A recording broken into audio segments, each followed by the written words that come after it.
Record.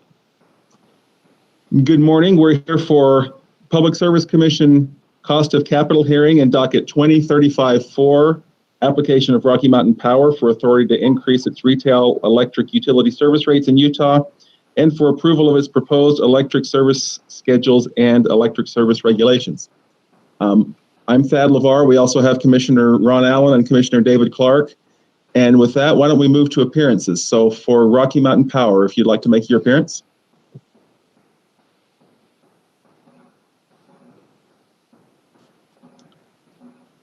And I'm not hearing you, Mr. Sabin, if you're speaking. You're still muted.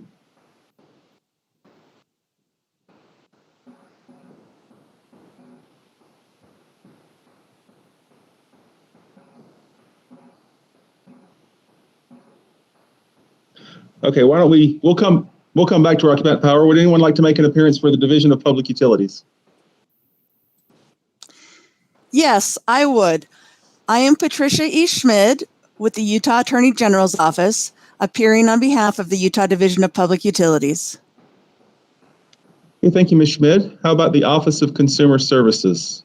Yes, my name is Robert Moore with the AG's office. I'm representing the Office of Consumer Services. Later on today or tomorrow, I'll be joined by Randall Woolridge, the OCS's witness. Thank you, Mr. Moore. Ms. Baldwin. Yes, this is Vicki Baldwin appearing on behalf of Walmart. We're getting some. Ms. Baldwin. I was just going to say, my witness, Steve Prince, will be appearing later today or tomorrow.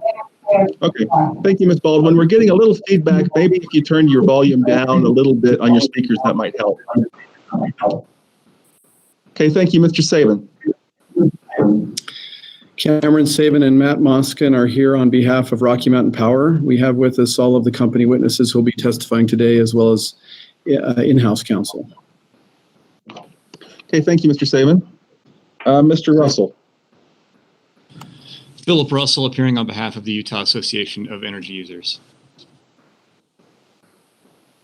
Okay, thank you. Just for clarification, are you also in this particular portion of the hearing representing the University of Utah and USMAG? Yes, I am. None of those parties have any witnesses in this part of the hearing, but yes, thank you for clarifying. I do represent the University of Utah and US Magnesium. But today, you'll be participating on behalf of UAE, right? Yes. Okay. Mr. Sanger? Good morning. Irian Sanger here representing Stadion. My witness, Brian Dickman, is testifying in the second phase of the proceeding, or not the second phase, in the revenue requirement portion of the proceeding, so he will not be attending the cost of capital part of the proceeding this morning. Thank you, Mr. Sanger. Mr. Bohm? Good morning, Your Honor. Kurt Boehm appearing on behalf of the Kroger Company, and we do not have a witness in this phase of the hearing. Thank you, Mr. Boehm. There's a few other parties who have intervened but did not file testimony in this portion of the docket, and I'm not seeing anyone on the list. If there's anyone else to make an appearance who I've missed, please let me know. Mr. Chairman, this is Mr. Sabin. I've obviously made my appearance. There are a number of individuals over here, including Matt Moskin, my partner, who are waiting they've clicked on the Google Meet link and they're waiting, but are not being allowed in. I'm not sure if that's something on our end or your end. I'm wondering if somebody who's managing that could check that. That should be on my end. And I usually get a notification when there's people waiting to join, and I am not seeing any notifications of individuals trying to join. I usually get a pop-up that I just have to admit. We'll try and have them do it again and see if it pops up. Yeah, we'll wait a few moments. Give us 1 second. We'll try that. We have not encountered that issue before at any of our other hearings. That's new to me, so we may have to take a moment. It's showing. it's showing on their screen just spinning saying, waiting for the be admitted. Are we sure they've used the same link that council used? Why? We're going to check the link. We'll double check that. Give us 1 second. While we're waiting for that, Ms. Baldwin sent a message to the Public Service Commission this morning asking about order of witnesses. Ms. Baldwin, do you have a particular time consideration for your witness? No, we were just wondering if what the order was going to be, and wondering if it looked like it would be tomorrow or today or later today. So yeah, we were just wondering. Okay, I don't know how much clarity I can give you on that. Typically, the applicant's witnesses go first, followed by the state agency witnesses, and then we move to the others. If anyone wants to make a motion to deviate, that's just a typical practice. In terms of today or this afternoon or tomorrow, there will probably be more clarity on that later today, but I don't know that I can give any additional clarity at this point. Thank you very much.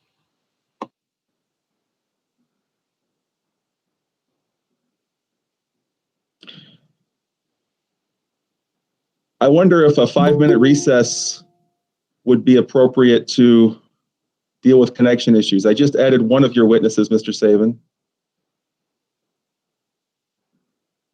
Yeah, I think they're adding, the others are going through the link again. So maybe give us just a minute and we're happy to have a recess if that makes sense. But the others are joining, going back into the same link to see if they can get back in.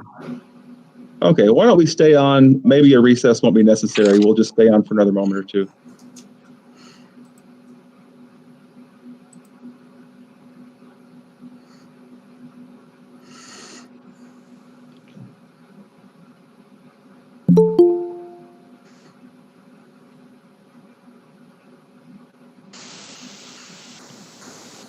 So we have Mr. Moskin and Mr. Hogeveen. Is anyone aware of others who are trying to get on? Mr. Saban, do you have more who are still trying to get on? Pretty well. So. No. I think we're getting there. I think that's it for now. Mr. Hogeveen's a witness and then Mr. Moskin's here. So I think we're good for now. Thank you, Chairman. Okay, is anyone? Just a moment. As the court reporter, I am noticing that we are getting feedback when Mr. Saban is talking. I don't know if he needs to reduce the sound of his speakers or something, if anyone else has noticed that. Thank you, Ms. Rand. So again, if you're not participating, please mute yourself. There's a few that are not muted right now. The feedback could be coming from any one of them. But yes, generally turning your volume down helps. If it doesn't help, using some kind of earphones can become necessary if the volume controls don't. And before we go any further, I'll just remind everyone, since we're on this platform and not in person, it's a little more important than usual to speak slowly for the court reporter and to make sure we're not interrupting each other and speaking over each other. Do we have any other preliminary matters before we go to Rocky Mountain Power's first witness?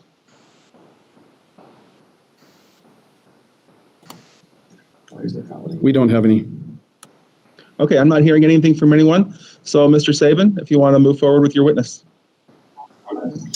Mr. Moskin will go first and introduce Rocky Mountain Power first witness.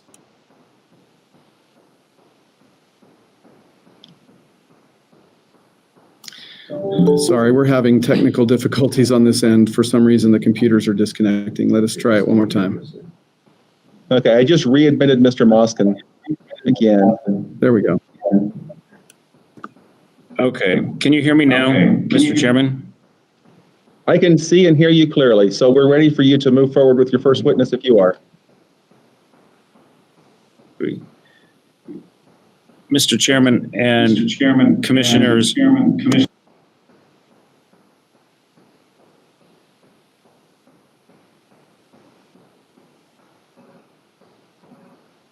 Mr. Moskin, I think you muted yourself after you started. We heard you for a moment and then we lost you.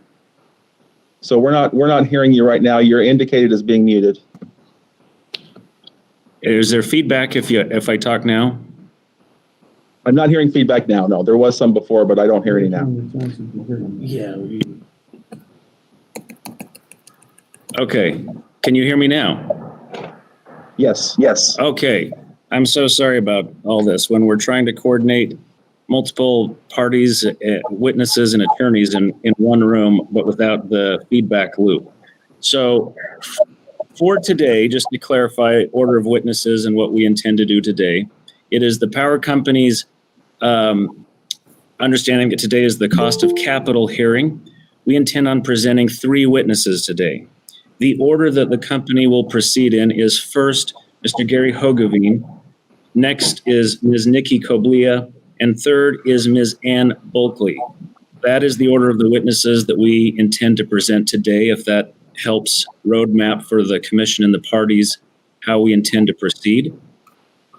As far as preliminary matters go, I have seen this morning some parties have been sending around some cross exhibits. Some have not.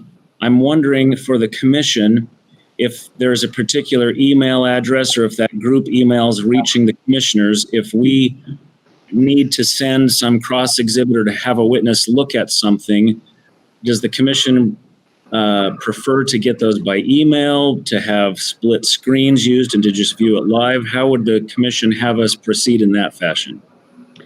If you are able to use the share screen function, that works well on this platform. We're always happy if parties email exhibits to psc@utah.gov, then we will distribute them to all of the attorneys who have made an appearance in the docket. So we have that list of attorneys. But if you're comfortable using the share screen function, that works well also. Okay. That was the question I have. I didn't want to speak for any of the other parties. If the commission has other preliminary matters or if it wants us to proceed, we'll go at the commission's direction. Okay, I think at this point you can go forward with your first witness then, Mr. Moskin. Okay, again, the company's first witness is going to be the company president, Mr. Gary Hogeveen, who, unlike in a typical case, introduces the entire case. He will today introduce the cost of capital component for the case. So with that, I will turn and I will ask Mr. Hogeveen. Mr. Hogeveen, would you please, for the record, state and spell your name?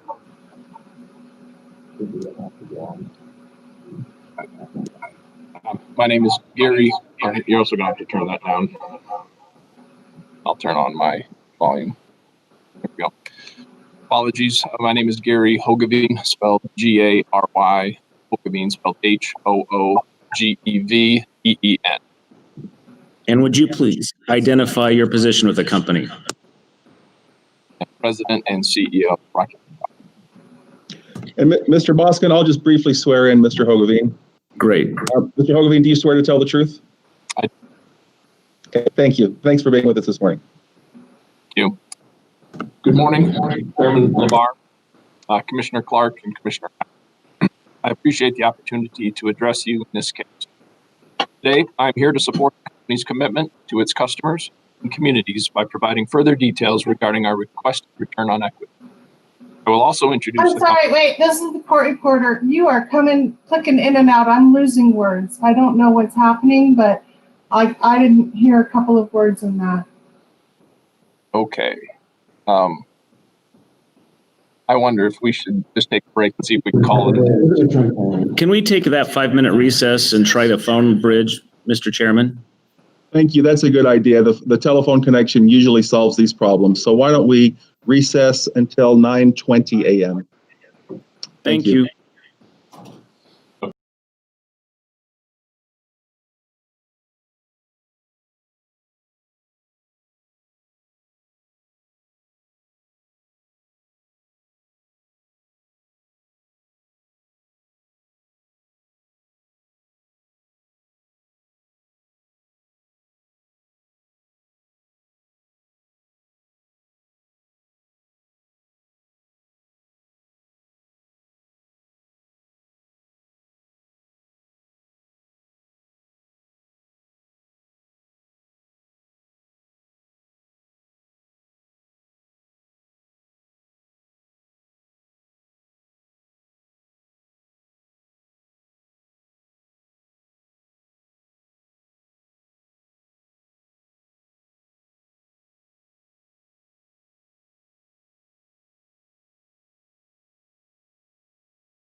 All right. So, Mr. Hogeveen, we introduced yourself. You gave us your name. Did you cause testimony to be filed in this proceeding? I did. And was that direct and rebuttal testimony? That's correct. If I were to ask you the questions that are set forth in your testimony today, would your answers be the same as they are on the testimony as you previously filed it? It would be the same. All right. I would move for the admission of Mr. Hogeveen's testimony as Rocky Mountain Power's first exhibit, together with the one attachment exhibit to Mr. Hogeveen's testimony. Thank you, Mr. Moskin. If anyone objects to that motion, please unmute yourself and indicate your objection.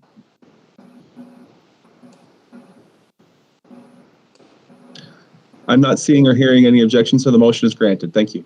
Thank you. Mr. Hogeveen, have you had an opportunity to prepare a summary of your testimony? I have. Would you please share that with us? Good morning, Chairman LeVar, Commissioner Clark. I appreciate the opportunity to address you in this case. Today, I am here to support the company's commitment to its customers and communities, providing further details regarding our requested return. I will also introduce the company's other witnesses in this cost of capital phase proceeding. I'm sorry, I'm still having words missing. I don't know if it's your microphone. Yeah, I can confirm I'm having the same issue. It's like words are dropping out. I've got my last suggestion, and that is, Mr. Hogeveen, since I've done my part, let's play musical chairs, and it must be a speaker thing on your computer. Let's just have you come speak from this computer, and I'll move out of the way. Because Mr. Moskin, you're extremely clear. Thank you. All right. Thanks again, everyone, for allowing us to work through this. So I'm just going to let Mr. Hogeveen do a summary from there. Thank you.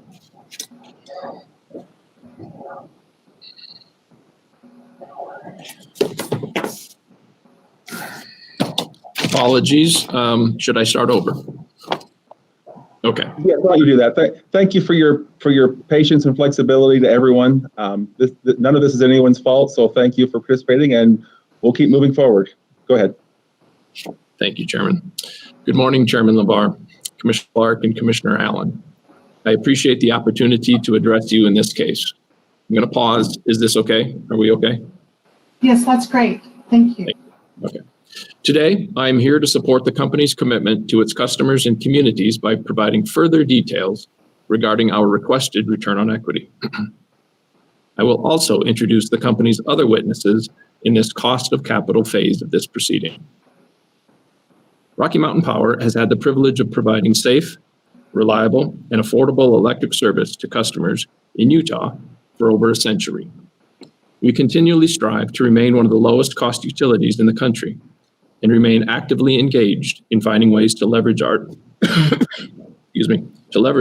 our vast integrated system for the benefit of customers. Since the company's last rate case 6 years ago, we have undertaken several major capital projects, including new wind resources, repowering our existing wind resources, and adding new transmission and distribution projects.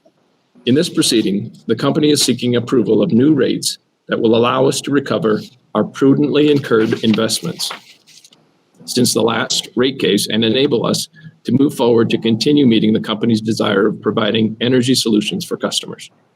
However, the company recognizes that the backdrop of our rate case is the COVID-19 pandemic, which is not only impacting the health and safety of our customers, but also impacting the economies of the communities we serve.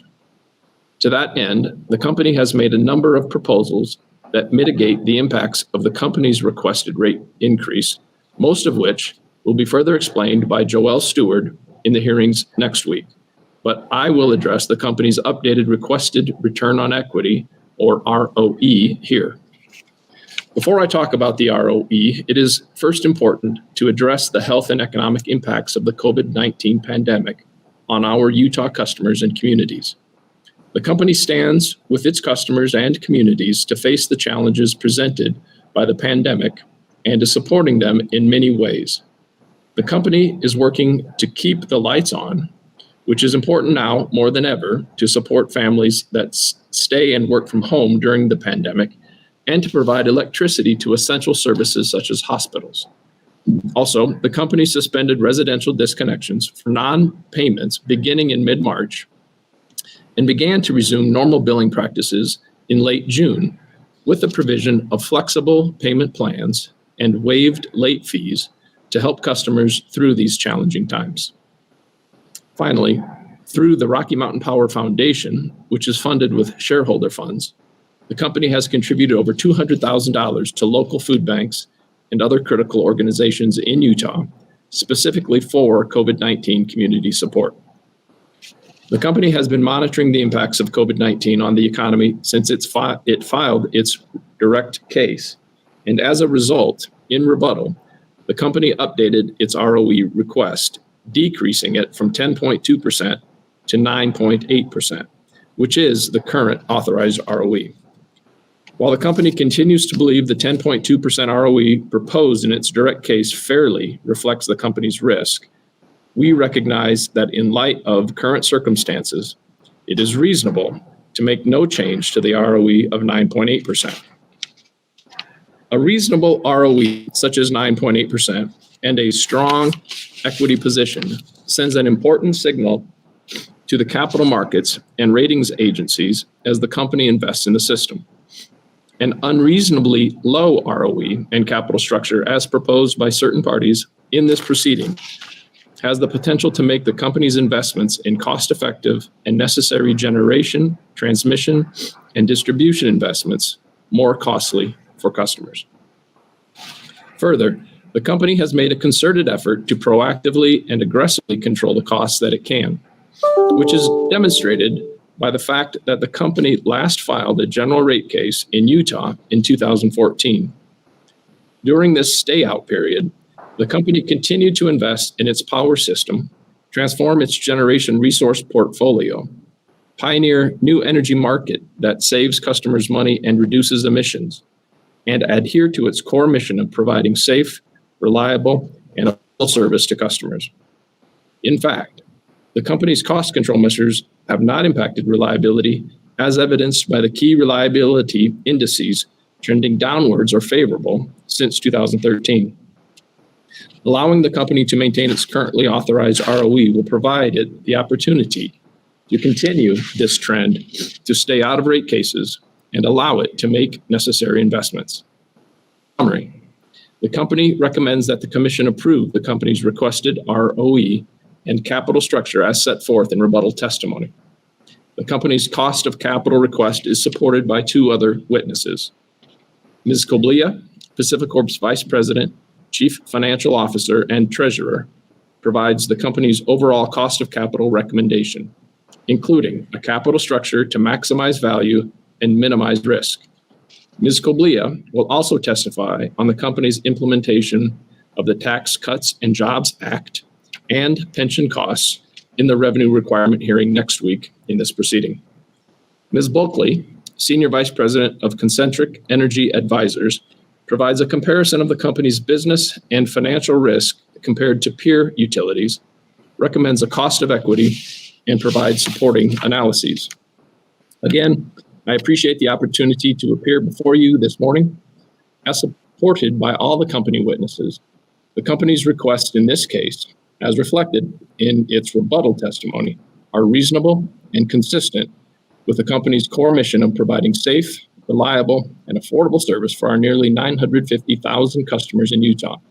And therefore, I request that the Commission approve our proposed new rates and programs in this proceeding. Thank you, and that concludes my summary. Thank you, Mr. Hogeveen. Mr. Chairman and Commissioners, Mr. Hogeveen is available for any questions or cross-examination. Thank you, Mr. Mosk and Mr. Hogeveen. I'll go to Ms. Schmid first. Ms. Schmid, do you have any questions for Mr. Hogeveen from the Division of Public Utilities? The division has no questions. Thank you. Thank you. Mr. Moore, do you have any questions for Mr. Hogeveen from the Office of Consumer Services? No questions, thank you. Okay, thank you, Mr. Moore. Ms. Baldwin, do you have any questions for this witness? No questions from Walmart. Thank you. Okay, thank you. Russell? No questions. Thank you. Okay, thank you. Mr. Sanger? No questions. Thank you. Mr. Boehm? No questions. Thank you. Okay, thank you. Commissioner Clark, do you have any questions for Mr. Hogeveen? I have no questions. Thank you, Mr. Hogeveen. Thank you. Commissioner Allen, do you have any questions for Mr. Hogeveen? Thank you. I have no questions. Well, thank you. I don't either. So thank you for your testimony this morning, and thank you for your flexibility on trying to find the technological solutions. And we'll go back to Mr. Moskin or Mr. Sabin for your next witness. Thank you, Chairman.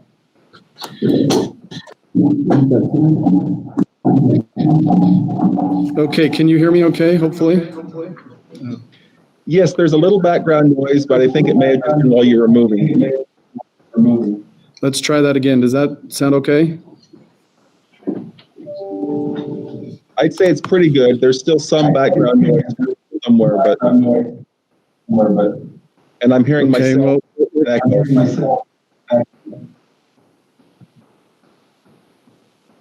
All right, I'm going to slide into Mr. Moskin's chair. Maybe that will solve the problem.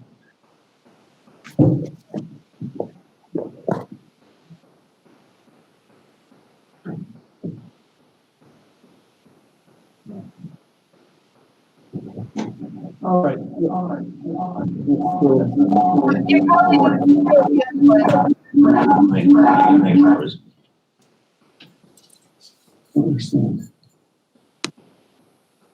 Great.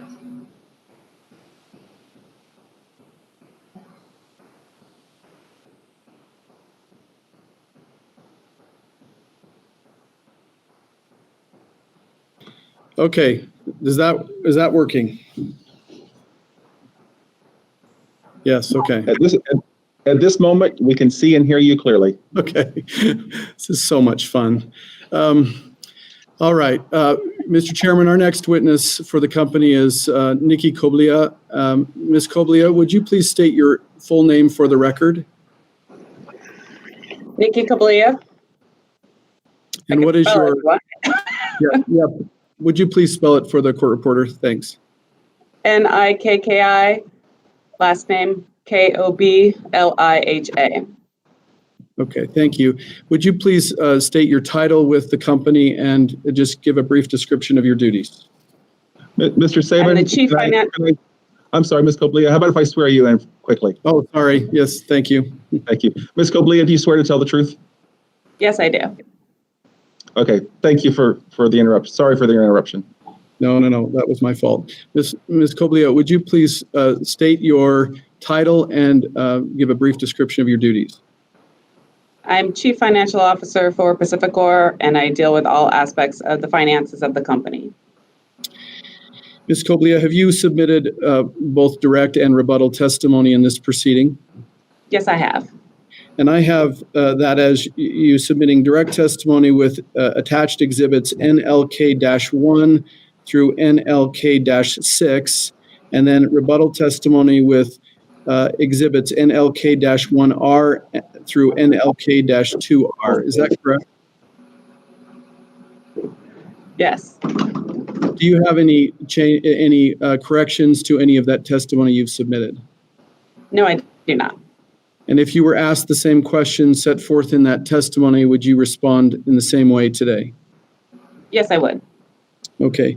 Mr. Chairman, I move for the admission of Ms. Koblia's direct and rebuttal testimony with the exhibits I referenced. Thank you. If anyone objects to this motion, please unmute yourself and indicate your objection.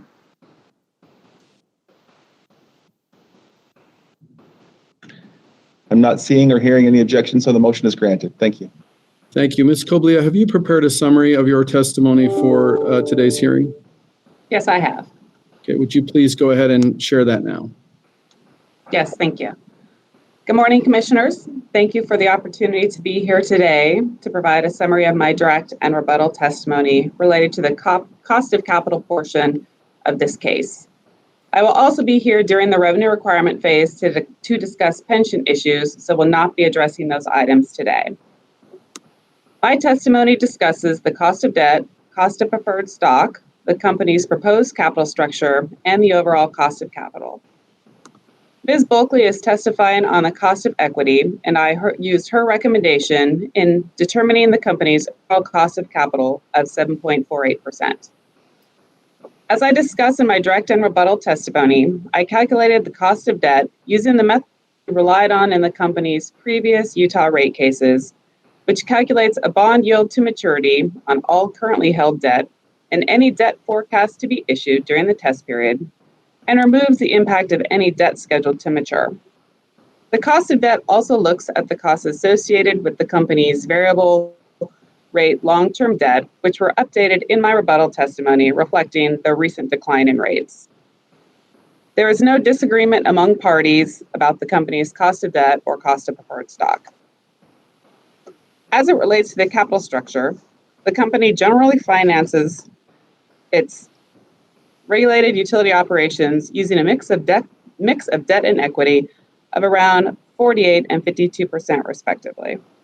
However, during periods of significant capital expenditures, as expected now through at least 2023, the company will need to maintain an average common equity level in excess of 52%. In this rate case, I am recommending an equity level of 53.67%, which I expect will enable the company to maintain its current credit ratings. A solid credit rating directly benefits customers by reducing the immediate and future borrowing costs related to the financing needed to support continued investment in infrastructure that provides safe and reliable service. Lower ratings equates to higher risk and a higher cost of debt. My direct testimony provides examples of lower rated entities who had challenges accessing the debt capital markets during the Great Recession, and how those who could access the market paid higher rates for their borrowings than the company did at the same time. The calculation of the 53.67% common equity is based on a 5-quarter average of the capital balances through December 31st, 2021, the end of the test period in this case. This method has been accepted by the Commission in the last several rate cases. I believe the averaging of quarter-end balances smooths volatility in capital structure, which will fluctuate as the company issues debt, or pays dividends. The average provides the best view of the company's capital structure over time. Office of Consumer Services witness Dr. Woolridge is the only party who opposes the company's proposed capital structure and instead recommends a hypothetical capital structure with an equity component of 50%. I disagree with this recommendation for several reasons. First, a 50% hypothetical capital structure is contrary to the 5-quarter average balance approach that has been utilized in the company's past rate cases. Second, it does not consider the company's significant capital expenditure cycle, which will continue at least through 2023, and require thicker equity levels in order to maintain strong credit ratings and have consistent access to capital markets at a reasonable cost. As explained in detail in my rebuttal testimony, weakened credit metrics and increased risk of credit downgrade will occur if the company is financed with 50% equity.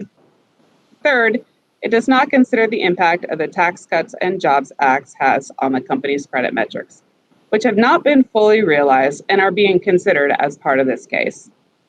Fourth, it is not comparable to the capital structures of the Utility Operating Company Proxy Group presented in Exhibit RMP AEB-11 prepared by Ms. Bulkley, the mean of which is 52.73%, a level comparable to the company's proposed 53.67%. Dr. Woolridge instead suggests the capital structure of the holding companies included in the proxy group are a better comparison, to which I disagree, given holding companies often have non-utility investments that influence their financing practices and objectives. Fifth, the 50% hypothetical level contemplates short-term debt, which the company believes is inappropriate as it double counts short-term debt as financing both rate base and construction work in progress.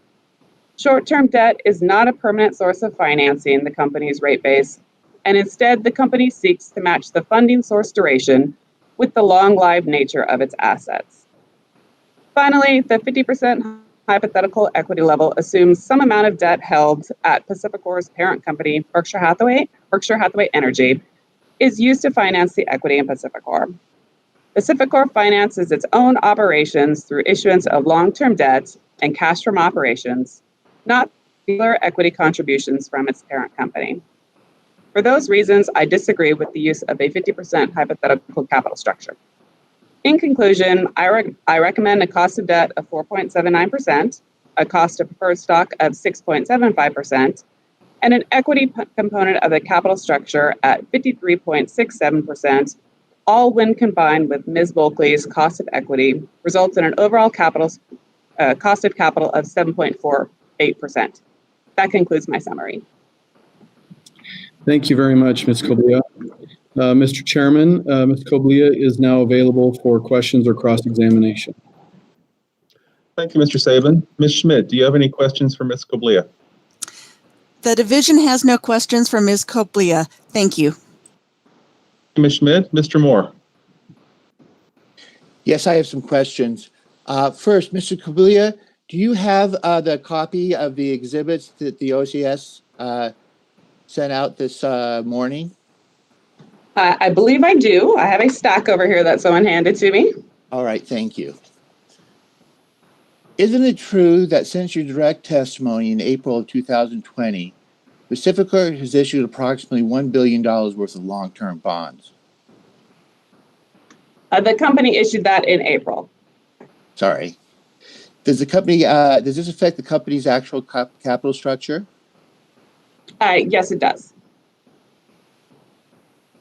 It's true that the credit ratings considers the actual capital structure in granting credit ratings. That's consistent with your testimony, correct?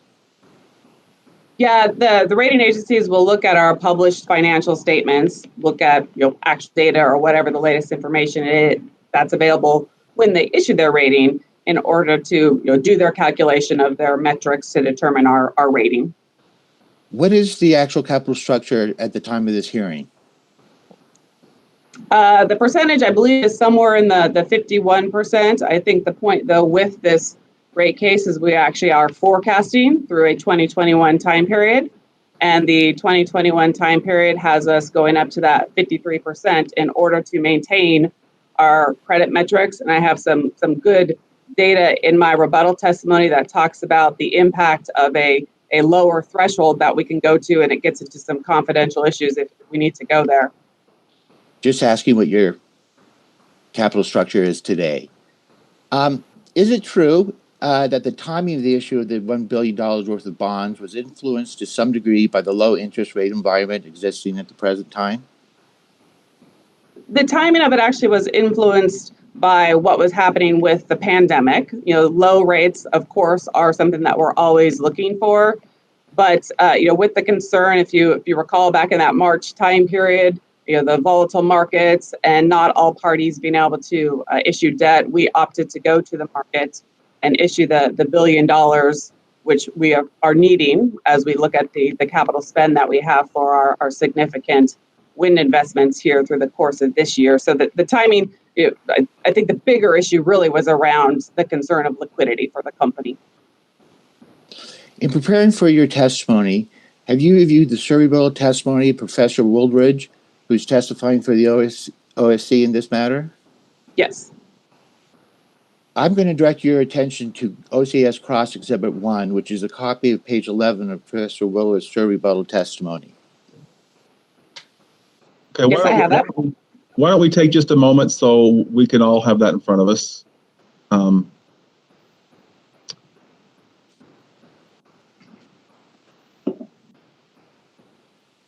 Let me ask if anyone needs more time before we go forward. Okay, go ahead, Mr. Moore. Figure 2 shows the amount of capital raised in debt and equity in capital markets from 2016 to 2020. Looking at the graphs, isn't it true that the utility industry in general has increased their debt ratio, or maybe not their debt ratio, but the amount of debt that they are procuring? Yeah, I would agree with that qualification that, this doesn't tell us what the debt ratio is, because of course some of those issuance could have been associated with maturities, which would have a zero impact to the ratio. But yes, I think all companies, not just utilities, it's true, trying to have the most cost-effective debt that they have available. This fact should result in downward pressure on the equity portion of the capital securities of utilities nationwide, shouldn't it? I guess I don't agree with that, because the point that we have in terms of what I'm doing to balance my capital structure is relevant to what that could do to my credit rating. So as the company, I wouldn't necessarily go out and increase our leverage if that was going to put significant pressure on my credit ratings, which I said, I have some of that in my rebuttal testimony, which would result in a downgrade. That downgrade would ultimately cause higher costs for the customers. Yes, but the utility market as a whole, the graph indicates that they are purchasing more debt, and so as a utility market as a whole, it would affect the downward pressure on the equity portion of their portfolio. Isn't that just almost axiomatic from the graph? I don't agree with that, just because of new issuances aren't necessarily an increase to the outstanding debt. In our case, we're looking, of course, at maturities. So a maturity will have the opposite effect of that new issuance. So I'm not willing to just say, yes, that means overall the leverage of utility companies is increasing. Okay. On page 16 of Dr. Woolridge's testimony, citing Global Market Intelligence, he reports that the average common equity ratio of electric utilities in 2019 was 51.15%, which is lower than the 53.6% that his court is requesting. Isn't that true?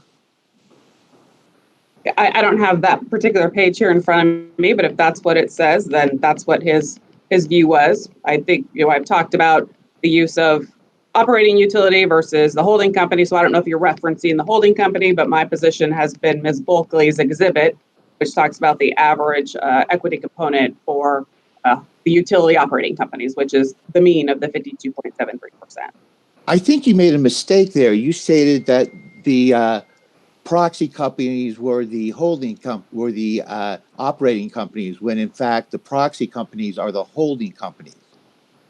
Yeah, my reference to Ms. Bulkley's exhibit is she actually presents the utility companies in her chart, exhibit AEB 11, and the equity components of the operating companies, which the mean is 52.73%. And Dr. Woolridge, I believe, went at the holding company level. And the holding company level are the proxy companies, because in order to run the models, you need financial information, and there are no financial information about the electric. You need market information. There's no market information about the operating companies, which are not sold in the market. Isn't that correct? Ms. Bulkley can provide the detail of the gathering of that entire exhibit, but my understanding is she does make adjustments to get us to the operating holding company level, but I would defer that question to her. The schedule that I look at, though, does show the equity level of the operating companies, which the mean is the 52.73%. And there's a lower mean in the holding companies, which is the proxy group. Isn't that true?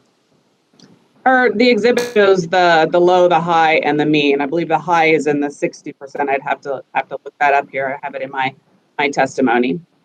The mean is lower than the 53% of that you're requesting. Isn't that correct? I would say the mean is comparable to our 53.67% that we are requesting. I'm referring to the holding. You're referring to the operating companies, not the holding companies. The operating companies, yes. All right. Can I direct your attention to cross exhibit 2, which is a copy of the S&P Global Market Intelligence dated October 19, 2020, entitled Average Utility Equity Ratio Declines in 2020 Amid COVID Pandemic. there's a table on the first page. What does that table indicate the electricity average equity ratio is of June 30th, 2020? Do you want to wait for a minute, Commissioner, for everyone to get a hold of the exhibit? Thank you, Mr. Moore. Does anyone need a moment before he moves forward? I do, Mr. Chairman. Give me 1 second. I'm just trying to open up his exhibit.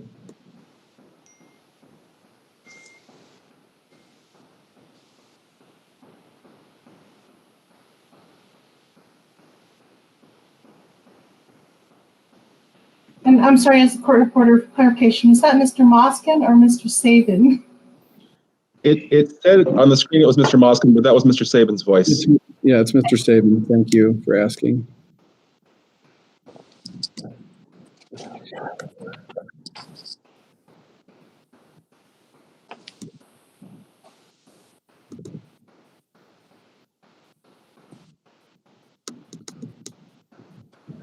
Okay, go ahead. Again, on that table on page number 1, it has the electric company's equity ratio at 42.5%. Do you see that? Yes, I do. I'm going to ask you a hypothetical question. Oh, hold on. I would move to omit the article, OCS Cross Exhibit number 2. If anyone objects to that motion, please unmute yourself and indicate your objection. I'm not seeing or hearing any objections, so the motion is granted. Ms. Goblia, I'm going to ask you a hypothetical question. It should be easily answered. Assume a hypothetical commission that has a predisposition to set capital structure and ROE at the industry average. Also assume as a hypothetical industry average capital structure of 50% equity and an average ROE of 9.5%. Are you with me? Sure. Under this hypothetical, the utility requests an equity percentage higher than the industry average. If the commission agrees to grant them a higher than 50% equity capital structure on the condition that the higher capital structure does not increase the revenue requirement, the utility would have to accept a lower ROE below 9.5. Isn't that correct? I guess your question appears to be asking the balance of the ROE associated with your level of equity or debt in the capital structure. And as a company leverages their position, taking on more debt, then their return should increase. And so I'm unclear what you're asking me to say, because of course there's lots of other factors to consider, just dynamics that don't necessarily make the hypothetical a straightforward issue. Well, all things being equal, wouldn't you say that to keep a hypothetical revenue requirement common, when the cost of when the equity portion increase, the ROE has to decrease? That's how mathematically they work if we're going to keep the revenue requirement constant. Isn't that correct? You cut out a little bit there. I'm sorry. I'm sorry. Let me try again. Can you hear me now? Yes. Okay. If to keep the revenue requirement constant, if a utility wants a higher than average capital structure, more equity, they'd have to set a lower than average ROE. If it's at 0.5, then it'd be below 0.5. Isn't that true? I would say in this case, when Ms. Bulkley established the ROE for the company, she considered our 53.67% along with the mean that we have for the operating companies of the proxy group. So all those dynamics have been considered in the establishment of both those numbers in this case for the company. Well, I'm asking a very simple question. I think the commission is aware of this. I think everybody's aware of this. There's a relationship between the ROE, the revenue requirement, and the capital structure, such that if the capital structure goes up and the revenue requirement to stay the same, the ROE has to go down. Wouldn't you believe that that is generally a correct statement? The company and Ms. Bulkley considered all of that when establishing the 53.67 and then her ultimately 10.2, which has been changed to the 9.8 out of a consideration to keep it flat from what we're currently in rates today. You're not answering my question. It's a hypothetical question. I'm going to ask it one more time. To keep a revenue requirement equal, and you have a higher than average equity ratio, the ROE would have to go down. You understand that question? I understand the math behind your question, and I'm saying that the company has considered all those factors when establishing its revenue requirement at the 53.67 and the 9.8/10.2 that was originally submitted in our case. You're not going to answer my question then. I guess I'm providing the position that the company has considered all those components when establishing this capital structure and ultimately cost of capital. I don't want to ask you what the company considered. I'm asking you a hypothetical about the mathematical relationship with the cost of with the rate of equity, the cost of ROE, and the revenue requirement. I'm not going to keep going on to this. You're just not going to answer the question, aren't you? I believe I've answered the question. Yes. All right. I'm going to interject, Mr. Moore. I think her answer of "I understand the math" was pretty close to an affirmative answer to your hypothetical. All right. Thank you very much, Commissioner. Thank you, Ms. Kobelia. Ms. Kobelia, I want to turn to your testimony on the pension and related costs, but I don't want to discuss the portion of your testimony. I only want to discuss the portion of your testimony that overlaps with capital structure, and that is the interest rates you use and the return on the stock in the pension portfolio. The remainder of your testimony will wait until the revenue requirement. Not getting into how or why, but isn't it true that the interest rate and projected interest rates are important components of your analysis related to the pension? In terms of the return in our plan, is that your question? Yes. Yeah, the company does an assessment based on the investments that it has made in the trust that we have established for our pension and estimates using, with feedback from our consultants, what we believe the long-term rate of return will be on the pension plan. Right. And you also project interest rates that will exist in 2021. Isn't that correct? Our interest rate that we established for the pension has more of a long-term view. It's not indicative of next year or the year after. If you look at our history, there's years, of course, where the markets returned 20% when we projected 7%, or where it's returned negative 20% and we projected the same thing. So it's not really that I'm projecting next year. It's more of a long-term position. And you projected low interest rates. Isn't that correct? Low interest rates, again, we looked at the mix of our investments that we have in the trust and said, here's what we think our the return will be, the fund manager alpha that we'll achieve in order to come up with the return for those assets. I don't know if I would say it was declining. It was just using that mix of data and investments and market information at the time under advice from our consultants. Isn't it time?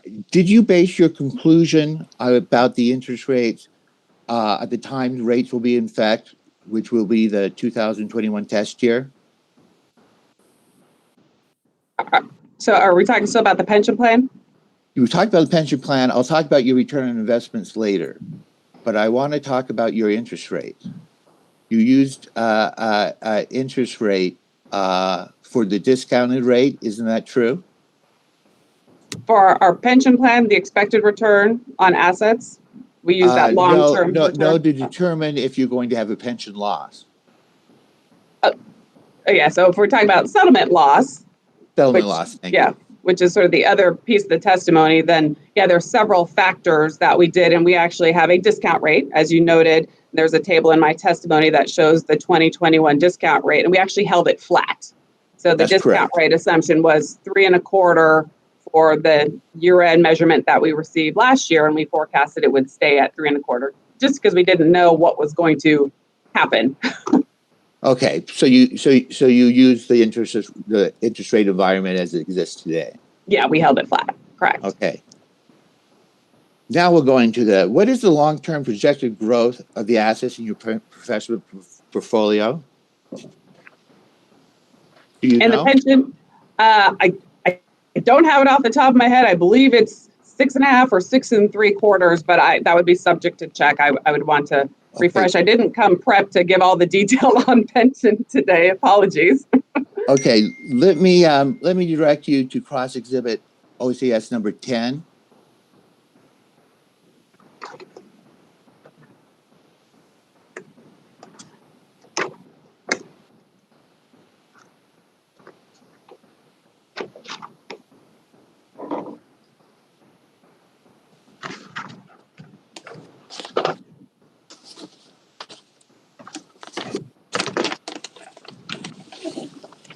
Okay, I'm there.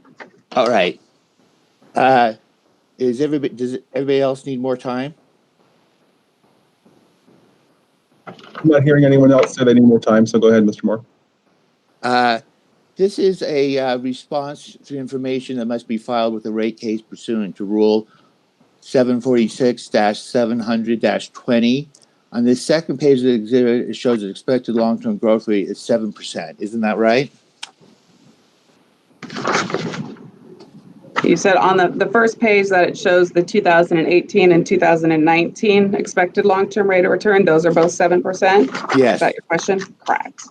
All right. 7% growth rate is significantly lower than a 12.12% long-term growth rate. Isn't that true? A 12.12% expected long-term rate of return? Yeah, that's much higher than a 7%. Yes, 6 to 7 is lower than 12. Okay. I agree with that math. Thank you. Isn't it true, Ms. Colbert, that a central point in your capital structure testimony is the Pacific Court needs a high equity ratio, 53.6%, in order to maintain the company's high credit rating of A according to S&P and A3 according to Moody's? Did I get those numbers correct? Yes, those are the Moody's and S&P ratings. Now, it's also true that the A ratings look at a host of factors in addition to capital structure in making the determination regarding credit ratings. I have the paragraph in my testimony that discusses the key indicators that Moody's and S&P look to, of which the cash flow, CFO, FFO to debt, I can define all that ratio, in excess of 20% is one of the key measures that they look to, along with things such as, regulatory support and continuing to finance the company at the level that currently exists. So that I do have all that in the testimony if we want to look to it. That's right. The credit agency is, as you say, consider the regulatory environment in making their determinations, correct? I believe you just said that. Yep, there's a paragraph in there that says that it considers regulatory support. Isn't it true that credit agencies consider the planned capital expenditures in making the determination of a credit rating? The typical look is they're looking at our actual position at a point in time. So I'll use Moody's, and I'm only talking to Moody's because Moody's is the lower rated of our two entities. So I'd like to stick to that, or the lower rating, so I'll stick to that. But yeah, they consider our financials at a point in time, and then they're looking at what does our projection look like for capital expenditure, which we disclose in our 10K. And with the primary factor there is them calculating our CFO to debt ratio. And as long as it's on for a period of time in excess of the amount that they seek, which that we didn't call confidential, 20%, then that is a key driver for them to not downgrade the company. Isn't it true that your credit agencies consider the regulatory environment in Utah, Pacific's current and planned capital expenditures, and the current equity ratio of 51.79%, and have given Pacific superior credit ratings for the past 3 years? The issue there is the past versus the future. So if you look at my rebuttal testimony, page 7, I do some calculations that show if we use our 51.76%, or it actually is calculated on a 51.6% equity level, that our FFO to debt, which is the important metric, will decline below the threshold that Moody's has indicated. Again, we're starting to get a little bit into some confidential items. So in order Don't for want you us to say any to, confidential yeah, stuff. I'm trying not to.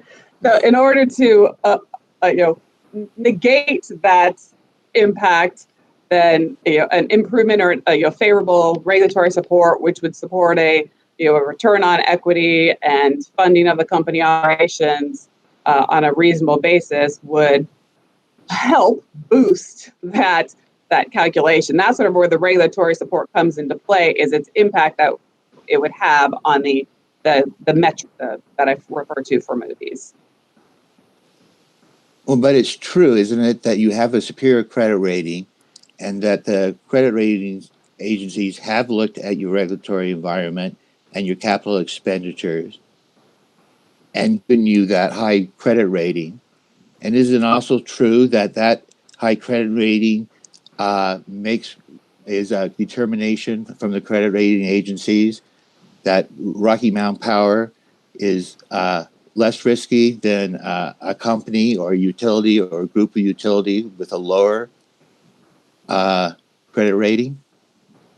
Our historical ratings have been, as you know, the A3 from Moody's and the A1 from S&P, and it doesn't fully reflect what we're seeing here in the future with this significant growth cycle, which is why we're requesting the thicker equity in order to shore up and maintain that strong credit metric calculation, which is weakened in this time period because of the capital spend and because of the impact of tax reform. As a general statement, and this should be easy again, a higher credit rating means you're less risky than a company with a lower credit rating or a group of companies with a lower credit rating, correct? The credit rating is associated with the position of your debt. So the risk on the default for debt is less risky for a higher rated company than the lower rated company. Thank you very much. I have no further questions. Thank you, Mr. Moore. I'll go to Ms. Baldwin next. Do you have any questions for Ms. Koblia? I have no questions on behalf of Wildmark. Okay, thank you. Mr. Russell, do you have any questions? No questions for this witness in this stage of the proceedings. Thank you. Okay, thank you. Mr. Sanger? No witness, no questions, Your Honor. Thank you. Mr. Boehm? No questions, Your Honor. Commissioner Allen, do you have any questions for Ms. Koblia? Oh, wait, sorry. I'm a little premature. Let me go back to Mr. Sabin for any redirect. Yeah, thank you, Mr. Chairman. I have just a couple of questions. Ms. Koblia, could you turn back to OCS across exhibit number 2, that S&P Global Market Intelligence document that you had? Yes. Could you look at the second full paragraph on page 1 where it starts with the capital structure data? Would you just read that paragraph or the first couple of lines of that paragraph into the record? Yes, I will. The capital structure data contained in this analysis is derived from an October 2nd study of utility parent company financials. Okay, and so you made a distinction with Mr. Moore when he was asking you questions about your proposed capital structure versus Mr. Woolridge's proposed capital structure. And could you please explain for the commission the figures that we're looking at in this S&P Global Market Intelligence? What is the significance of the fact that the study is based on utility parent corporate company financials rather than operating company financials?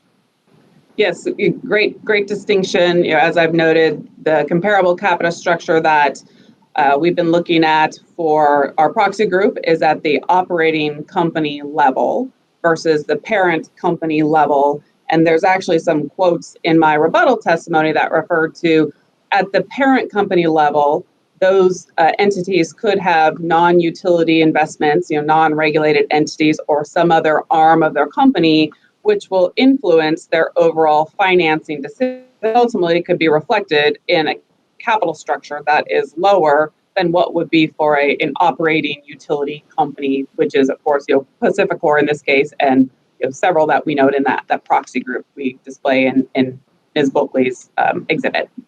So for example, if a holding company or a parent corporation has business entities, subsidiaries, or affiliates that are not utility in nature, what impact are you suggesting that somehow impacts the accuracy of that comparison?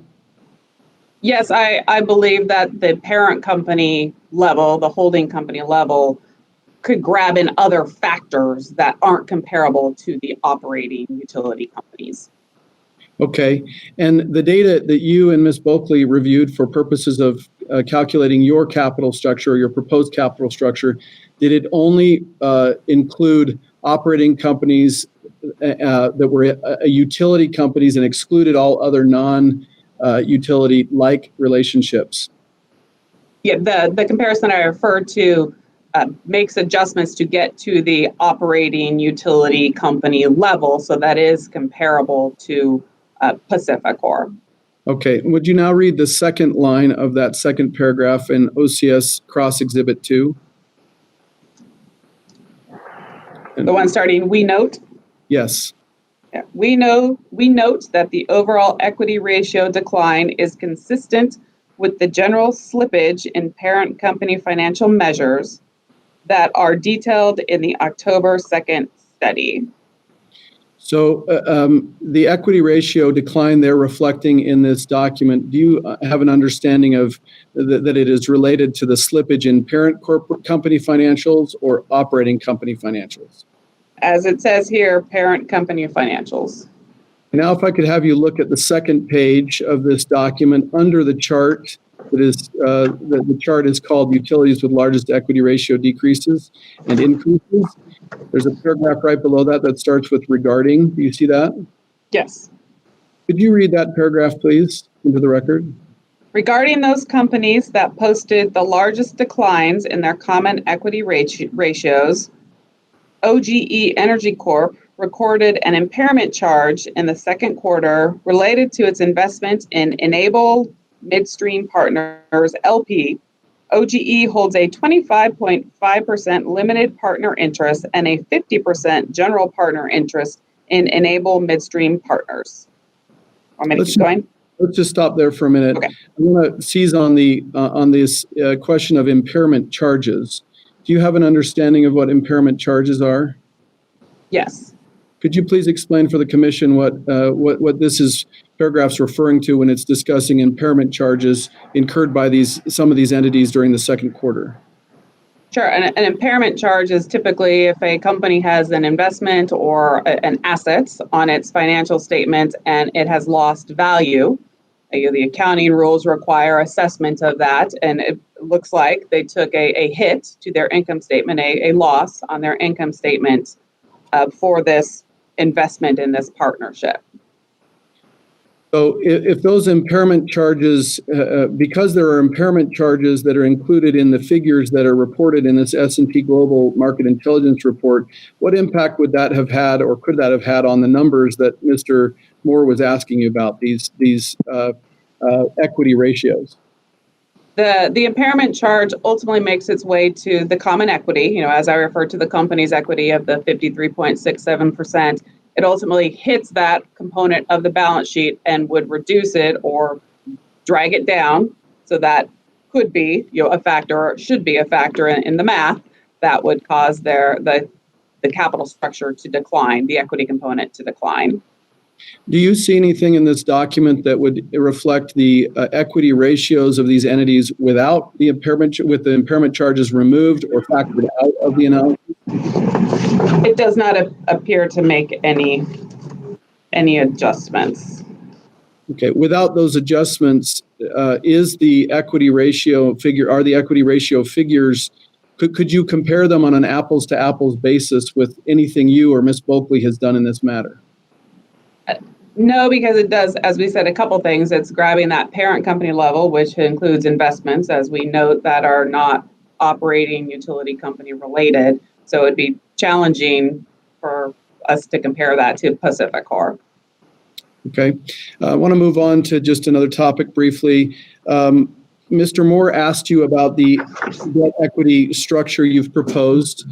And at one point, he asked you about the impact that the debt and equity ratio could have on your credit ratings with the ratings agencies. I would just ask you if you could explain if your debt and equity ratio ends up being too low as you look forward into what the company is going to be doing in the coming years in the test period and out into 2021 and 2022. If it's too low, what is the impact or what could be the impact of that on your business operations going forward? Yeah, ultimately, if it's too low and the company is unable to meet the metrics as outlined by the rating agencies, it's very, very possible that we could see a downgrade in our ratings from, Moody's and S&P. Like so, I'll focus on Moody's since it's already the lower rating for the company. It just ultimately causes costs to go up. I think the best position, you want a strong utility with high ratings, because when we go out into the market and purchase $1 billion in bonds like we did here in April, we obviously want it to be the least cost debt that we can procure. And if we have a lower rating, those costs are going to go up. My direct testimony actually does cite some examples where in a time period that the company was in the market, the Great Recession, great example, that we were able to issue debt and actually issue it cheaper than other lower rated entities at that point in time, so that we can continue to fund our operations, that maintaining that reliable and safe power for safety for the company and customers.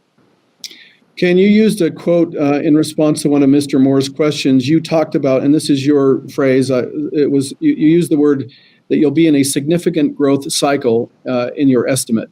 Could you please describe what you mean by a significant growth cycle and what that has to do with your proposed capital structure?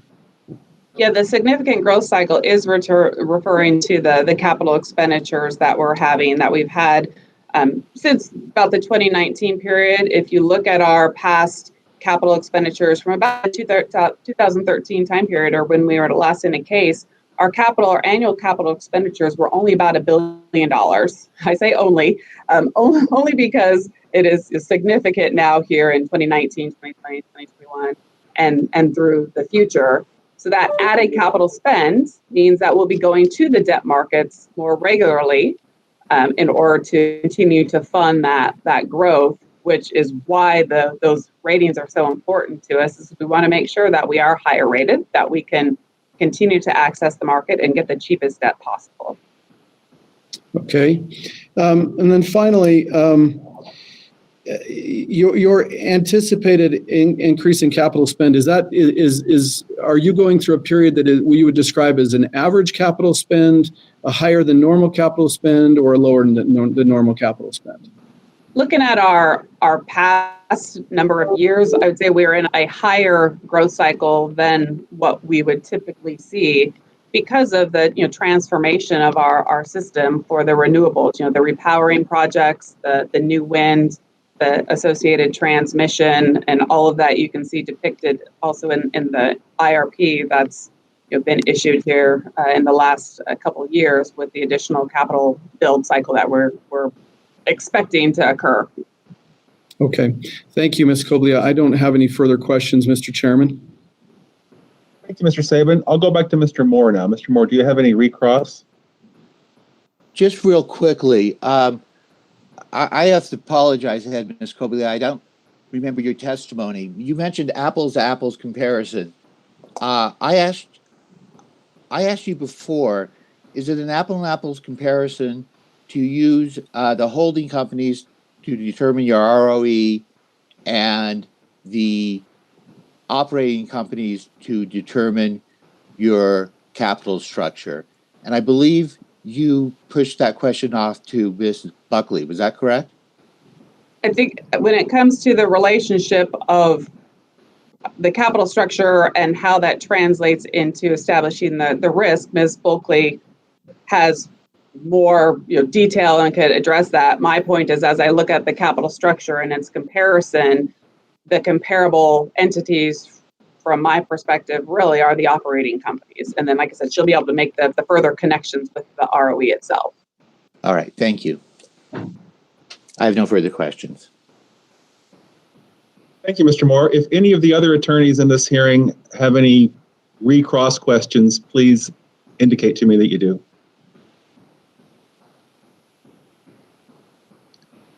I'm not seeing any, so I'll go to Commissioner Allen. Do you have any questions for Ms. Coglia? No questions, thank you. Thank you. Commissioner Clark? I have no questions. Thank you very much. Okay, thank you. And I do not either. So thank you for your testimony, Ms. Coglia. Thank you. Mr. Sabin or Mr. Moskin, you can call your next witness. Mr. Chairman, I'm going to let Mr. Moskin slide back into his seat, and he'll call Ms. Bulkley.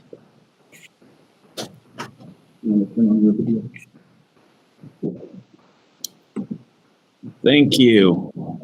As you may have deduced by now, we have one computer that for whatever reason seems to be synced up to the proceeding, and so we're playing a little bit of musical chairs here, so I appreciate the patience of the commission and the parties.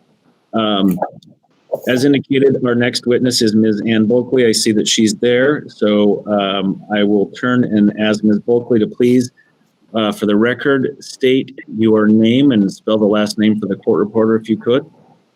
Sure. My name is Ann Bulkley. The last name is spelled Bulkley. Okay.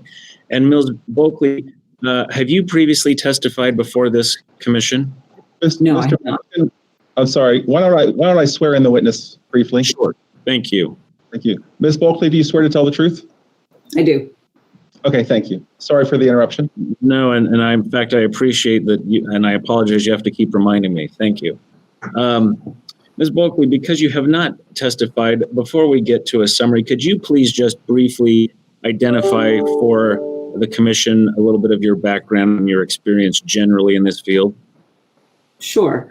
My educational background is an undergraduate degree in economics and a graduate degree in economics from Boston University. I've spent about 25 years in consulting to the utilities industry, and about probably 15 of those years related to the development of the cost of capital. And I have testified on this topic approximately 50 times. Okay. Now, Ms. Bulkley, you prepared testimony to be filed in this proceeding. Is that correct? Yes, that's correct. That was both direct and rebuttal? Yes. Are you aware of any corrections that would need to be made to your testimony as you sit here? No, I'm not. If I were to ask you the same questions as contained in that, would your answers be the same as contained in your testimony? Yes, they would. Okay. And with your testimony, you had some attachments and exhibits that in your direct, it was AEB 1 through AEB 11. And in your rebuttal, we had AEB 1R through AEB 11R. Do you agree that reflects the exhibits that were attached to your testimony? Yes, I believe that's correct. Mr. Chairman, I would move for the admission of the direct and rebuttal testimony of Ms. Bulkley together with the exhibits annexed thereto. If anyone objects to that motion, please unmute yourself and indicate your objection.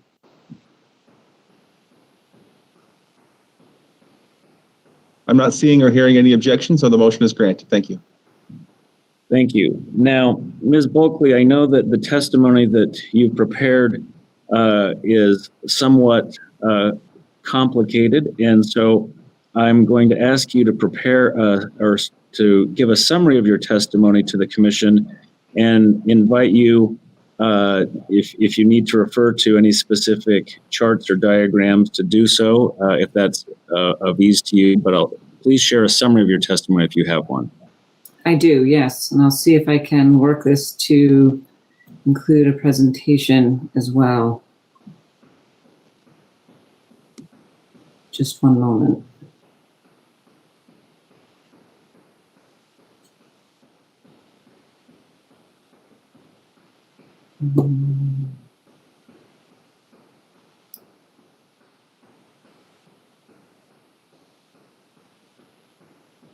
Let's see. Sorry for the delay. Hopefully that's, can folks see that presentation screen yet?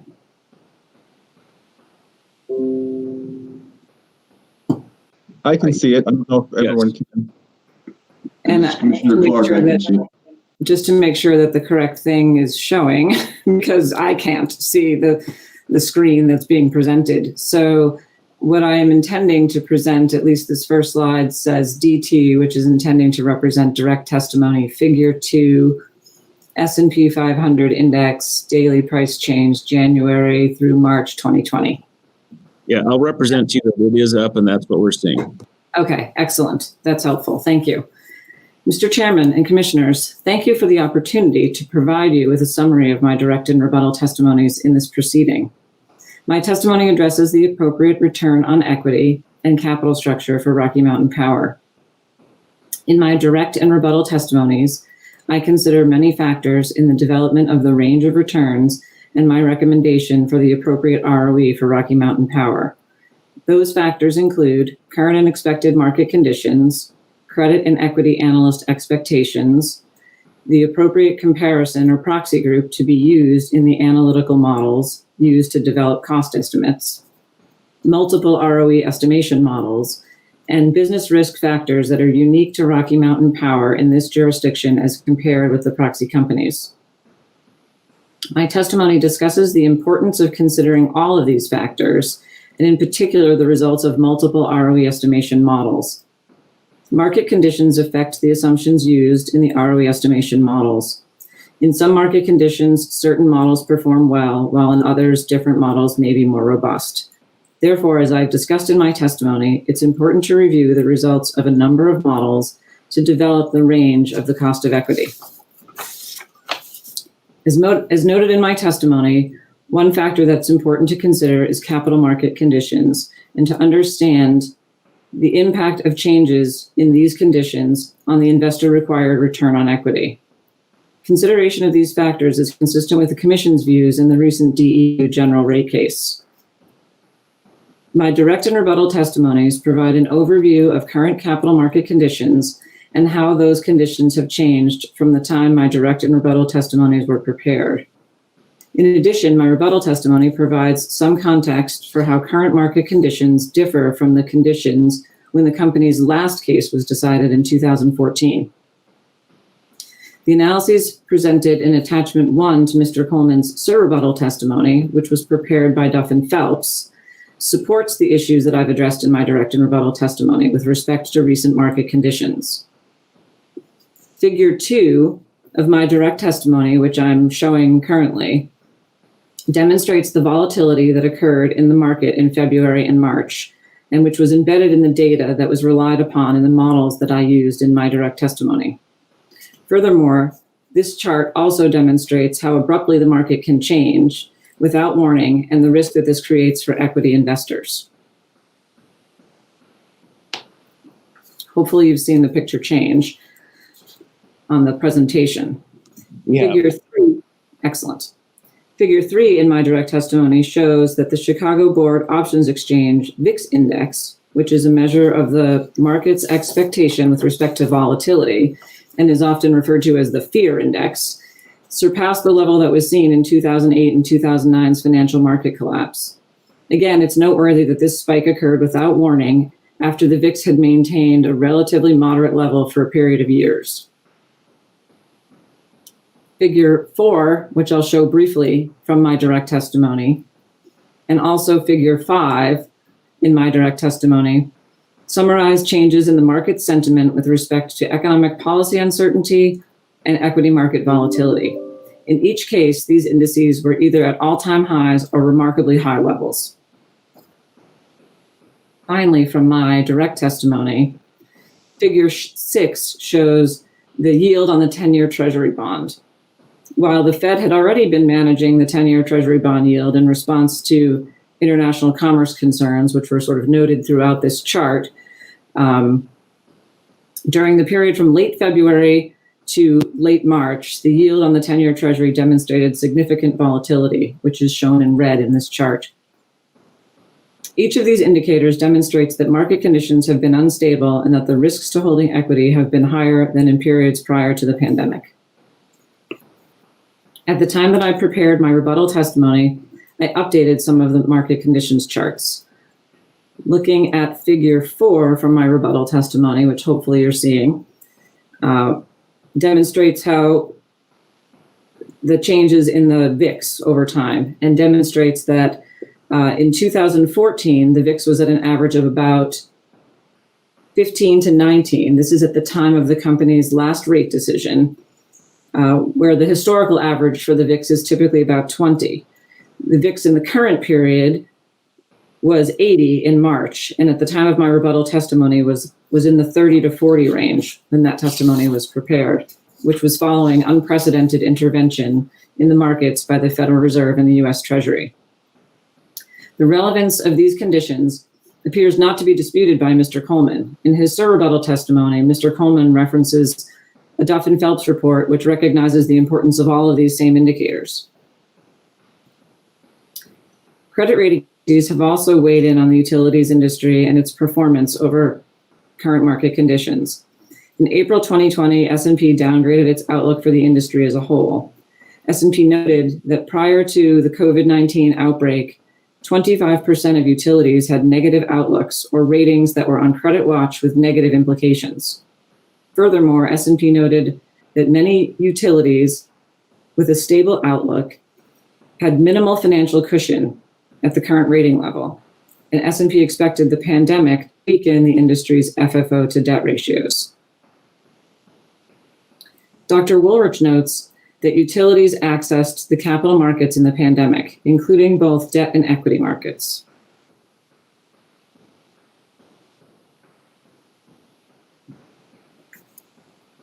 While Dr. Woolrich notes that utilities took advantage of low-cost debt, which is undoubtedly brought about through the unprecedented federal intervention that occurred in March, he neglected to mention that the equity markets were not nearly as beneficial. As is shown on the current chart I'm presenting, this chart compares the S&P Utilities Index to the S&P 500.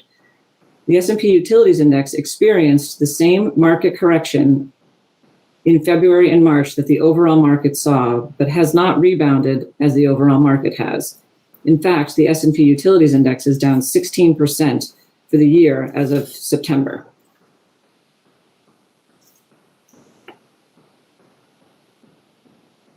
In my direct and rebuttal testimony, as I mentioned earlier, I relied on many ROE estimation models, the DCF, the CAPM, the bond yield risk premium, and an expected earnings model.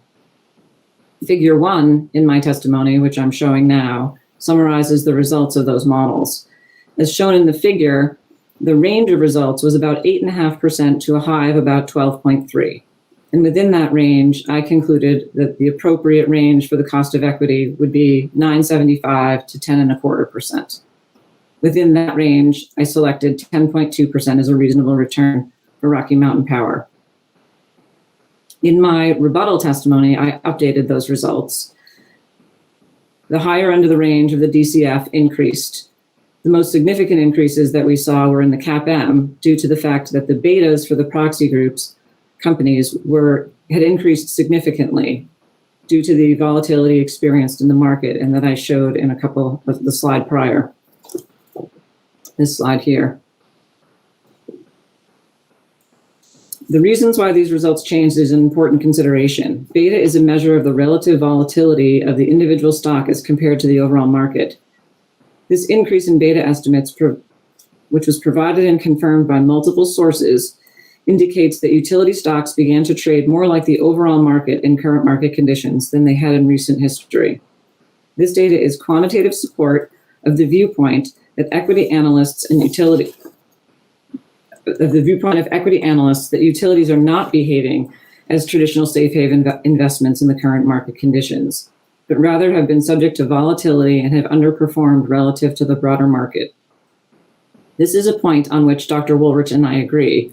Dr. Woolrich also notes in his current market conditions discussion that utilities have not been safe haven investments in this market. The range of results from updating my analytical models in rebuttal was between 8.54% and 12.92%. And within that range, I concluded it was not necessary to change either the range or the point estimate determined from my direct testimony. The company, nevertheless, elected to reduce its requested ROE in its rebuttal testimony to 9.8%, which is at the lower end of the range that I've established.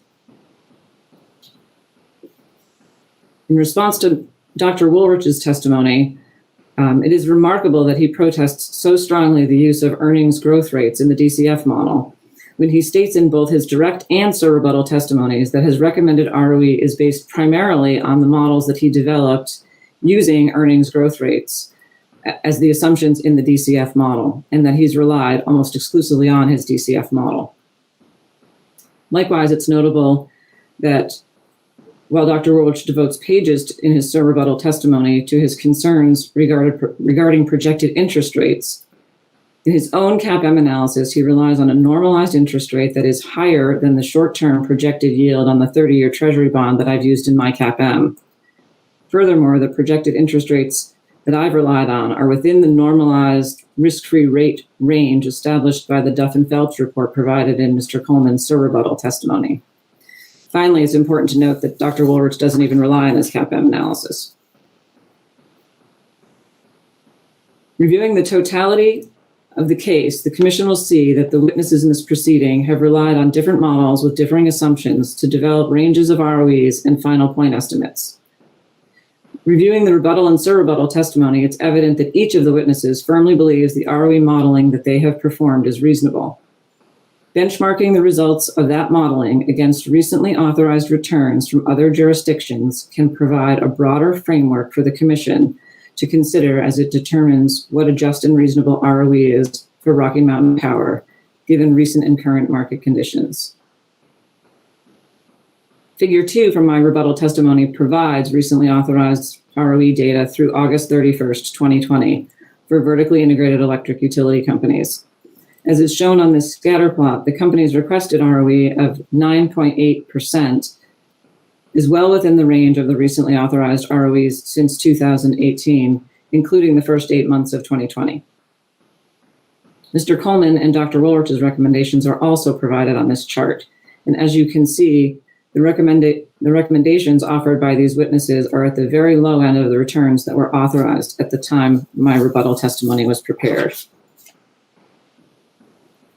Mr. Coleman provided what he considered to be updated information on recently authorized ROEs in attachment 6 to his rebuttal testimony.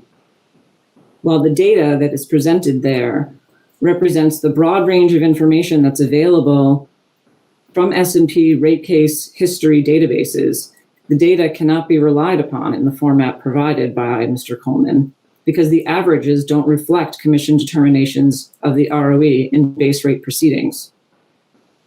Instead, that data included multi-year formula rate adjustments, penalties for management performance that can't be included in a review of trends of capital costs. Mr. Coleman's summary includes in his averages authorized ROEs for limited issue rider cases.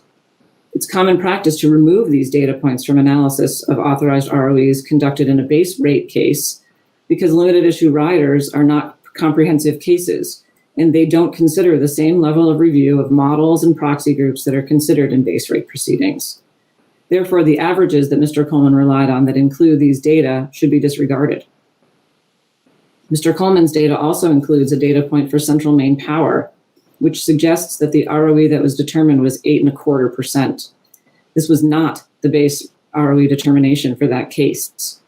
Rather, in that proceeding, the company was authorized a 9.25% return and was issued a penalty of 100 basis points that was applied for 18 months for management performance-related issues.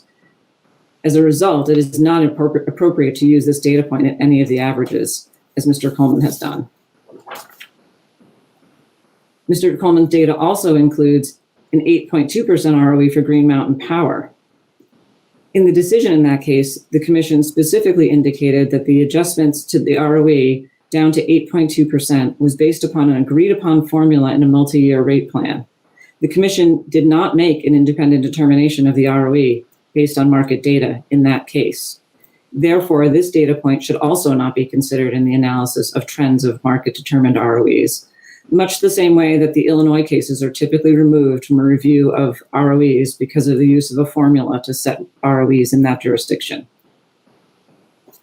Finally, Mr. Coleman's analysis of vertically integrated utility ROEs includes settlements.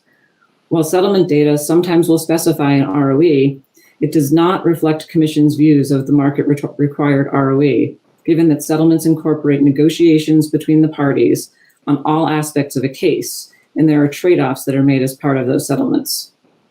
Correcting for all of these issues in Mr. Coleman's schedule, I conclude that the average authorized ROE for vertically integrated electric utilities in 2020 would be 9.66%, and the maximum was 10.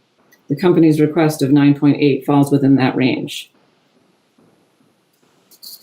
Considering settlements, the intervening witnesses in this case suggest that the company should be requesting a lower ROE based on the fact that there was a settlement in Washington, in its Washington jurisdiction at 9.5%. As I just discussed, it's well recognized that settlements represent compromise between the parties in a case, and no one element can be evaluated in isolation. The Washington settlement is no different than any other settlement in that regard, and it is not possible to identify that one element of the settlement to compare to the relative return for other jurisdictions. Similarly, it's not reasonable to conduct an analysis of the company's request in another jurisdiction.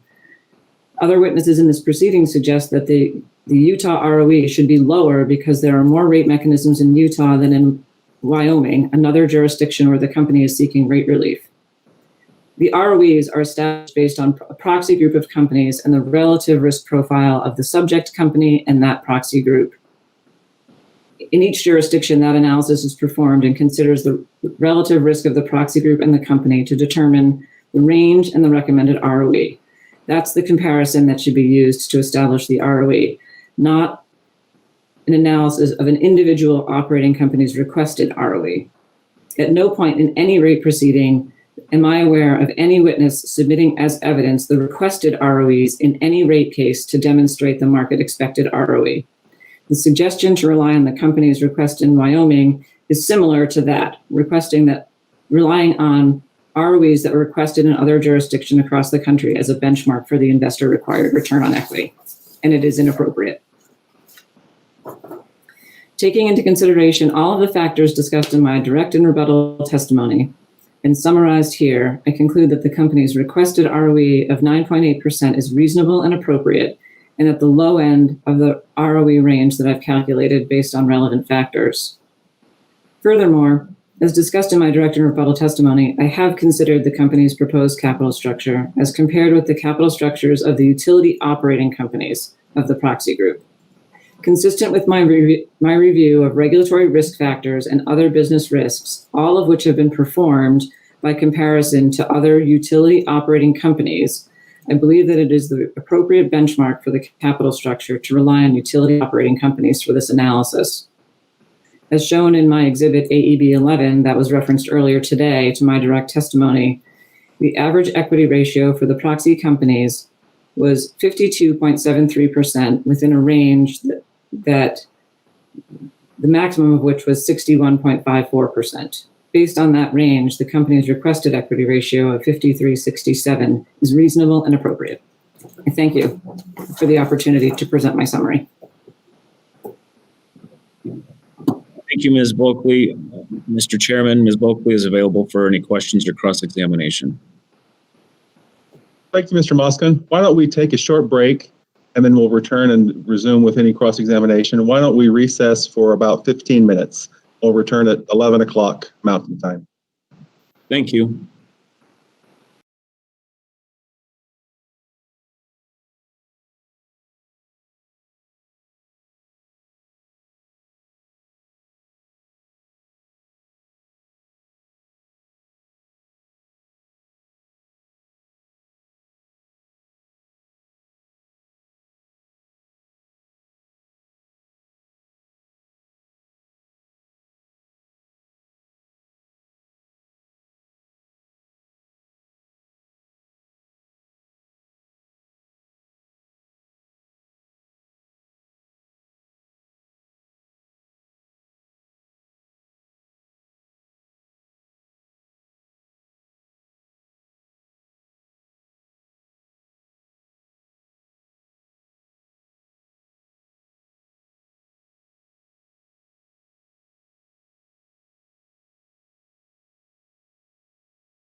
Thank you.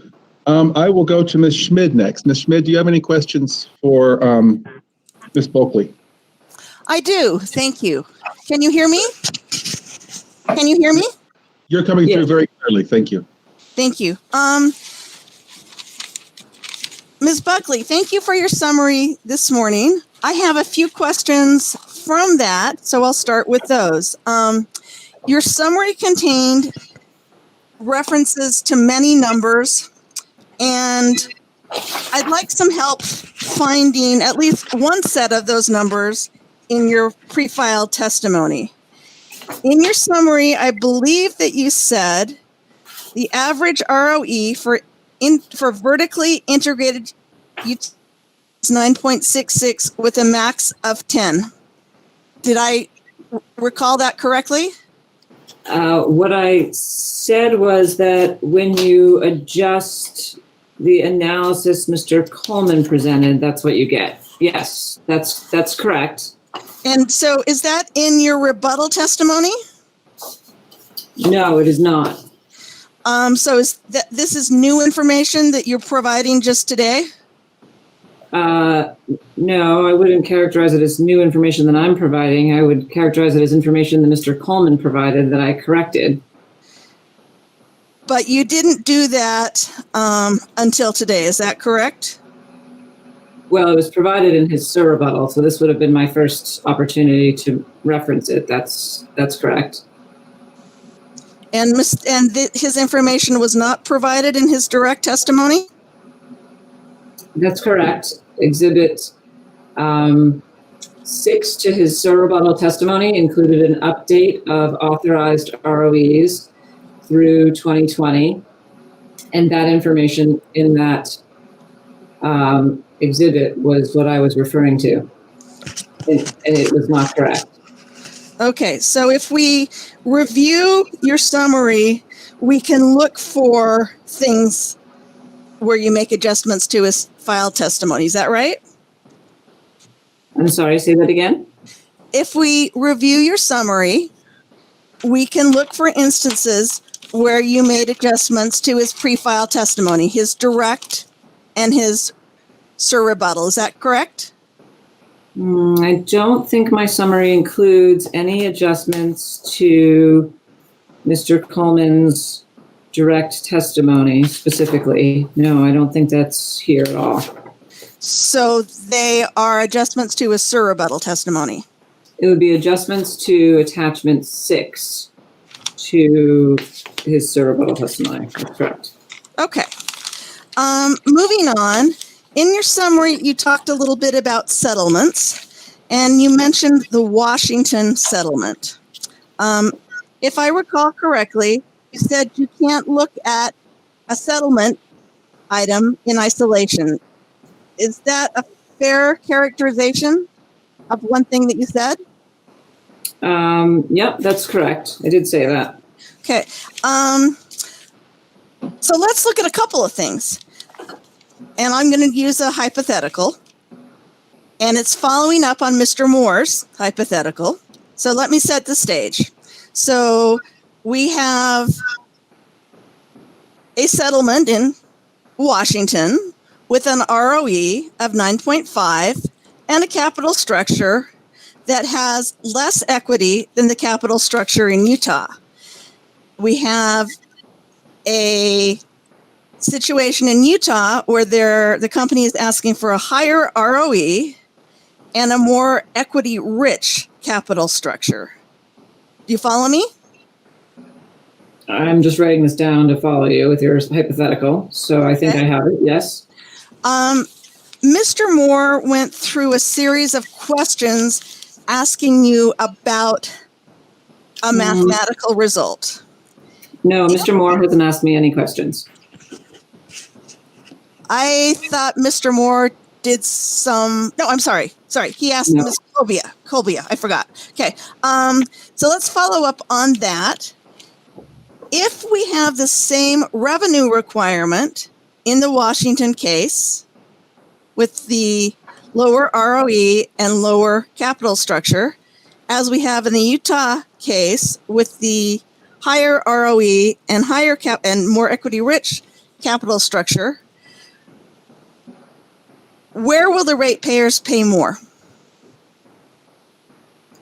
I'm sorry, the revenue requirements are equal. The ratepayers will pay the same amount. The premise of your argument was if we have the same revenue requirements in Washington and in Utah, and so regardless of how you move the parts for ROE and capital structure, if the revenue requirement is the same, the customers would pay the same.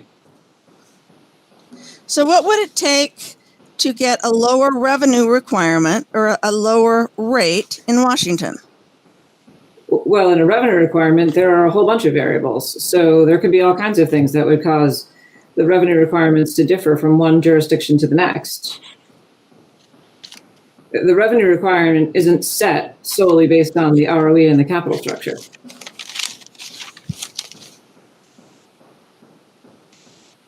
I may come back to that and I may not.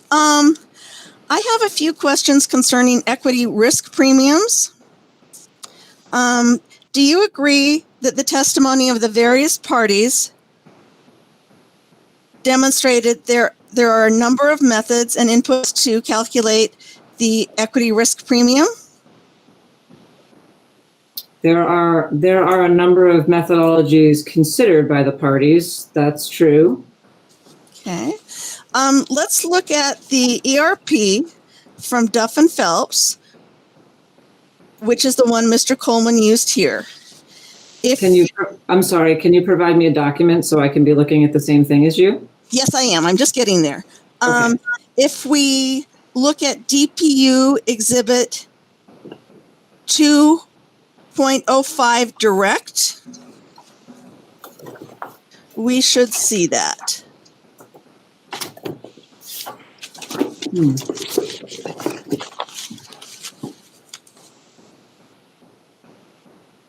And the top of the page that I'm looking at says capital asset pricing model results, Duff and Phelps market risk premium. Do you see that? Well, I didn't have the DPU's exhibits here, so I'm trying to pull them up electronically. So can you just bear with me for a second? I can, thank you. Thank you.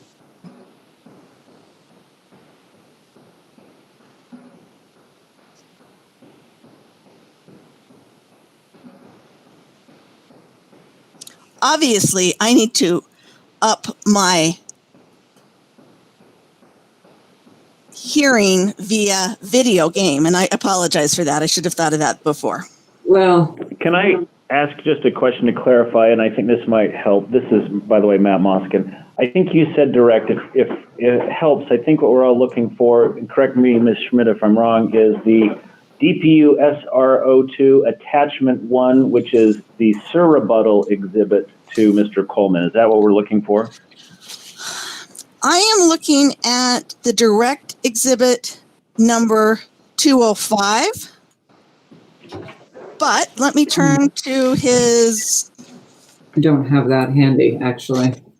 Okay. Well, I will represent to you then that in this exhibit, the risk-free rate presented by Duff and Phelps, the average beta for all analysts, average value line beta, average Zacks beta, average Yahoo Finance beta, and average Ned Davis beta is 2.5. The beta is 2.5? I don't... The risk-free rate is 2.5.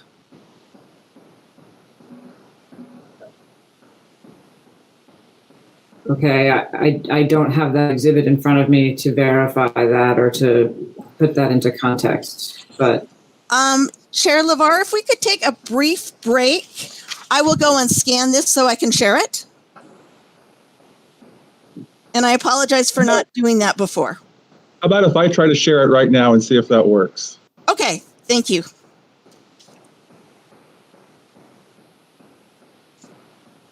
Is that showing enough of the screen for the current discussion? It is, thank you. Ms. Bulkley, do you see the exhibit that Chair LeVar has kindly put up on the screen? Yes, I do see. This says it's Duff and Phelps market risk premium. Yes. Yes, I see that. If we look at the risk-free rate, do we see that the risk-free rate is 2.5 all the way down under column 1? Yes, we do see that. Okay. So, but I'm not sure what that actually means because I'm getting there. Okay. And then if you look at column 3, the ERP, you'll see that it is 6.0 all the way down, right? Yes, I do see that. Okay. So according to Duff and Phelps, the total market return for the stock market should be approximately 8.5%, the sum of the ERP and the risk-free rate. Is that correct? According to Duff and Phelps. That would be correct, presumably. Okay. At some point.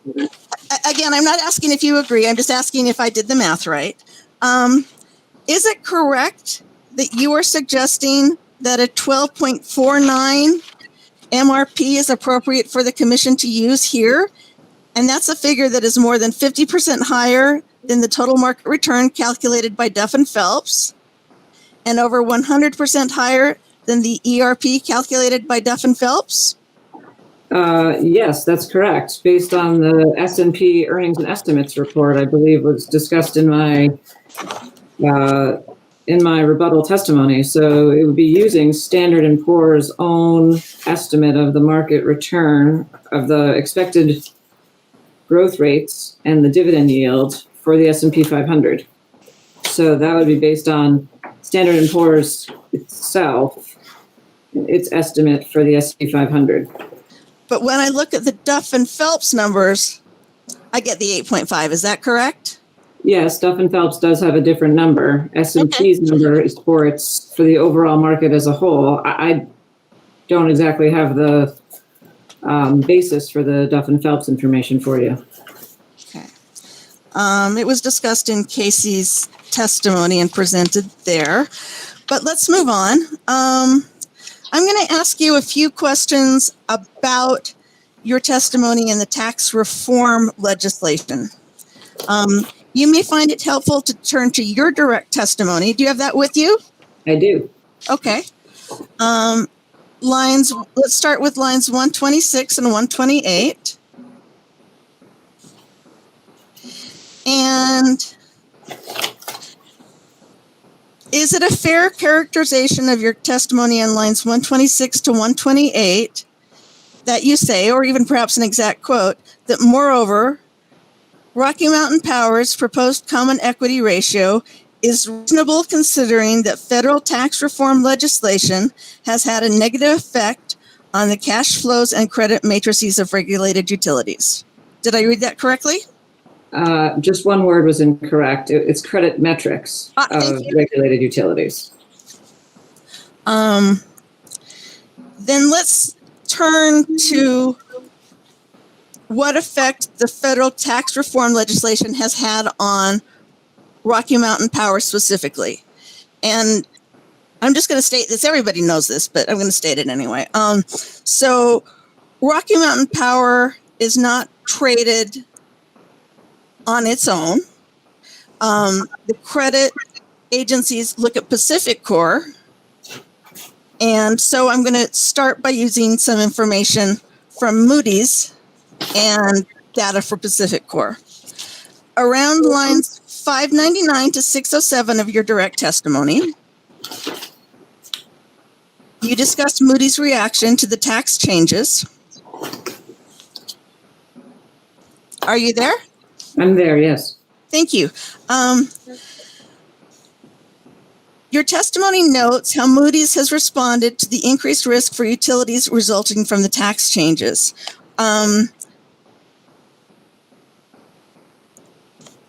I can read what is in there verbatim, or else I can just use a reference to those lines in your testimony. Which would you prefer? I think it's fine to use the reference. Okay, thank you. I can see them here.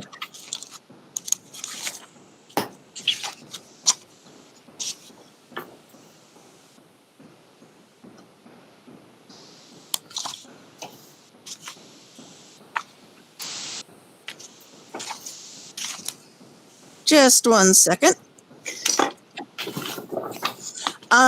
So using your testimony on those lines as a background, let's turn to what Moody's has said specifically about Pacific Core. And this is getting into a confidential exhibit that was provided, I believe, with Ms. Coblia's testimony as a work paper, and in response to an OCS data request. But I think what I'm going to say is not confidential. Often whole reports are marked confidential, and not everything in it is truly confidential. And I don't have a copy of anything from Ms. Coblia's testimony here. This is Mr. Moskin. Before I go forward, we're not sure what we're looking at to follow along. What are we looking for? Okay, if we turn to line 602 and 605 of Ms. Bulkley's testimony, you reference a June 2008 Moody's report. Is that correct? No, I referenced a June 2018 Moody's report. Sorry, thank you. I couldn't read my own writing. That was embarrassing.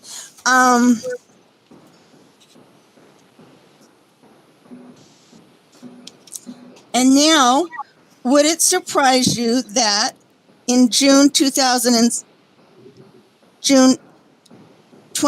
2019, Moody's gave Pacific Core a long-term rating of A3, and I believe that has been discussed already by Ms. Coblia. Do you recall that?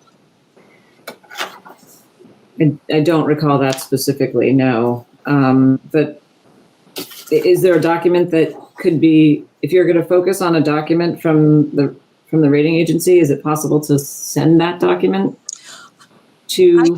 I can scan it and send it.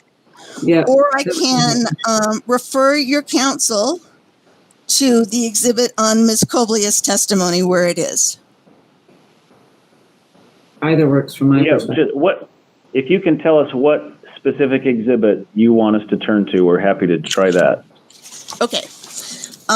Thank you guys for helping me with this. It is, I believe, work paper number NCK1 from Ms. Coblia's direct testimony. It is a confidential exhibit.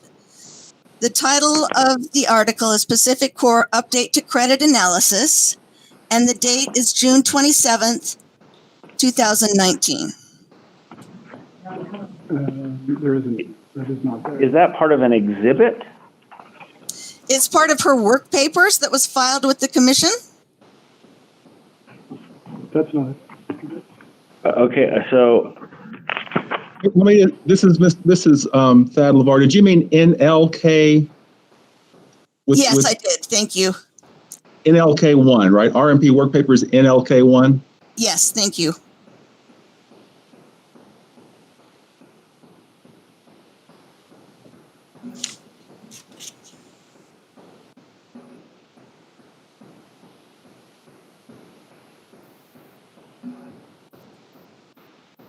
I'm sorry, I'm not hearing anyone. Are we okay? I think we're waiting for your counsel to find this. Okay. Okay, so Reporter, I worry when everything freezes and I don't hear anything. So as long as we're still okay. Right. So we're at NLK1, the exhibit from NLK1. I don't know if Ms. Bulkley is, but at least I've found it so far. So then from that specifically, what are we looking for? The credit opinion dated June 27th, 2019. And the article title is Pacific Core Update to Credit Analysis. And I apologize for this. I should have scanned it, but I did not. Okay, so that others may have access to that. I do not have access to Ms. Coblia's work papers here. I apologize for that. In that instance, Chair LeVar, I hate to do this, but could I ask for a break? And I will. Can I confirm, if this helps, is Exhibit 4 to Ms. Coblia's direct, which is NLK4, is the ratings direct key credit factors for regulated utilities industry. Is that what you're looking for? What is the date of that report? November 19, 2013. Okay, it is not the same thing I'm looking at. So I hate to do this, Chair LeVar, but could we have a break and I will scan the article to which I am referring and I will send it to Mr. Saban, who can share it with his counsel and then their witness. And I truly apologize. Sure, we could take a 10-minute break, and I will just verify that I have NLK1 in front of me, and it is the document that Ms. Schmid was describing. So that's the correct work papers to Ms. It's the first confidential exhibit to Ms. Coblia's direct testimony. So with that, if we still need a few minutes to make sure that's in front of Ms. Bulkley, do we need 10? Just I don't to make know sure. that we need. Is 5? Okay, why don't we recess for 5 minutes? 5 sounds good. Thank you.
Okay, I have provided a confidential document to Rocky Mountain Power's Council, Mr. Saban and Mr. Moscone.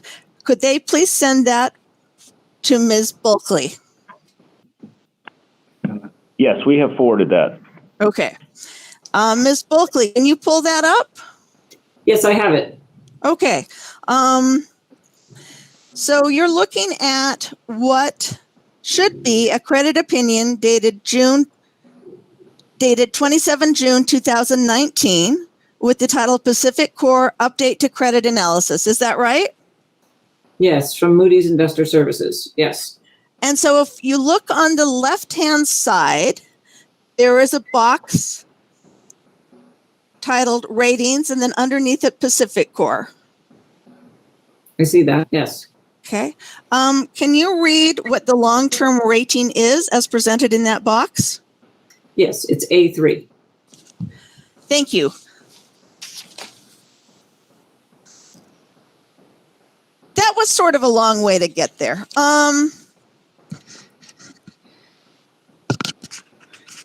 So is it fair to say that Pacific Core, unlike many regulated utilities that have been and still are downgraded by Moody's, Pacific Core has what we could generally term a good rating?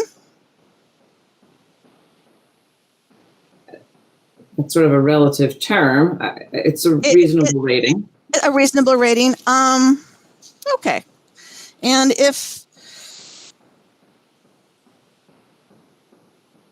then let's go now, and I apologize, that was an awful lot of time to get that simple question and answer in.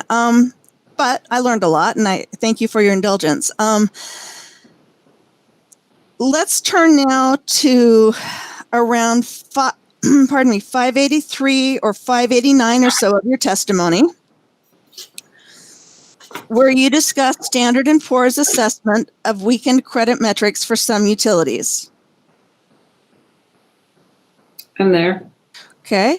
I believe that you state, in essence, utilities with minimal financial cushion will look at issuing equity. Is that a fair characterization, or would you like the group of sentences read into the record?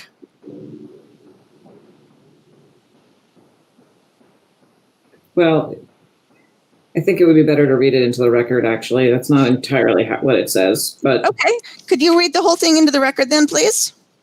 Sure. Do you want me to start at 583, or are you most interested in 585, which is where I think your paraphrase may have started? I believe I'm interested in 585. Fine. Yes. And it's 585 to 588, I believe. Okay. Excellent. In addition, S&P expects that weaker credit metrics will continue for those utilities operating with minimal financial cushion. S&P further expects that these utilities will look to offset the revenue reductions from tax reform with equity issuances. I think that's what you're looking to say. Yes. Yes. Would you agree that Pacific Core has not issued equity during the time from the passing of the TCJA to today? That's really a question for Ms. Coblio. I can't say that I know that for sure. Okay. Let's turn now to electric industry ROEs. And I did circulate this to all the parties, I believe, as DPU and the Commission as DPU Cross Exhibit number 1. And what it is it is a report and charts from RRA. And the date on that document, can you just confirm for me so I make sure I have the right thing? Yes, it is October 20th, 2020. Yes, I have that document. Okay. Have you seen this document before? Yes, I have. What period of time does the article discuss? The article says it discusses January through September 2020. And if we look at the bottom of the first paragraph, the second sentence from the bottom, we see that it states, based on data gathered by Regulatory Research Associates, a group within S&P Global Market Intelligence, the average return on equity authorized electric utilities was 9.5% in all rate cases decided in the first 3 quarters of 2020, below the 9.65 average for cases in full year 2019. Did I read that correctly? You did. I believe I addressed this very data in my summary, however. Yes. So, and I think this article goes on to discuss certain of the specific cases I referenced that are part of that average. Yes, and I was going to get there, but thank you for getting there all on your own. With that in mind, you criticized including some of those ROEs in Mr. Coleman's figures. However, isn't it true that those ROEs are what the customer is paying through rates in the listed company areas? Well, for example, the Central Maine Power, for an 18-month period, they would pay 8.25%, after which time it would revert to 9.25%. So depends on which time period you're referring to, I guess. However, that is a penalty based on management performance, and it's not a measure of the market cost of equity. It's a penalty to shareholders for management performance. So, yes, 8.25% would be paid for a period of time, and then it would revert to 9.25%. Similarly, in the Green Mountain Power case, this is a multi-year rate plan that did adjust for a period of time. I'm not certain what the length of the multi-year plan is and how many steps are in that plan, but for some period of time, the rate adjusts to 8.2%. Again, it is not a market determination, however. It's stipulated as part of a multi-year rate plan. What I'd like to do is move for the admission of DPU Cross Exhibit 1, so the commission can read this exhibit and take all comments made into account. May this DPU Cross Exhibit 1 please be admitted. And Ms. Schmidt, I don't know that we have that in our possession. I was looking for it while you were discussing it with Ms. Bulkley, and I don't have it in my possession. If you could direct me where I should or could, or Chair LeVar, I'm seeing it as having been sent to our email earlier today. Okay, I was looking through that and didn't find it. I found the offices, but not the divisions. It came through at about 8:47. Oh, okay, Cross Exhibit 2.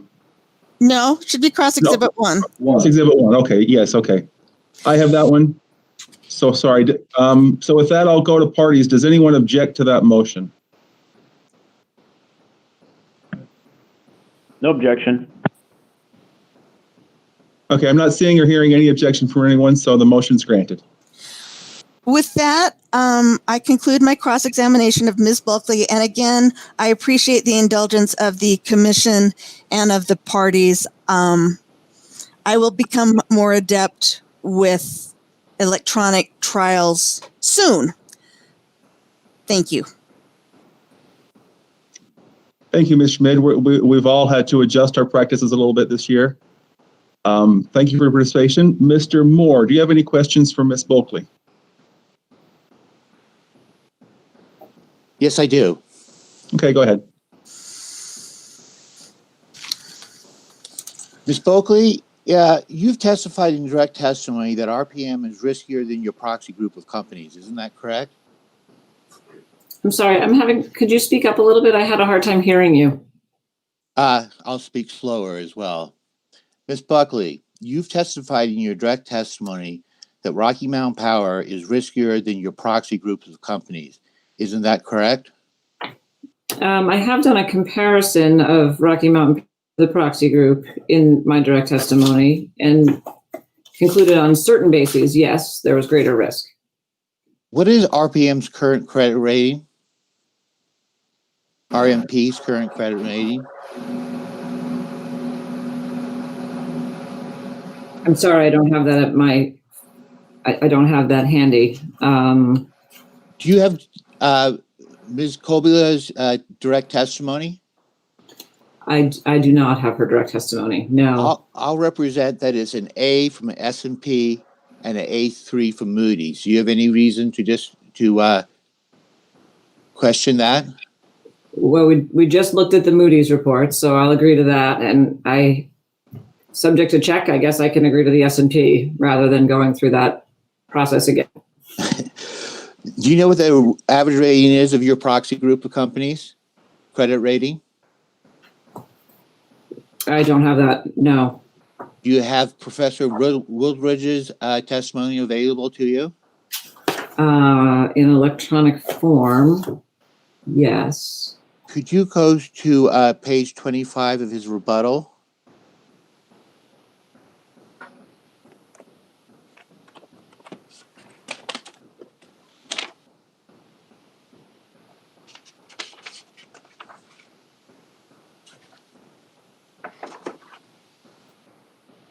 Let me make sure. His rebuttal testimony. Or his surrebuttal testimony. I don't have a rebuttal. I have direct and surrebuttal. Oh, I'm sorry. Direct testimony. Okay, so it's page 25 of direct. Yes, he states there that your proxy group company has a credit rating of BBB plus. Isn't that from S&P and from Moody's? BAA1. Isn't that do you see that? That is what he states there. I don't have the work paper to support that, but that is stated there on that page. That's correct. Okay.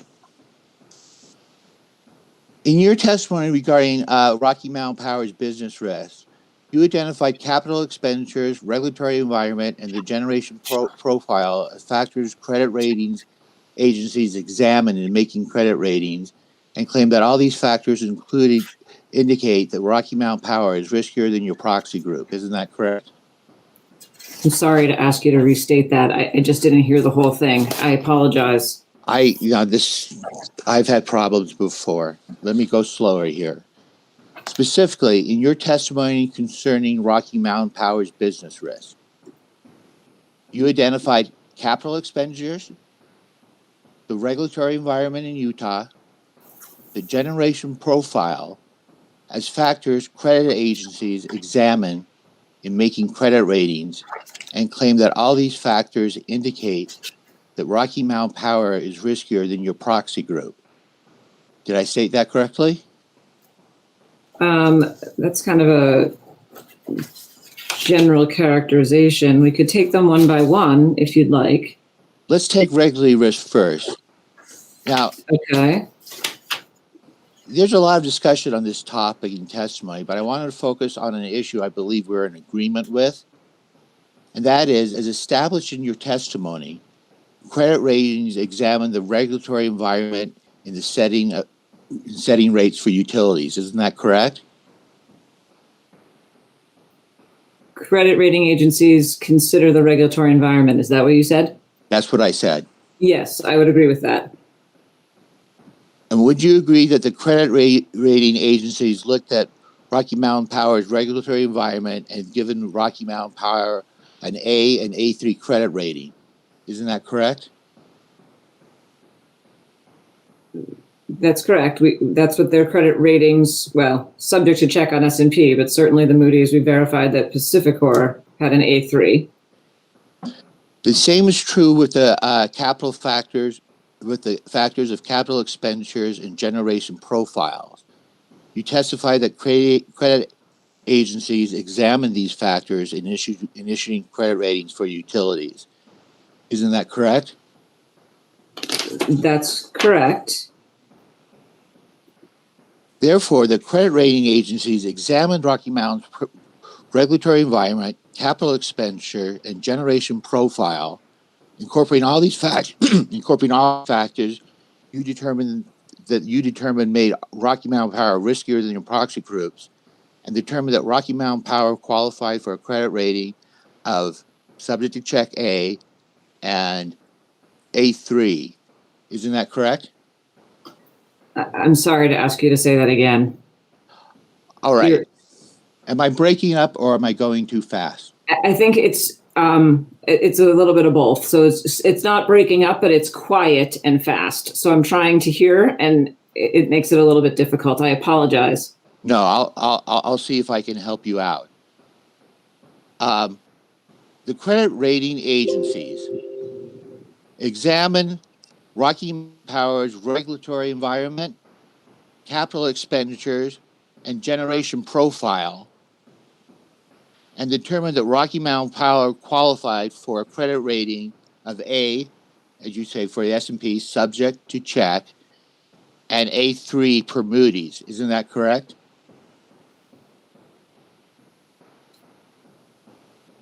Generally speaking, yes, that's correct. Now, the credit rating agencies presumably looked at similar factors for your proxy group and determined that the proxy companies should have an inferior credit rating, according to the testimony we talked about before, of S&P BB plus and Moody's Baa1. Isn't that correct?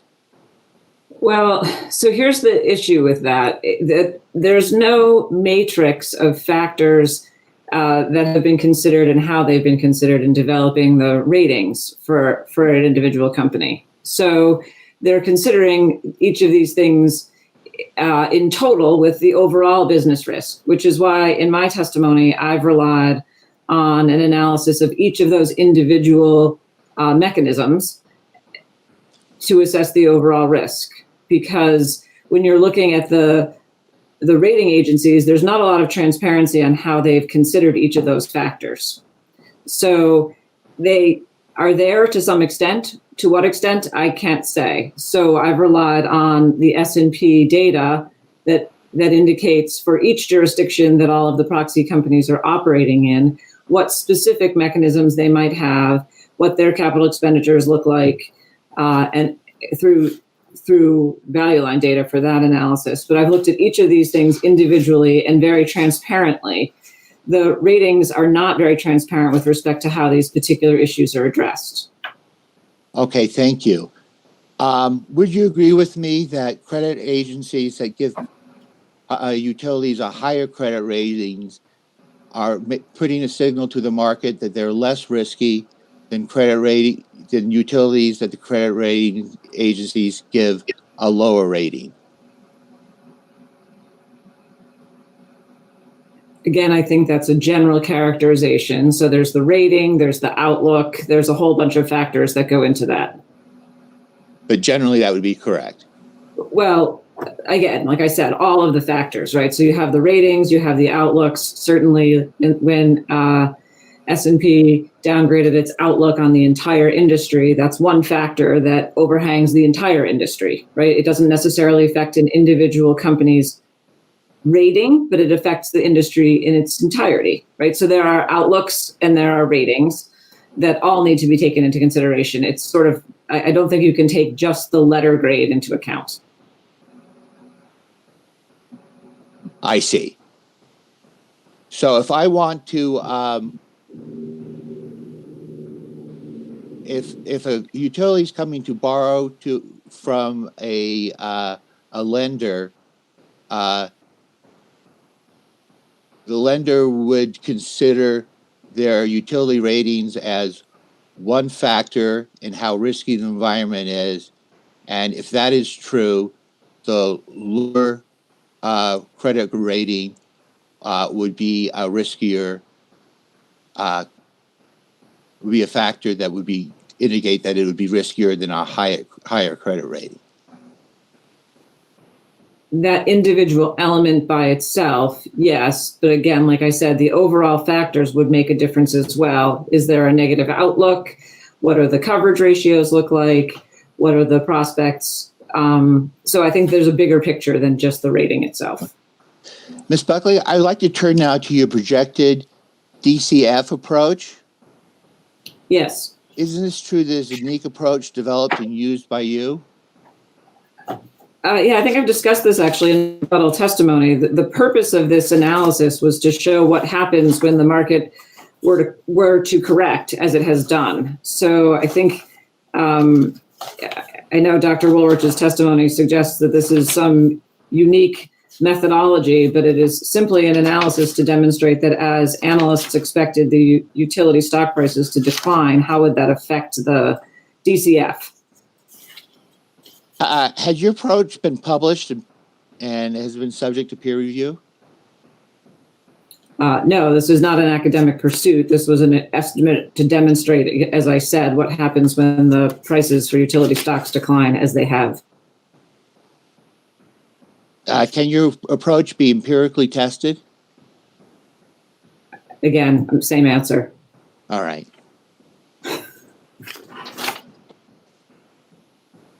And then again, your approach wouldn't be generally accepted in the scientific community. It's not a scientific study, as I said. Okay. Yep. Illustrative example, as discussed in my rebuttal testimony. Ms. Buckley, I'd like you to turn to your direct testimony on page 81. Line 1616.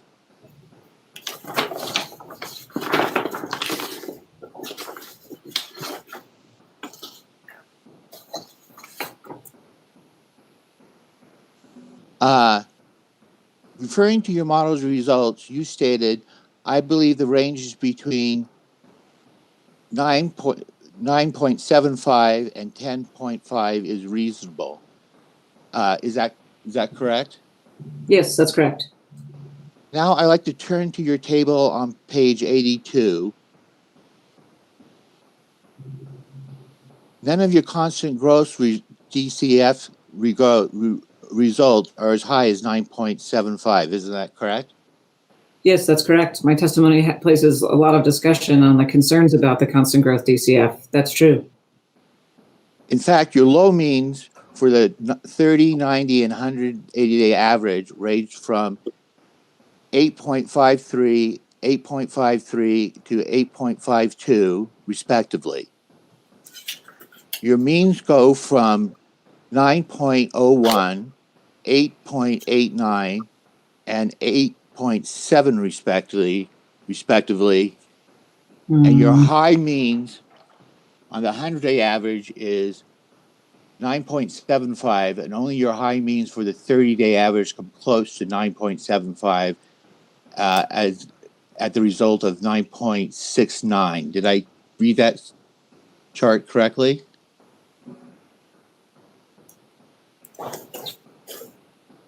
I'm not exactly sure where you were reading from in that chart. I followed you on the lows, but did I jump wrong in the highs? Could you read? Could you read what your high means are for your DCF analysis?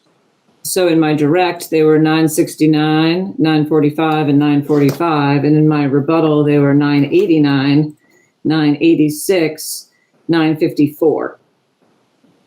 And your rebuttal is on RMP exhibit AEB-1R. Correct. Okay. And again, your low means average go from 8.45 to 8.45 to 8.43. And yes, your means go to 9.00, 8.89, and 8.76. And you've already discussed your high means. Yes. Is that correct? Yes, that's correct. And if you sort of looked at the projected DCF that you talked about earlier, in my direct, the high range would be 9.9, and as prices dropped off, the highs in my constant growth DCF were 9.89. So it kind of demonstrates directionally that wasn't so far off, huh? Well, good point. It is apparent that you put very little weight in these models, isn't it? You almost totally disregarded them to get to your recommendation of 10.20. So again, I did consider all of the models that are here. My testimony discusses at length the concerns that I have with the constant growth DCF. I think I would say each analyst in this case has considered their models and how much weight to place on every one of those models. So, for example, Dr. Woolridge places no emphasis on his CAPM, which is at 7.6. So I think the process has been that each person has developed their models and has considered the appropriate weight to place on the results of those models. I have placed, I have had demonstrated concerns with the constant growth DCF. Certainly in direct, my concern was that utility stock prices were high, driving the dividend yields to be low. In rebuttal, as we see, markets corrected and the DCF results came back higher. And analysts were expecting that they were still too high at that point. So again, causing concern for the results that model might still be under predicting. Okay, we'll get to that. Isn't it true that your prediction of lower utility stock prices is directly tied to your prediction that long-term interest rates will go up in the near term when rates will be in effect? Isn't that correct? I don't think there's a direct tie there. I think that's actually been fairly loose over time.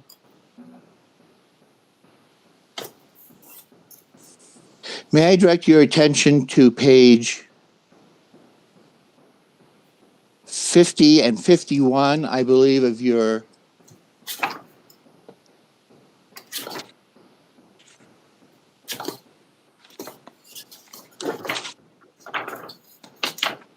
direct testimony?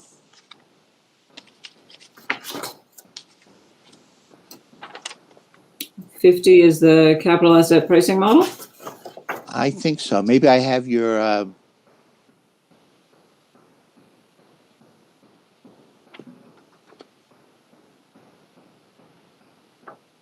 me try your Sir rebuttal testimony. Apologize. I did not file Sir rebuttal testimony. Your rebuttal testimony. Page 50 of my rebuttal testimony.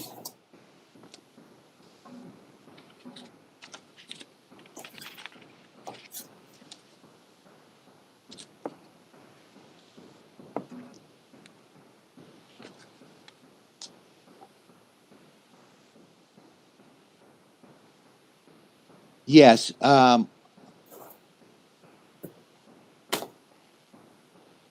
you read the first sentence on line 1027? Yes.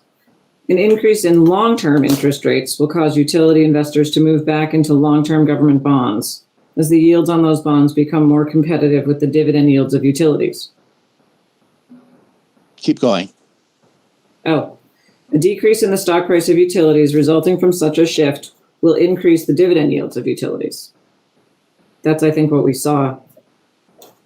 We were just looking at that in our comparison of the direct versus rebuttal DCF results. So there is you would call it indirect or loose connection between in your testimony, the prediction of long-term interest rates and the DCF model. From what you just read. Yes, there is a relationship there. I would say that, as I said, I would say that it's loose. Maybe it's sort of useful to demonstrate. I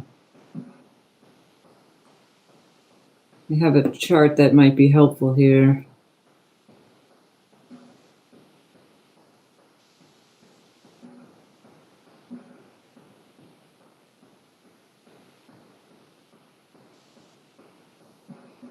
Not sure if this is the point you're trying to address. Let me see if I can be helpful. All right, we'll wait. Let's see.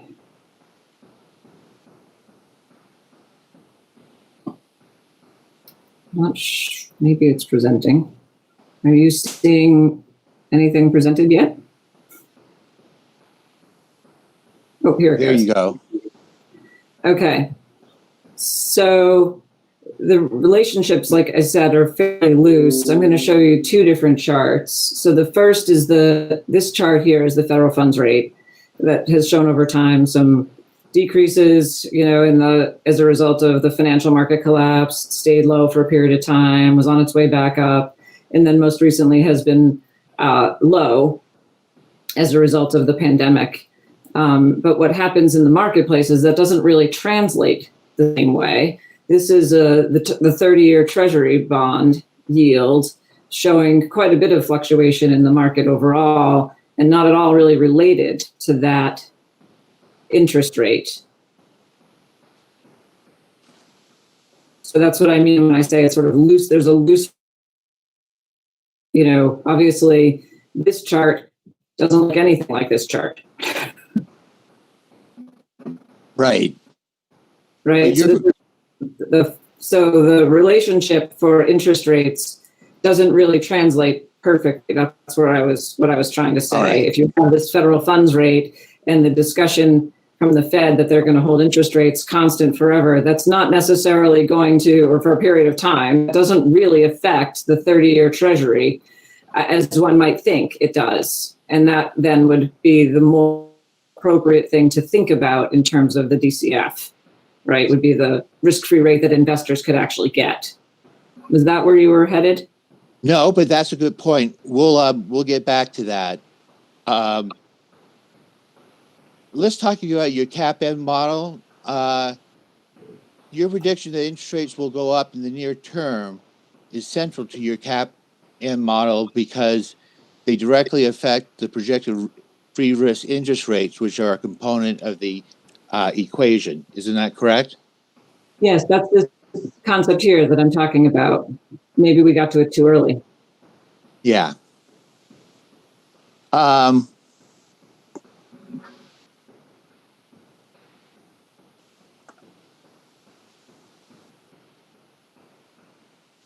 Now, can I have you go to your rebuttal testimony, page 26? Page 26.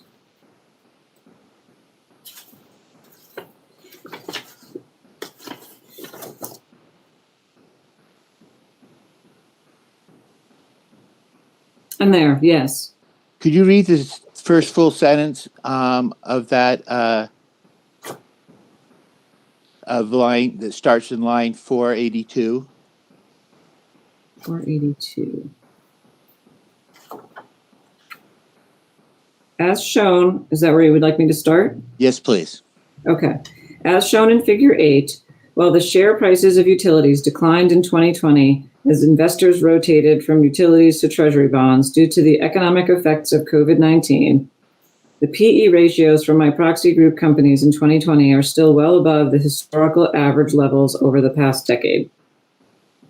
Is that the only sentence you need? Yes. Okay. Now, can I direct your attention to page 37 of your direct testimony?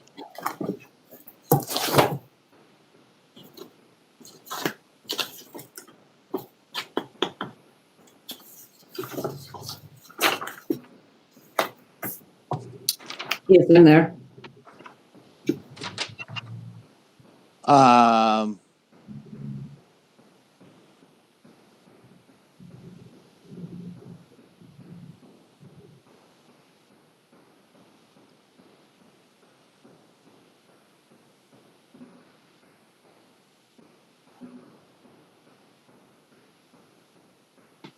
You know, I have that misquoted. I'll just skip that.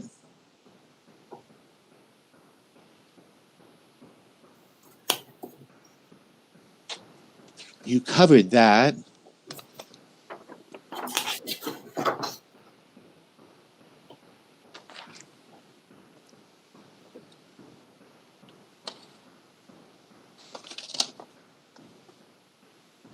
On page 50 and 51 of your rebuttal testimony,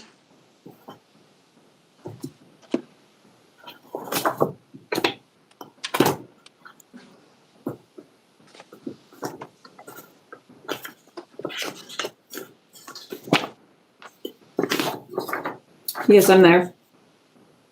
on line 1023 to 1034.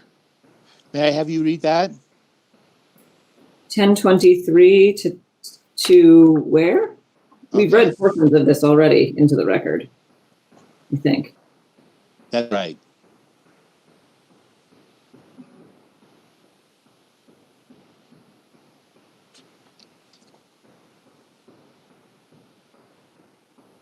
Yes, could you just read it again, starting with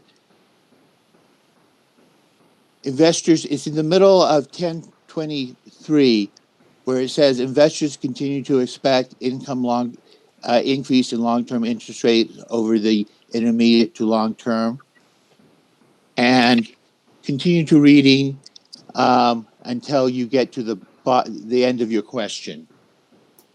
End of my question. Okay, so we're going to reread the section that we already read into the record? Yes, please. Okay, so I'll just start at the beginning of that sentence on 1023 so that it makes sense. Section 5 of my rebuttal testimony notes that investors continue to expect an increase in long-term interest rates over the intermediate to long term, despite the recent decline in yields from government bonds, due in large part to the Federal Reserve's effort to stimulate the economy and stabilize financial markets during the COVID-19 pandemic. I think this section we've already read, but I'll read it again. An increase in long-term interest rates will cause utility investors to move back into long-term government bonds as the yields on those bonds become more competitive with the dividend yields of utilities. A decrease in the stock price of utilities resulting from such a shift will increase the dividend yield of utilities. Is that where you want me to stop? No, keep going till you get decrease over time. Okay. Thus, the forward-looking cost of equity using the DCF model will increase. The projected stock prices developed by the value line reflect this relationship. Consistent with market expectations, value line projects valuations of the companies in my proxy group will decrease over the near term. And it seems to me that you're making the point that is the decrease of the value of utility companies is tied to the interest rates environment at the time. Is that correct? Because the investors are rotating out of government bonds as interest rate goes up into utility stocks. Yes, out of utility stocks into bonds when the interest rates goes up, driving the price down. Is that correct? That is a sector rotation, yes. Now, interest rates are central to all of the models you use. Isn't that correct? Either directly or indirectly? They are related to the models, yes. Central is strong, but they are related to all the models. All right. As I pointed out in the charts that I've been presenting. So it depends on which rates you're referring to as well, right? The federal funds rate that we're looking at here is not used in the model, but the 30-year treasury that's shown here is used in the model. So all right. It sort of depends on which rates you're referring to. We'll get to that right now, actually. Are you aware that on page 8 and 9 of Professor Woolworth's rebuttal, he states the Federal Reserve Chair Jeremy Powell stated in a September 4th interview with NPR that we think that the economy is going to need low interest rates to support economic activity for an extended period of time. This will be measured in years. So I don't necessarily know that portion of Dr. Woolrich's testimony, but I am familiar with Chairman Powell's testimony on that topic. I think 2 days prior to that, Vice Chair Richard Clarida had some comments as well that provided a little bit more color on this. And this goes back to these two charts that I keep referring to here, where the Federal Reserve is addressing the federal funds target rate, which is shown in this chart. The yield curve, the 30-year treasury, for example, is separate and apart from that. And Vice Chair Clarida's comments, I think it was August 30th, suggested that they did not intend to tie the yield curve. So they're focused on this chart here, not this chart here. And you can see that from the chart, right? They've held this federal funds rate low in 2020. The federal funds rate is the interbank lending rate, right? So that's Right. for banking. And then the 30-year treasury is what one might get if they were to invest in the 30-year treasury. And so you can see that that yield has moved completely independent from the Federal Reserve's decision to maintain the federal funds rate at a low level. May I direct your attention to the OCS cross exhibit number 3? Sure. Do you have access to the OCS cross exhibits? I do. They're in electronic form. So if you just give me a second to open them, that'd be great.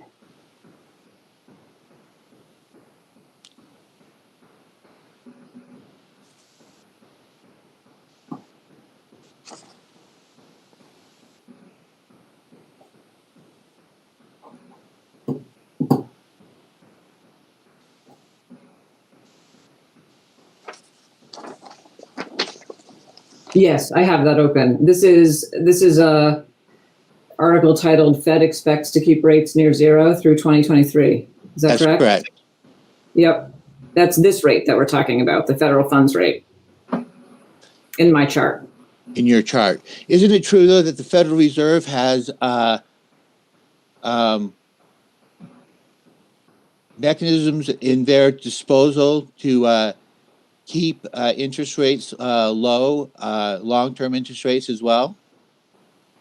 Yes, as I just mentioned, though, I think the comments from Vice Chair Clarida that were a couple of days prior to the quote that you provided to me from Dr. Woolrich's rebuttal indicated that the yield curve wasn't something that they were going to be addressing. And I think that's fairly evident from this other chart that I have, right? So if you look at, again, this is the near zero. Here we are at the federal funds rate at 0.25% being held.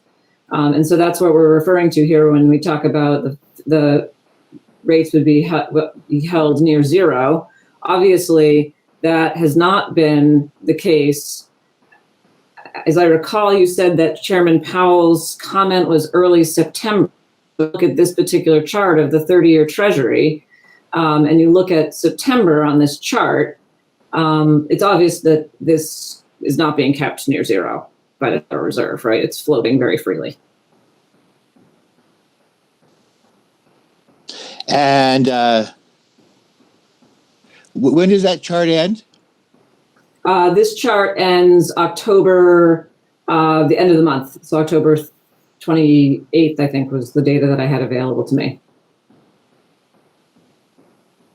So you can see at the bottom, September is, if you're going from the right, it's it's the second white section of the chart. That's sort of where September starts, and then October starts at the white bar on the chart. And so obviously you can see that since September, the 30-year Treasury has increased, even though Chair Powell's comments with respect to interest rates in September, again, those were related to these interest rates, the federal funds rate. Could you give me a cite of, excuse me, I didn't mean to interrupt you. No, that's fine. Could you give me a cite to Vice Chair's comments? Yeah, it was August 30th. I believe it's August 30th. I could maybe at a break pull up and provide a proper citation. I know when you go to the Federal Reserve webpage, you can get all of the speeches listed by date. All right. August 30th. Do you dispute Professor Woolrich's contention on page 19 and 20 of his direct testimony, as his rebuttal testimony, that several academic articles have proven that over the last decade, Wall Street economists have been consistently predicting high interest rates, and these economists have been consistently wrong? I'm sorry, what page of the testimony is that? Page 19 and 20.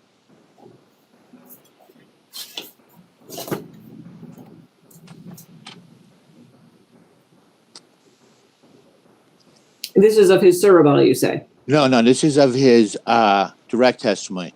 His direct testimony. I'm sorry. Let me pull that up.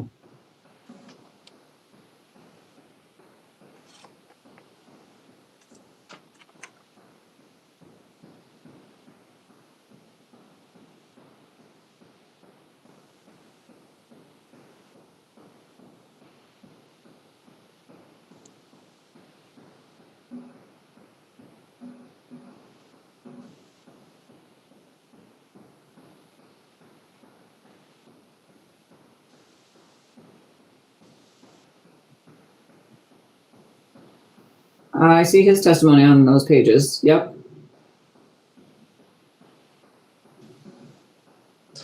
There are several articles referenced in his footnotes, footnote 10, 11, and 12.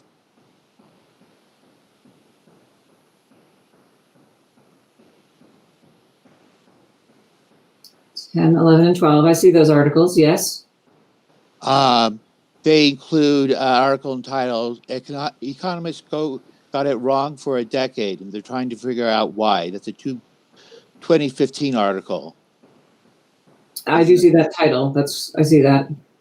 And there's another one saying interest rates forecasters are shockingly wrong almost all the time.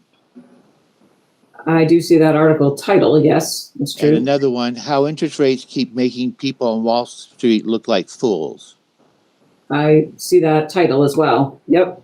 Do you have any reason to dispute the conclusion or Professor Wilders' contention that these articles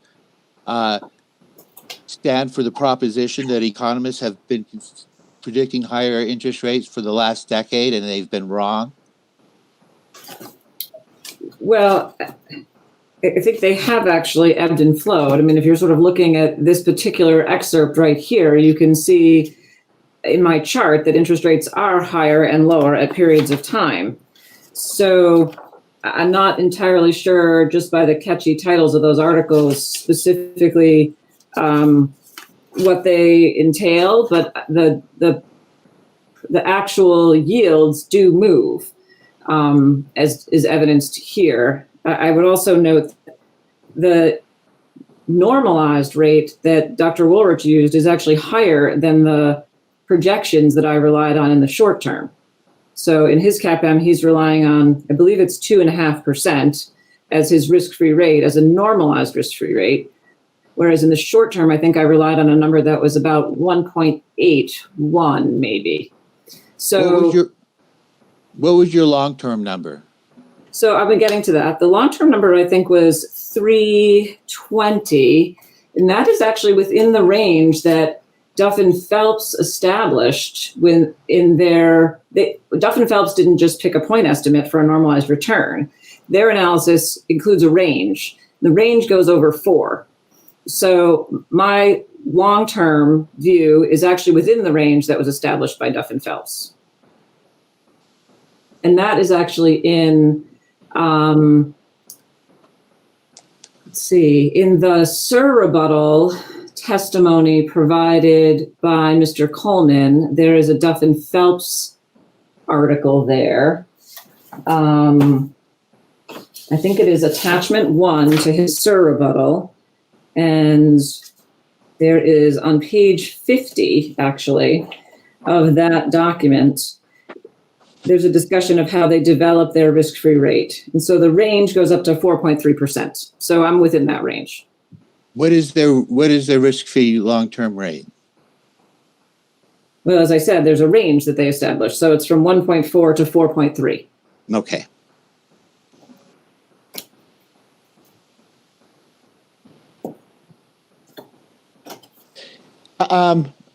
Would you agree with me that if someone is able to predict interest rates, they could make a good living as a hedge fund manager in Wall Street? You know, I'm not really sure what it takes to be a hedge fund manager, so I'm not gonna All right. I think that's outside my scope in this case. That's outside of your scope? But is your testimony that people can actually predict what will happen with interest rates 3 to 5 years out? Well, no, let's be clear about what I'm relying on and what we're doing in this exercise of setting the cost of capital. What we're looking for is the investor required return on equity. And so what I'm relying on is what investors' expectations are. And that should feed into what their expectations are for the return on a forward-looking basis. So I think that's an important consideration. If investors are expecting that to occur, that's an important factor to consider. All of my analyses also considered the 30-day average of the Treasury bond yield as well. But I do think it's important to look when we're setting a return that is meant to satisfy investors' expectation. That's a forward look. And so it's important to consider what investors are thinking about all of the assumptions. And you're making the assumption that investors are thinking that interest rates will be higher 3 to 5 years out. Oh, I'm not making that assessment by myself. No, Okay. I am relying on a consensus estimate of 50 economists in the publication that I've relied on. And that would go back to the articles that Professor Woolridge cited talking about the economists being wrong consistently. Those, hypothetically, let's ask you this because you haven't had a chance to read through them. They were in the testimony. But hypothetically, wouldn't you expect articles talking about the accuracy of economic... Well, my point is this. Let me start over. These articles deal with objectionable projection, with objectionable facts, not ranges or judgment. What they do is they look at the projections of a higher interest rates and at one time, and they compare them to what the interest rates actually occurred. Would that make sense to you? That's true. I'm assuming, I haven't read the articles, but if you were to be trying to validate, that would be one way to validate. I'll give you that. I don't know what the articles have done.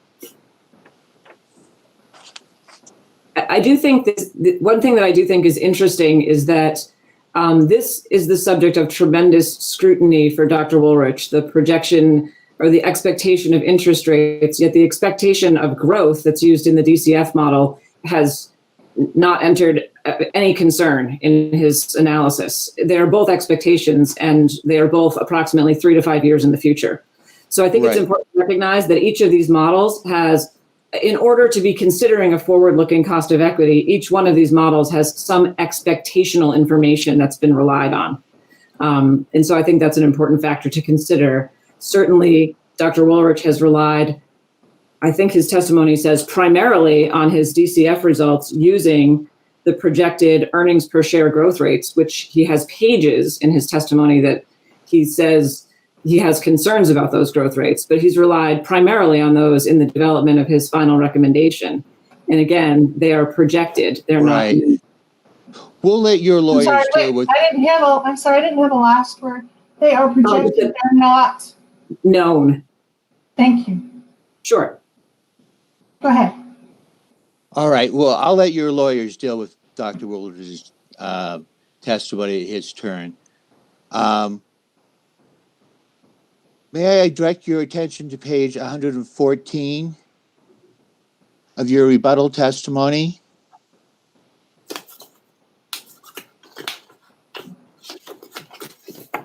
Yes, I'm there. I think you were stating in response to Professor Woolridge's testimony that academic articles demonstrate an upward bias in Wall Street's analyst reports of EPS growth. When you stated well, why don't you? Could you read what you said, starting as discussed in my previously in my rebuttal? Sure. So you want me to read at line 2325, the sentence that starts as? Is that what you'd like me to do? Please. Sure.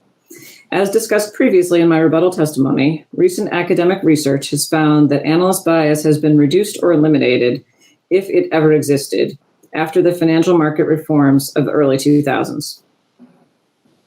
Were you yes, that's great. Were you referring to page 94 and 95 of your rebuttal testimony when you addressed a quote from a McKinsey article?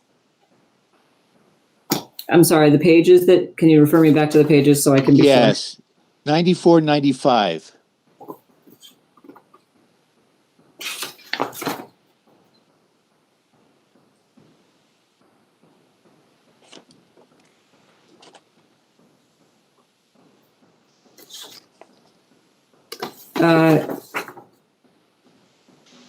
Yes, that does reference the same topic.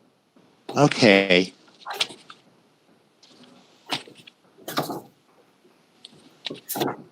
Let me get there.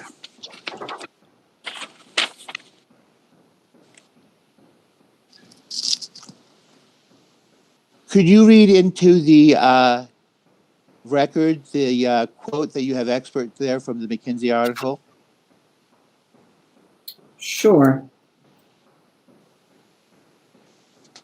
Exceptions to the long pattern of excessively optimistic forecasts are rare, as a progression of consensus earning estimates for the S&P 500 shows. Exhibit 1, close paren.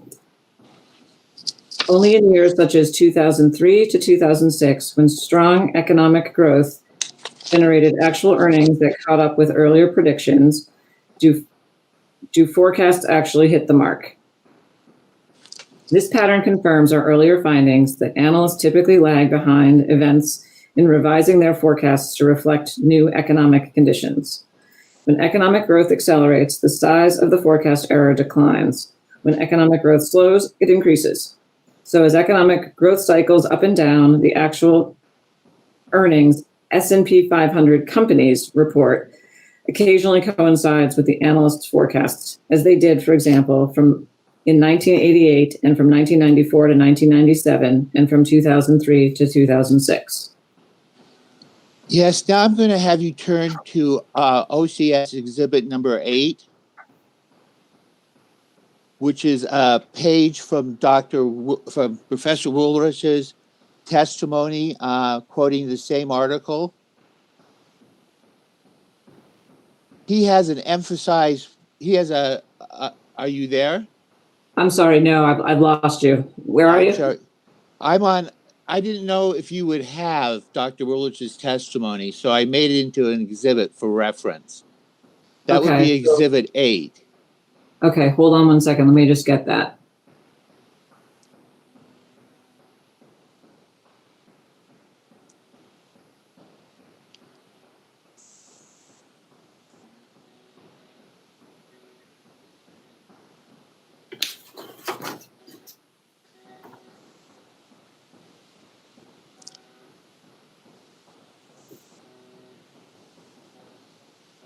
Exhibit 8, you said?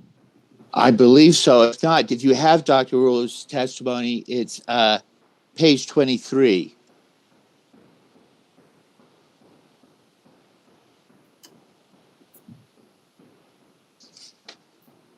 I'm just waiting for it to pull up.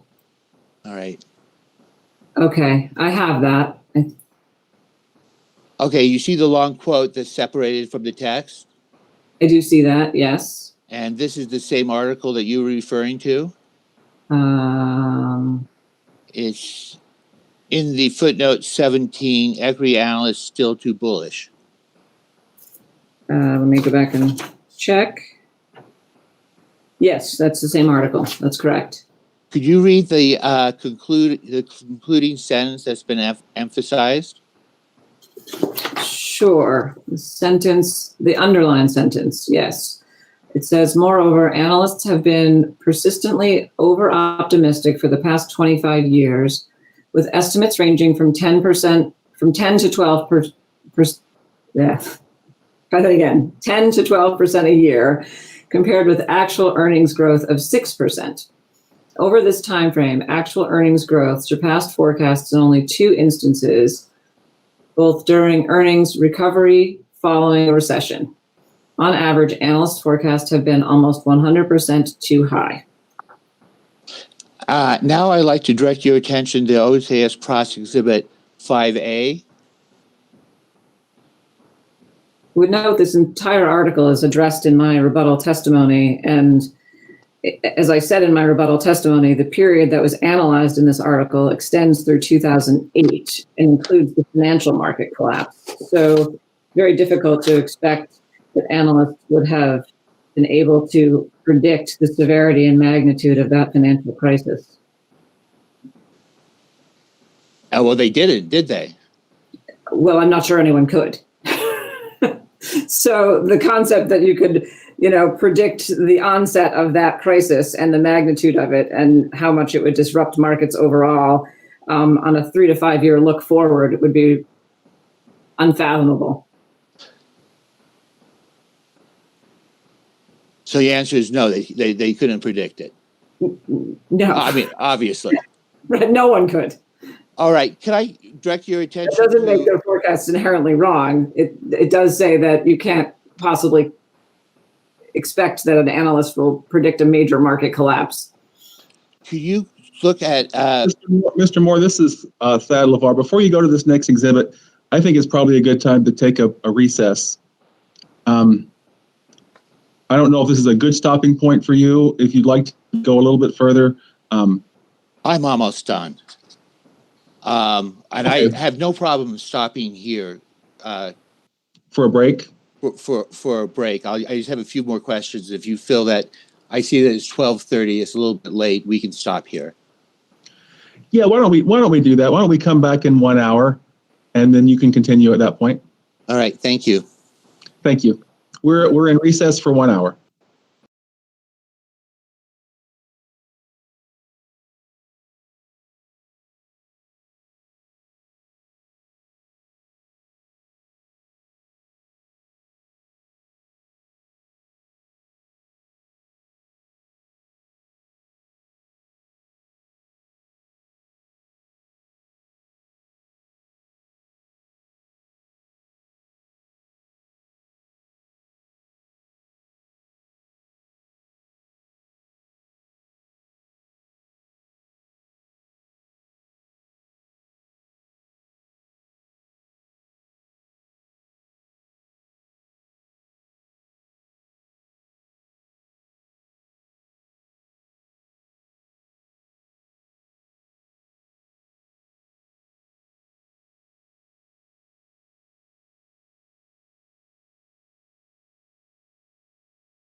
on the record, and we will continue with Mr. Moore's cross-examination of Ms. Bulkley.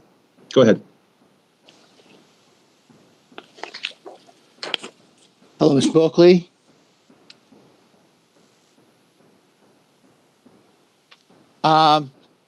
May I direct your attention to OCS Exhibit 5A? Yes, I'm there. This is a excerpt of the McKinsey study we've been referring to. Is that correct?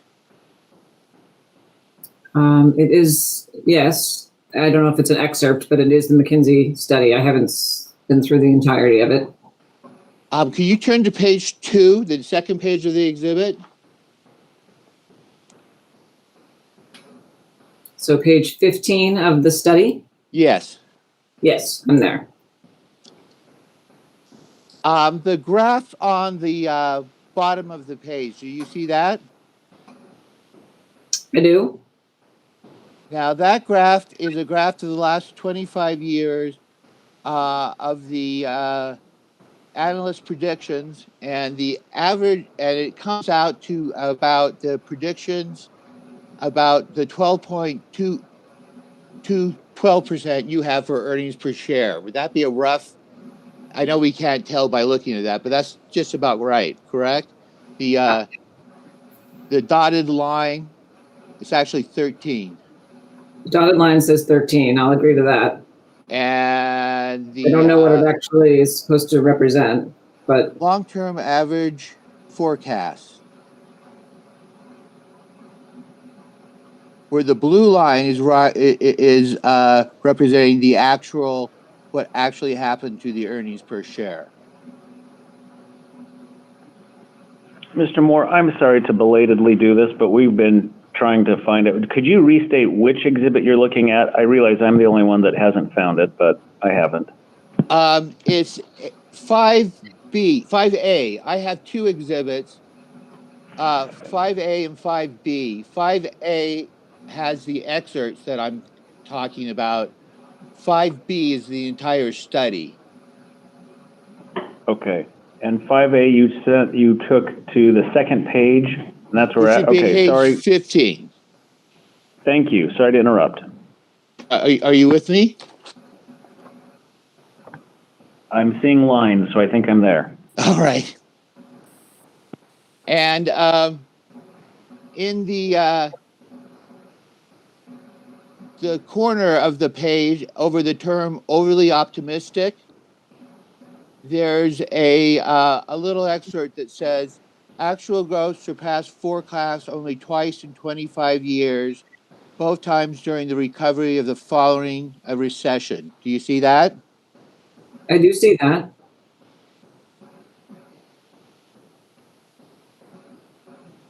I'm missing pages 2 through 14, though. In this document. Could I direct your attention to exhibit 5B, which is the whole study, if you want to look at that. That would probably be helpful. Let me just take a minute to open that.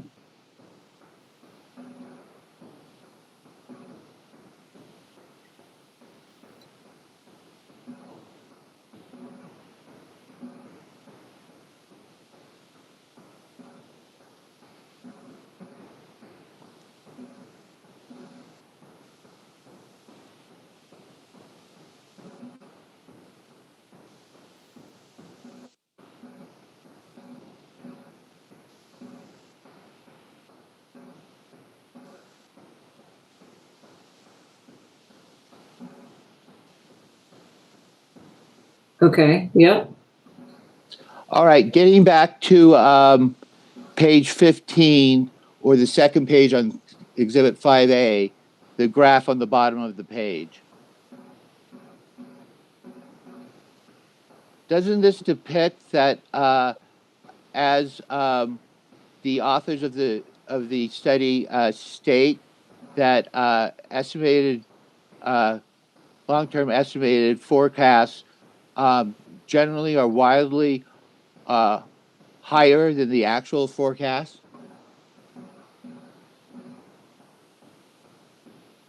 I'm not entirely sure what this suggests without having read the entirety of the document, but certainly it looks like the 7% is less than 13. I'll say that. All right. That's about what I can tell you. I haven't, obviously I just skipped briefly from page 1 to 15 in less than a minute. So. Well, you quoted from this article in your testimony.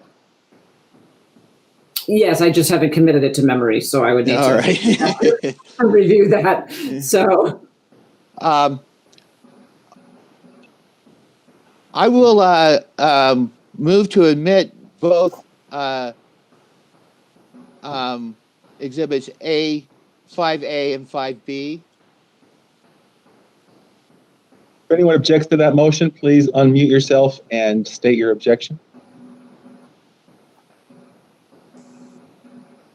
I'm not hearing or seeing any objections, so the motion is granted. With that, I'll end my cross-examination. Okay, thank you, Mr. Moore. Ms. Baldwin, do you have any questions for Ms. Bulkley? Yes, thank you. I just have a few. Okay, go ahead.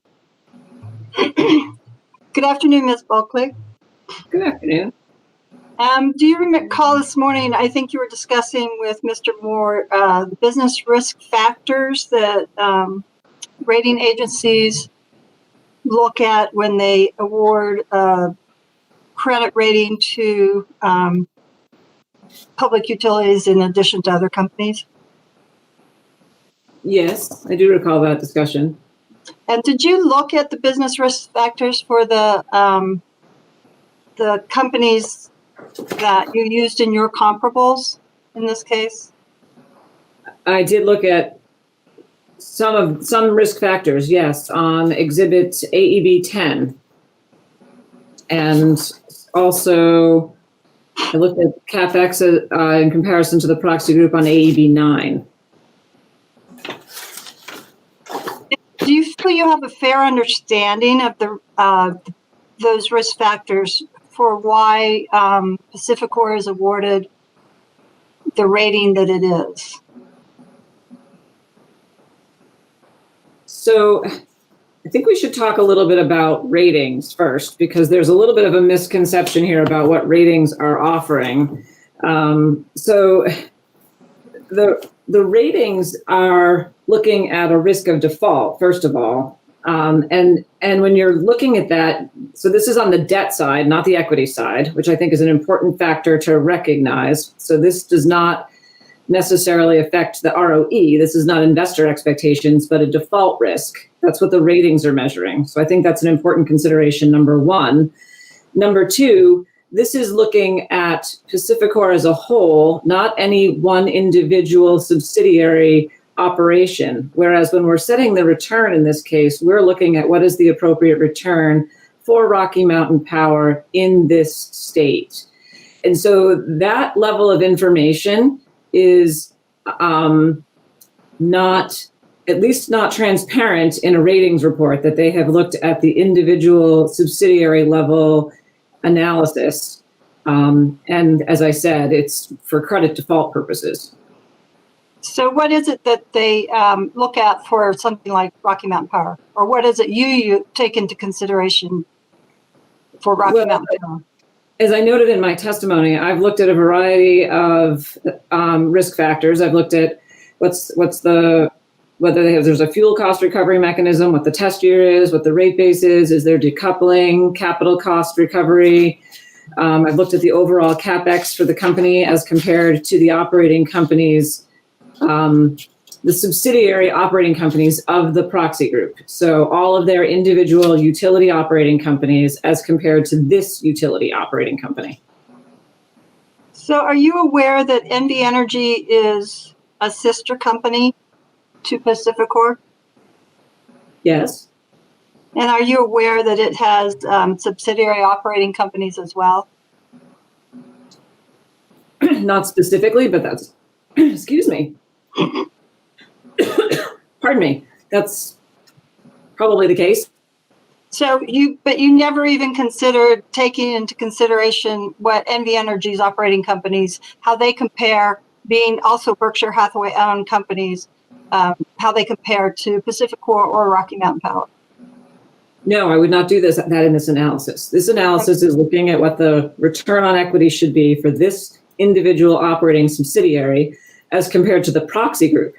So we're using public market data for a set of utility companies, which is the best public information that we have. Within those companies, there are many utility operating companies. Would it be more ideal if there were market data on each of those individual utility operating companies? It would. But what we have is market data on the parent company level. So we're using the parent company level information, but then in order to assess the risk associated with this individual subsidiary, we're looking at the relative risks of the utility subsidiaries of the parent companies, not of Rocky Mountain Power's parent company, but the companies that we're using in our data set to calculate the returns. But in that data set, you never considered to use NV Energy or Mid-American? Well, I wouldn't be able to do that because they don't have any public pricing data to run through our model. NV Energy, you're claiming, so I'm sorry to interrupt, but so is your testimony that NV Energy does not have public market data? The parent company, NV Energy. I would have to verify that, but I'm pretty sure that NV Energy no longer has a stock price, that it's not traded publicly anymore. Okay, subject to check, I think that you're wrong on that point. Is it also your position that Mid-American is not publicly traded? Yes, it is. My understanding is that they would all be under the parent company, that they are at the operating company level, that they're not traded independently anymore. That Mid-American and NV Energy are not traded publicly? I don't believe so. Okay.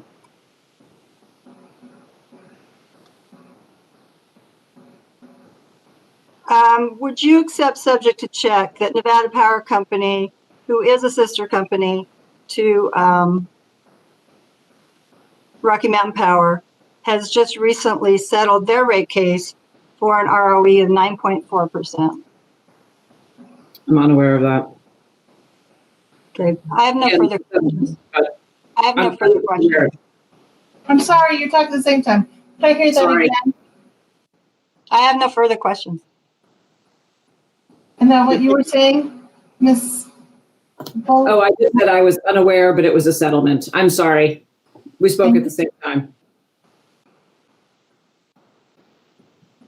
Thank you, Ms. Baldwin. Mr. Russell, do you have any questions for Ms. Bulkley? No, I do not. Thank you. Okay, thank you. Mr. Sanger? No, I do not. Thank you. Okay, Mr. Boehm? No questions, Your Honor. Thank you. Okay, thank you. Mr. Moskin, any redirects? Yes, just a couple of questions, and I'm going to ask Mr. Sabin to send to everyone an email because if I did it myself, I am sure I would disconnect from the proceeding and cause a feedback loop and other giant issues. But this is, there should just be two pieces of information here. Well, there's three pages, two of which everyone's seen before, but just so it's all in one place.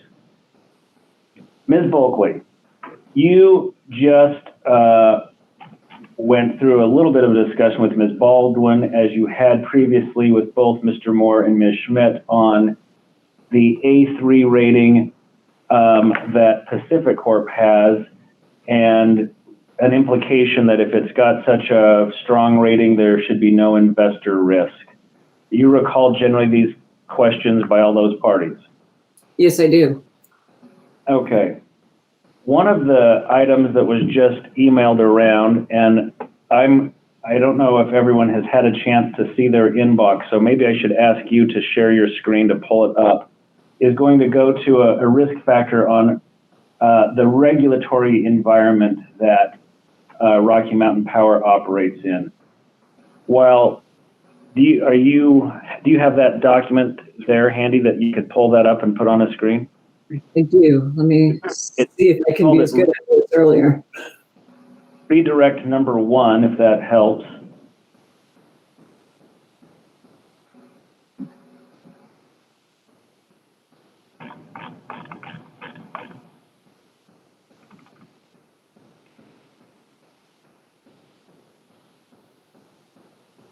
So I believe that I am sharing the document.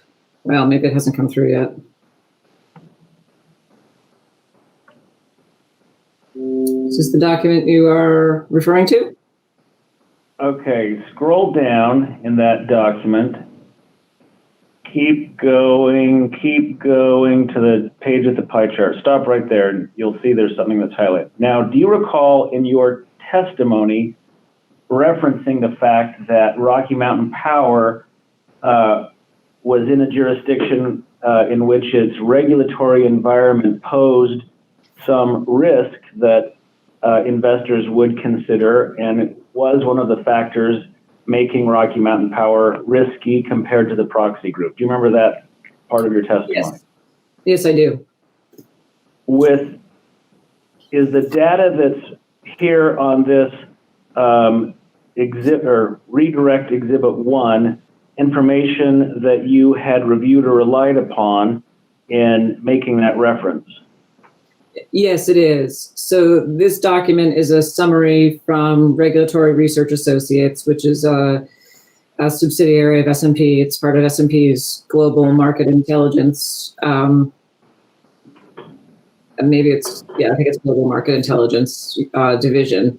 And they review the regulatory jurisdictions and rank them.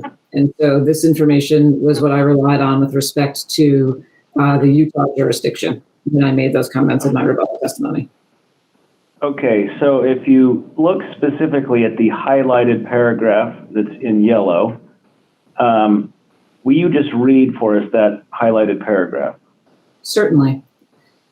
RRA is reducing the rating of Utah regulation to average 2 from average 1.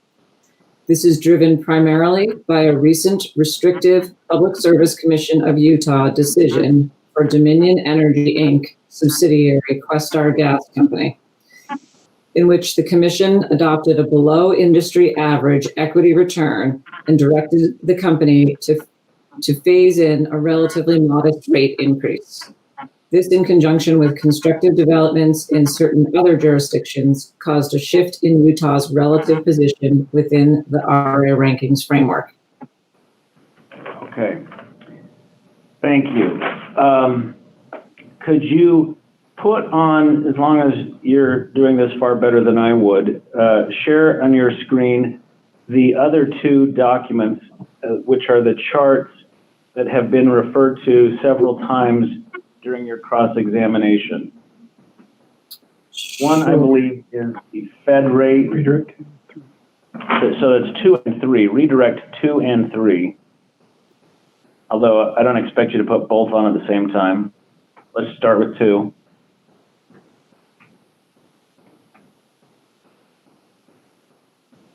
Just 1 minute.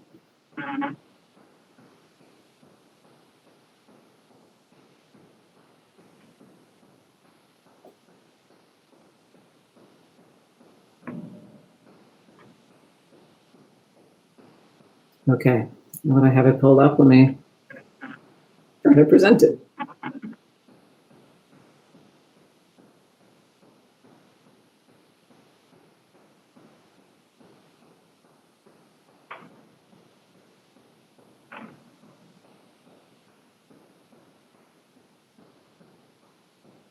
Should be coming. All right, and I don't know if it's possible to get the number 3 in the queue, or if it's not, the way that they've been separated. But you recognize this this chart? I do. And then you had, from time to time, been drawing comparisons between that and the yield curve, which is that, there we are. You have it perfect. That one right there. So would you describe for the commission the interplay between the cross exhibit 2 and the cross exhibit 3, or the redirect 2 and redirect 3? Well, so redirect 2 is the federal funds rate. So this is the interbank lending rate. And this is a rate that is set by the Federal Reserve for the borrowing between banks. And that is the rate that the Federal Reserve is setting pretty close to. It's 0.25% at this point. 0 to 0.25 is their target range for this rate. Redirect Exhibit 3 is the 30-year Treasury bond. And this is the yield that, this is the current yield on the 30-year Treasury bond. So if you were to buy that bond today, this would be the yield that you would get on that bond. They are different instruments. One is a yield curve. The other is the interbank lending rate. They are different instruments. In the past, the Federal Reserve has in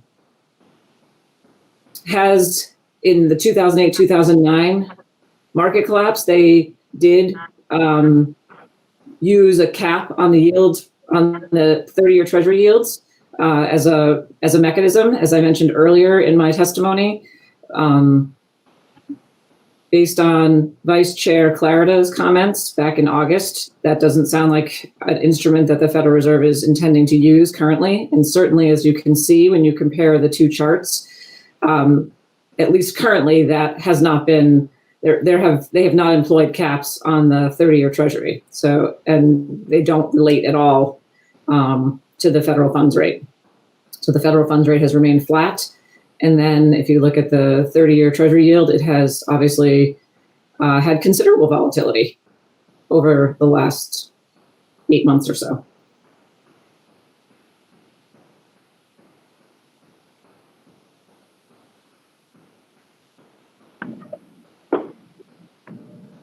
Mr. Chairman, LeVar, I would move for the admission of Bulkley Redirect Exhibits 1, 2, and 3 into the record.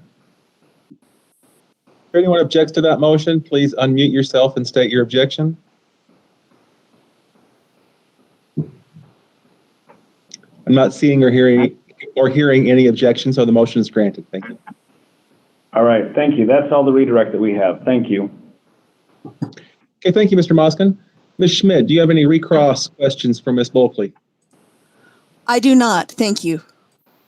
Okay, thank you. Mr. Moore? I do. Okay, go ahead. Ms. Bulkley, that first exhibit, oh, there you are. That first exhibit you had talking about the Dominion case granting a lower ROE than industry average. What was that again? Was it an S&P? Who put out that publication? Yes, I understand your question. So the publication is, let me just open it to get the correct, it's S&P's Global Market Intelligence, and it is the same, it's Regulatory Research Associates, which was purchased by S&P many years back. It's the same service that I think all of the witnesses in this case have relied on for authorized ROE data. What is the date? The date on this was March 26th, 2020. All right. May I direct your attention to OCS Cross Exhibit number 4? Sure.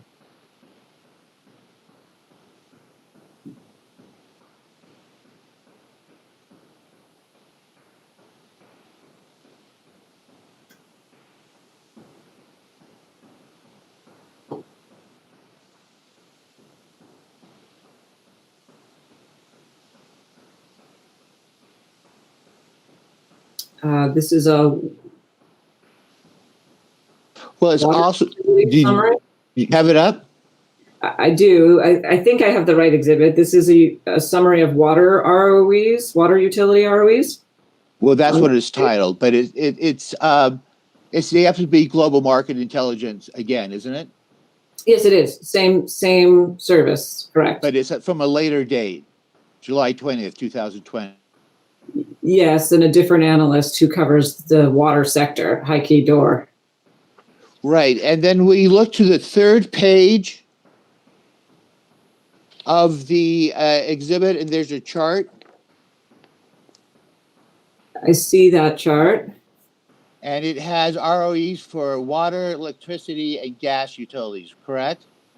It does have them as quarterly averages. That's true. I am suspicious of these, though, as I noted in my earlier testimony, that I think it's important to look at all of the individual data because, as I noted in the electric cases, there were several observations that shouldn't be included in the averages. That being said, these are quarterly averages. Let's look at the gas utilities 2020, the bottom of the table. It has their ROEs at the first quarter 9.35 and the second quarter 9.55. That would average out to 9.4, correct? That would be the average of those. That's correct. Again, with my reservations about not seeing the underlying data, but that would be the mathematical average of those 2 points. Correct. Now, you're aware that the ROE in the Questar Gas Company or the Dominion Gas Company was 9.5%. Isn't that correct? Yes, it is. So that's higher than the industry average. Well, again, so there's a difference in time period, and I don't know what the underlying data is here. So I'm not sure what else to say about that. All right. Well, as I pointed out earlier, there can be quite a few things that you need to correct for in the data sets. But didn't you just testify that this was the organization where the witnesses are getting their ROE recitations from? Absolutely, but that doesn't mean that you shouldn't verify the data you're using. Right, but on this analysis, it has the Dominion case coming in at a higher ROE than industry average. Well, again, it's higher than the quarterly averages that are reported here. And as I said, with the caveat that you would need to understand all of the underlying data points, just like I mentioned on the electrics to start my testimony today. And it would be important to vet that data. All right. Thank you. I have no further questions. Thank you, Mr. Moore. Ms. Baldwin, do you have any recross for Ms. Bulkley? No recross. Thank you. Okay, thank you. Mr. Russell?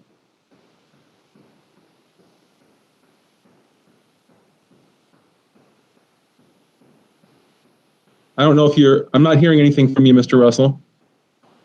You're still muted on my screen. Yeah, sorry, I had a hard time finding my microphone button there. No, I don't have any questions for this witness. Thank you. Okay, thank you, Mr. Sanger. I have no questions. Thank you. Thank you, Mr. Boehm.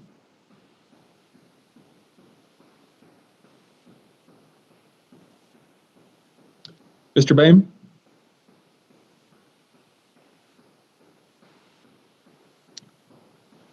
I'm going to assume he didn't have any cross-examination questions, so I'll go to Commissioner Clark. Do you have any questions for Ms. Bulkley? No questions, thank you.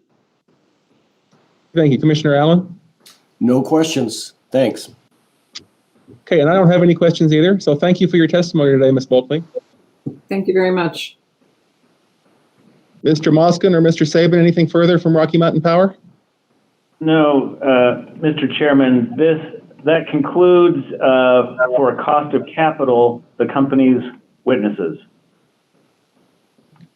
Okay, thank you. I'll go to Ms. Schmid next. Would you like to call the Division of Public Utilities witness?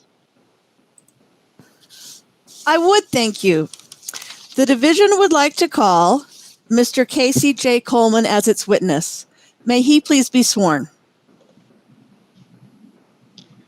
Good afternoon, Mr. Coleman. Do you swear to tell the truth? Yes. Okay, thank you. Go ahead. Mr. Coleman, could you please state your full name and spell it for the court reporter? My name's Casey J. Coleman, CASEY JAYCOLEMAN. By whom are you employed and in what capacity? I work for the Division of Public Utilities for the state of Utah as a utility technical consultant. In conjunction with your employment with the division, have you participated in this case on behalf of the division? Yes.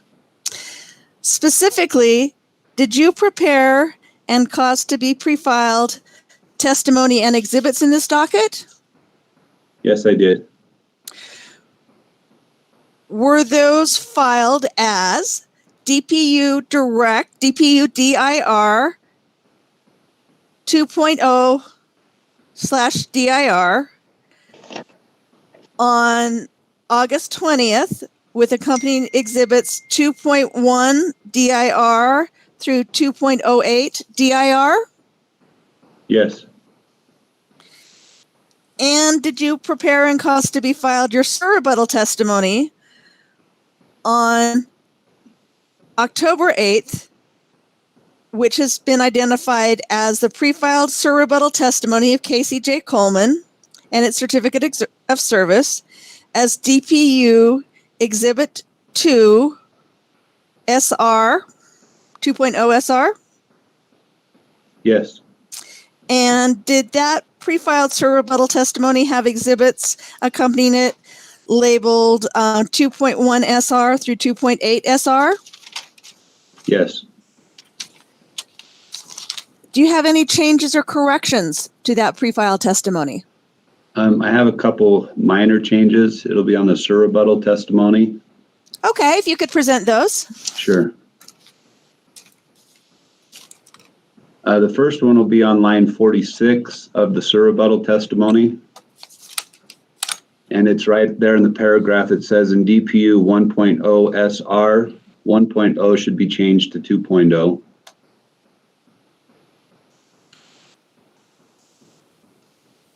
And then sorry to interrupt. I thought you said in your surrebuttal at line 46. Correct. Is that where you're at? Yes. So my line 46 says DPU SR02 attachment 6. Is that what you're talking about? Oh, okay. Maybe I was reading an earlier version that had the one in there. It should be 2.0. So good to know that I changed it correctly. Well, and it's not that. So mine says DPU SR02 attachment 6. I just want to make sure I'm looking at what you're looking at. Let's see. Mine line 46 says in DPU 1.0 SR attachment 6. Casey, I believe that was not the filed version of your surrebuttal. Okay. All right. What I have in front of me is the same as Mr. Moscon has in front of him in DPU SR-02 attachment 6. Okay, that's fine then. I just wanted to make sure that I was the only one that filed testimony and we had done it as number 2. So I just want to make sure that the surrebuttal had shown that. Okay. Anything else? The only other one was on line 102. Also of your surrebuttal? Your rebuttal testimony. I believe what I was looking at, that should say analyzed, and it looks like an A was not put in there. So that would just need to reflect analyzed. With those corrections, if I were to ask you the same questions today that are contained in your pre-filed direct and surrebuttal, would your answers be the same? They would, yes. With that, I'd like to move for the admission of DPU 2.0 DIR with exhibits 2.01 through 2.08 DR and DPU 2.0 SR with its exhibits 2.01 through 2.08 SR.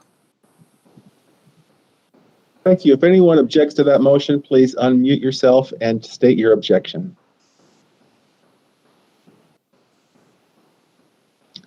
I'm not seeing or hearing any objections, so the motion is granted. Thank you. Mr. Coleman, have you had the opportunity to prepare a summary of your testimony? Yes, I have. Could you please share that with us? Yes.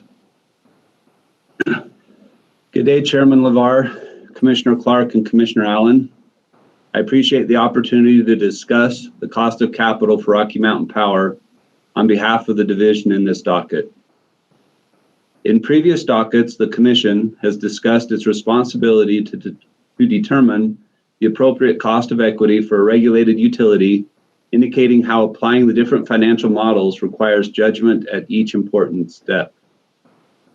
The Commission has been candid about how each financial model analysis will provide a good framework for analysis and a useful means of organizing relevant information.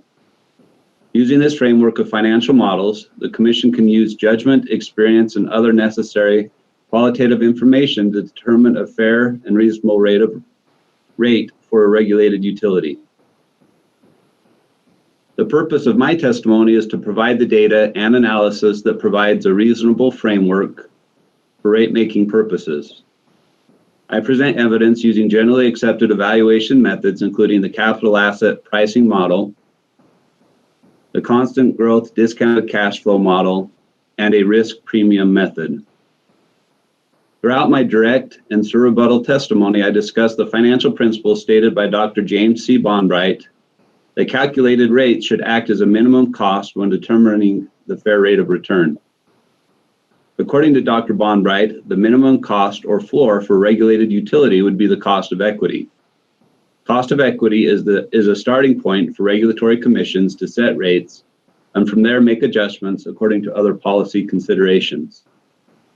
Using generally accepted evaluation methods, I was able to calculate the reasonable range of the company's ROE estimates or return on equity estimates at 7.24% to 9.17%.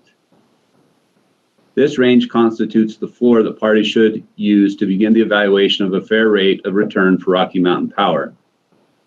In my rebuttal testimony, using data from Regulatory Research Associates, a group within S&P Global Market Intelligence, I calculate the average allowed rate of return for the electric utilities at 9.5% for the period January 2020 through September of 2020. Following the principles outlined in Hope and Bluefield, that investors are generally given the opportunity to earn equal returns earned by other companies of similar risk, I would suggest the maximum return on equity for Rocky Mountain Power would be the average allowed rate of return of 9.5%, unless Rocky Mountain Power can be shown to have significantly greater risk than a comparable group of companies. As my testimony shows, Rocky Mountain Power does not have significantly greater risk than a comparable group of companies.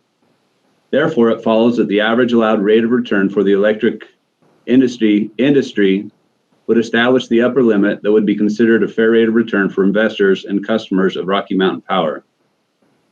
From my reasonable range of return on equities from 7.14% to 9.17% for the company, the average allowed rate of return for regulated utilities of 9.5%, and using the principle of gradualism, the division recommends the Commission set the cost of equity for Rocky Mountain Power at 9.25%. The division does not take issue with the company's proposed capital structure, and using the actual capital structure suggested by Rocky Mountain Power of 5.367% equity, a 0.01% preferred stock, and 46.32% debt, the division calculates a weighted average cost of capital for Rocky Mountain Power of 7.18%. The division's recommended return on equity of 9.25% and a weighted average cost of capital of 7.18% balances the competing forces of customers and investors while recognizing the need for gradualism in the current market and the Utah-specific regulatory climate. It allows just and reasonable rates. The Commission should adopt the 9.25% recommended return on equity for Rocky Mountain Power. Thank you, Mr. Coleman. Mr. Coleman is now available for questions from the parties and from the Commission. Thank you, Ms. Schmidt. I'll go to Mr. Moore first. Do you have any questions for Mr. Coleman? No questions, thank you. Okay, thank you. Ms. Baldwin? No questions, thank you. Okay, thank you. Mr. Russell? No questions, thank you. Thank you. Mr. Sanger? No questions, thank you. Okay, Mr. Boehm?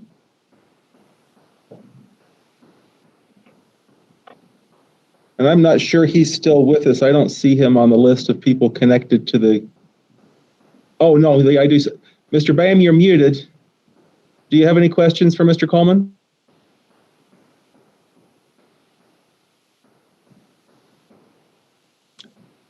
You're still muted, but I'm going to assume that's a no. Mr. Moskin or Mr. Sabin, do you have any questions for Mr. Coleman? We do have a few. And I'm sorry, Your Honor, this is Kurt Boehm. I was having trouble finding the mute buttons, but I have no questions. Okay, thank you. Mr. Moskin, go ahead. Thank you, and good afternoon, Mr. Coleman.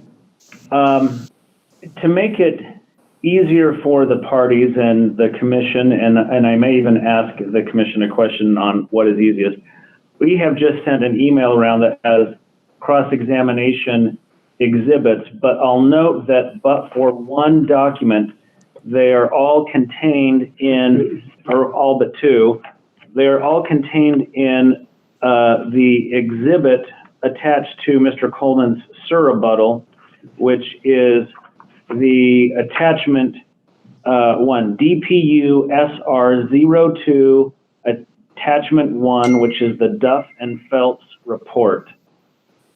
So if it's easier for parties to simply find that attachment and to go through that, or to look directly at the exhibits that were just emailed, whatever is easiest for the parties. Mr. Moskin, Coleman, would you repeat the exhibit number again from Mr. We're in Mr. Coleman's surrebuttal, correct? From October 8th? Correct. So it is, make sure that's right. It is the DPU exhibit 2.0 SR attachment 1. So in my copy, it's literally the first exhibit after his surrebuttal. Thank you. Okay. And as long as, Mr. Chairman, as long as I'm having a dialogue with you, I may ask if it's easier, if the commissioners and parties all have their own copy, I won't ask anyone to share a screen and to put it up as a visual, but we can do that. But if the commissioners and parties all have this Duff and Phelps report, then I'm just going to assume that if I ask Mr. Coleman to turn to a certain page, that's available to the commissioners and parties. Is that the way you'd prefer? I think the best way for me to respond to that is it's on the website and it's not confidential, so it's pretty easy for any of us to access just from the Docket website without having to go into our confidential database. So I think it should be pretty accessible to everyone. All right. Then we're going to go forward without putting it up on the screen. Mr. Coleman, do you have accessible to you both your surrebuttal testimony as well as this Duff and Phelps report that we've just been talking about? Yes, I do. Okay. And you recall generally in your testimony, and I'll characterize it this way, but it's really not important though, but I'll call it a dispute between you and Ms. Bulkley about who was or wasn't understanding or processing or interpreting the Duff and Phelps data correctly. Are you familiar generally with that dispute between the two witnesses? I think the dispute was different, but I'll agree that we had a disagreement. Okay. Would you go ahead and turn to your attachment number 1, which is this Duff and Phelps report? Okay. And the first thing I want you to do is to turn to page 5 in it, if you would. Are you there? I'm getting there, just a second. Hold on. Mr. Moscon, what is the first word on that page? Disclaimer. Thank you. Okay. Are we there? Yeah. So you agree, in fact, as noted, this report comes with a disclaimer, and what I'm about to read is in the second paragraph that, well, actually, let's start with the first paragraph. Doesn't the first paragraph tell us that these materials that you've attached as an exhibit do not represent the official position of Duff and Phelps LLC? Is that a correct statement? That's what the disclaimer says. And doesn't that disclaimer further go on to state that it is not guaranteed to be complete, accurate, or timely?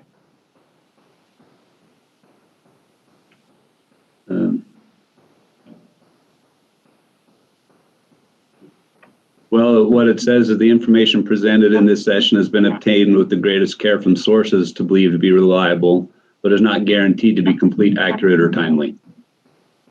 Right. Okay. And the timely is one of the things we're going to focus on. If you would turn to page 10 of this same report, and to make sure that we're on the same chart, I'm looking at something that is entitled a COVID-19 brief timeline. Okay.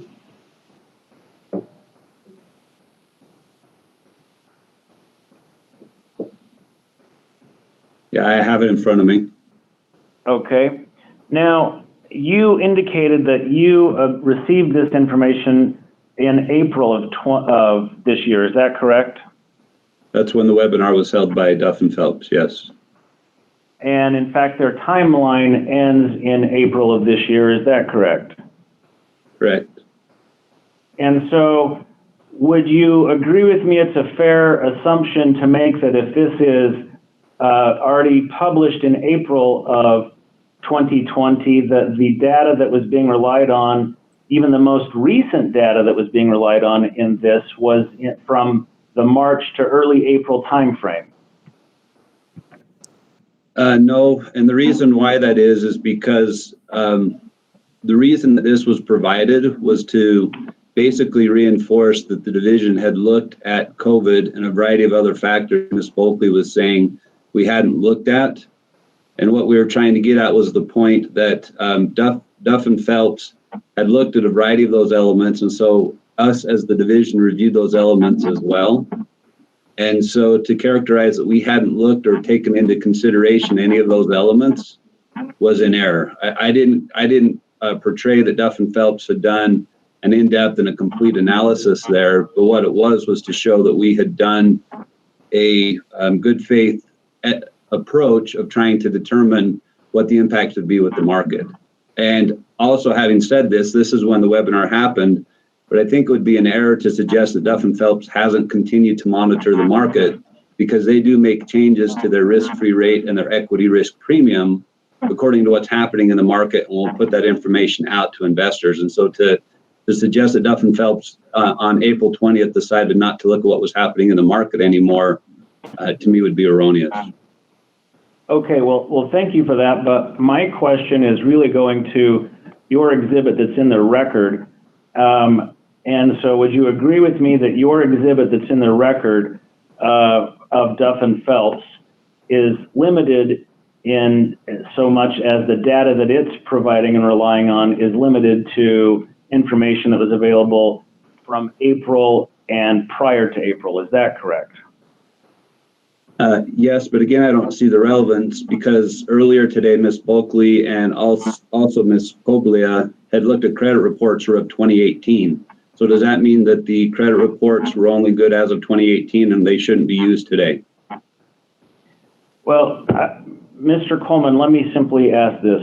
Insofar as we're going to talk about the impact that COVID has, and to the extent that we're going to rely on this exhibit to support the fact that COVID has been examined, you would agree with me, wouldn't you, that the impacts that COVID had and continues to have on the economy and on investors was not fully known or realized as of April of this year? Wouldn't you agree with that?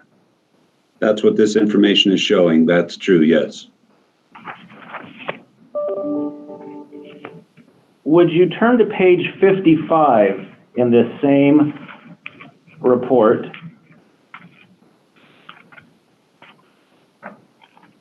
And again, to make sure that we're all looking at the same page, it is entitled Summary Table of Factors.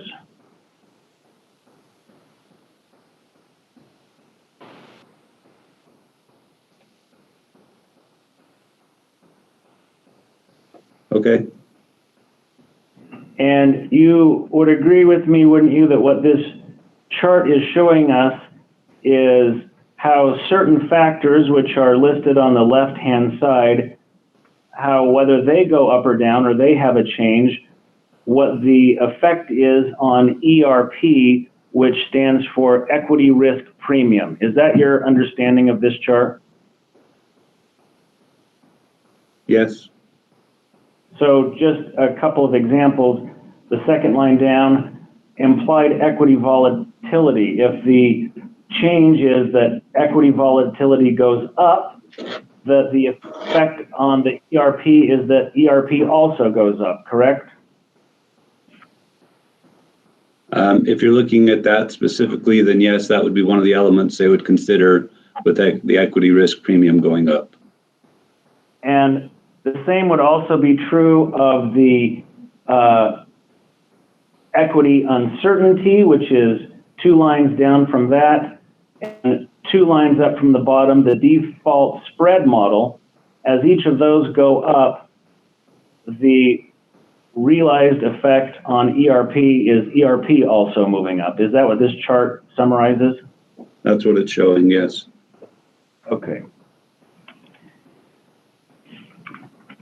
If you turn with me to the very next page, page 56 of this report, this is a graphic showing the volatility index from the Chicago Board Options Exchange. Is that right?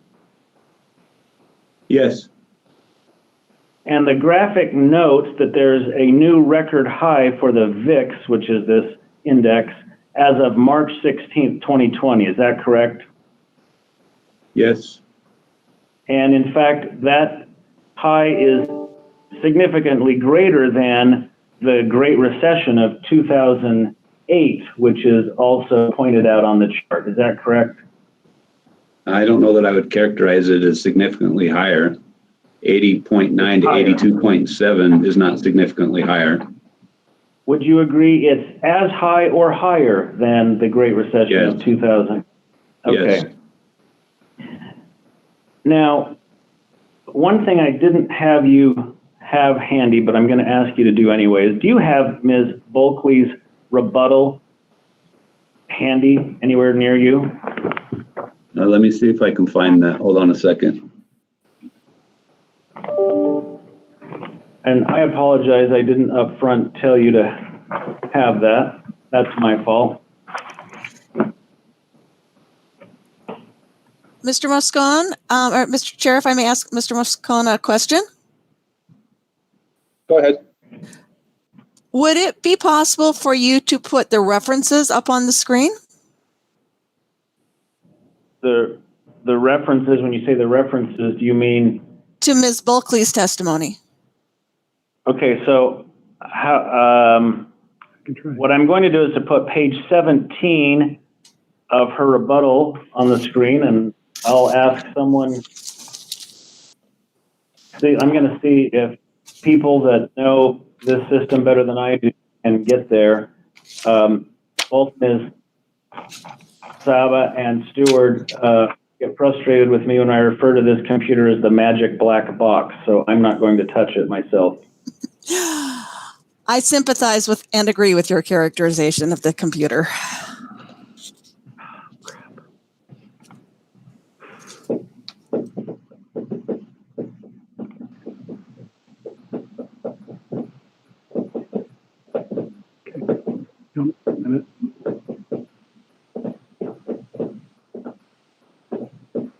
So Mr. Sabin is going to share a screen. So is that visible to everyone?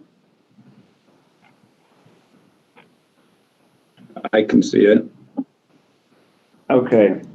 So we had just looked in the Duff and Phelps report. They had a VIX index. That's what we were looking at on their page 56. And on page 17 of Ms. Bulkley's rebuttal, she also has a VIX index, and that's what you're seeing there. Is that correct? Yes.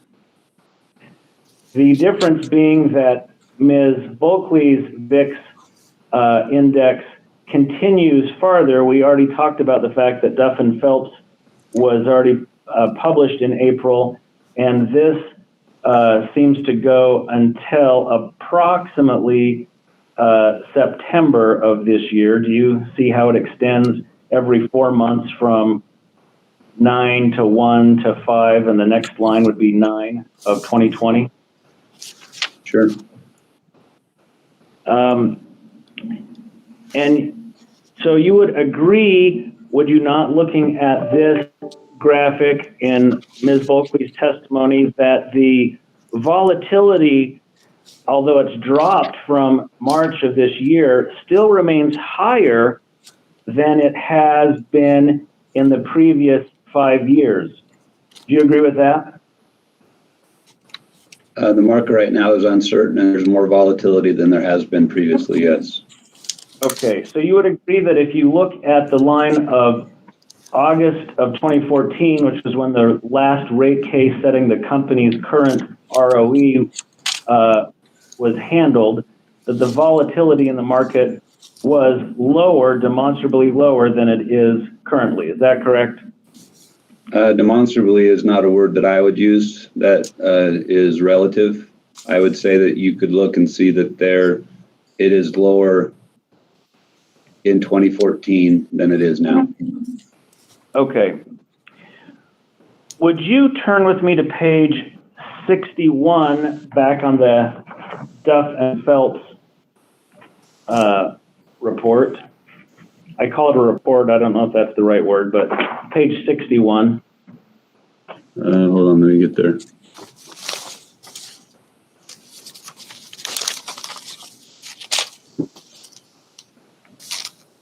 You said page 61? Yes. Okay.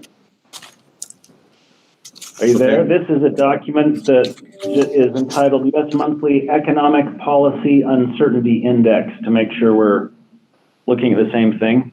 Yes.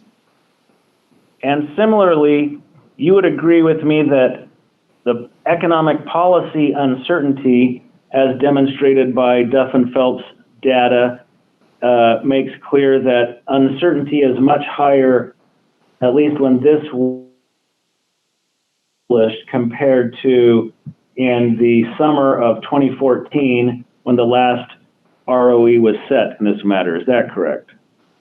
There is differences there, yes.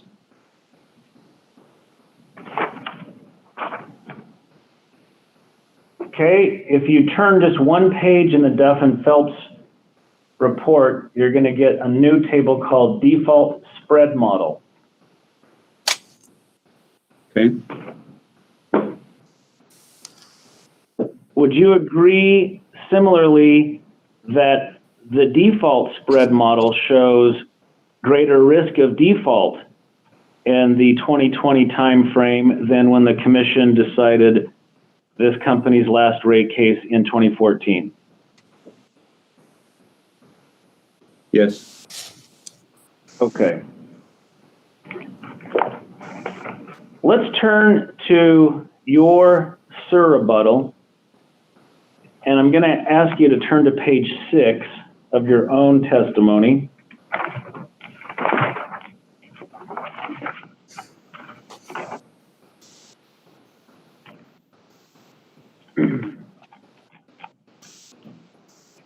Okay.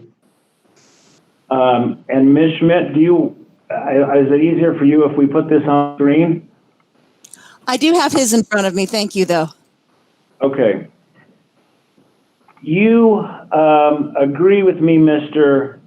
Coleman, don't you? I think, in fact, you may have led with this when I first referenced this Duff and Phelps report, that what brought this up was that Ms. Bulkley had criticized the division for not mentioning or referring to the Federal Reserve's monetary policy, and in response, you indicated that, in fact, I'm just going to have you read that sentence that's on line 110 that starts, when the division analysis uses. Will you read that sentence for us? When the division analysis uses Duff and Phelps risk-free rate and equity risk premium as a key metric, by association, the division is just as meticulous in its determination of an appropriate cost of capital.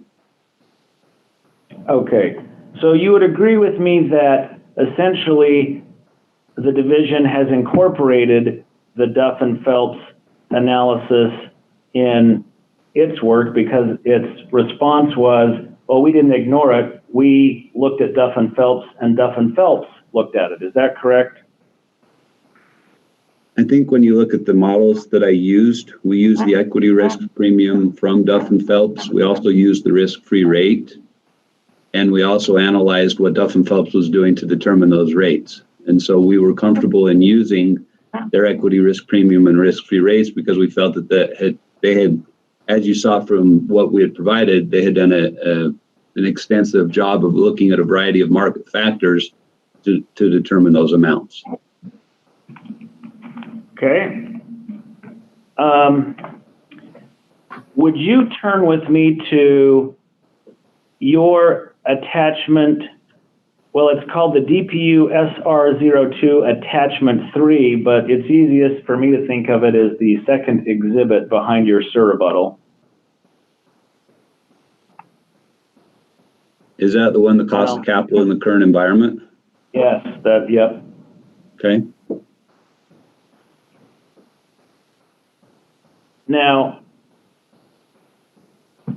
the cost of capital in Duff and Phelps that you attach, when you refer to this itself does not reference, this page right here itself doesn't reference the Federal Reserve monetary policy that Ms. Bulkley had criticized the division for leaving out, does it?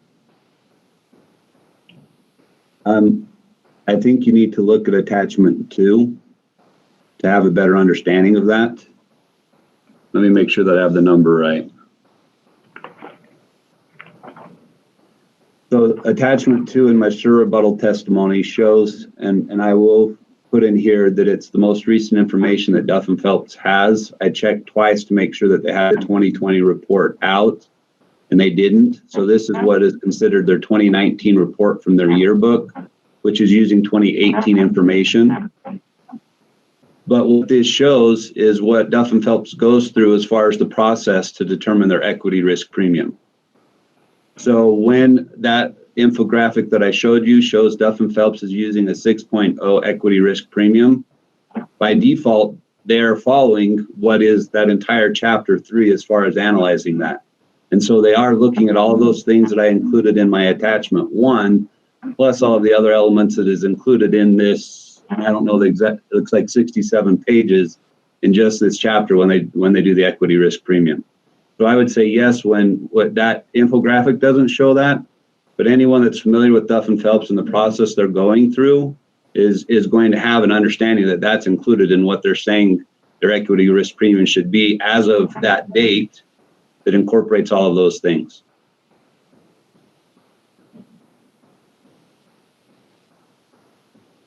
Would you, one of the things that's a specific issue is going to be the impact and any adjustment or analysis that should be triggered by the Tax Cut and Jobs Act, or it's referred to as the TCJA in testimony. So if I just call it the TCJA, you know what I'm referring to? Yes. Okay. If you go to page 22 of your surrebuttal,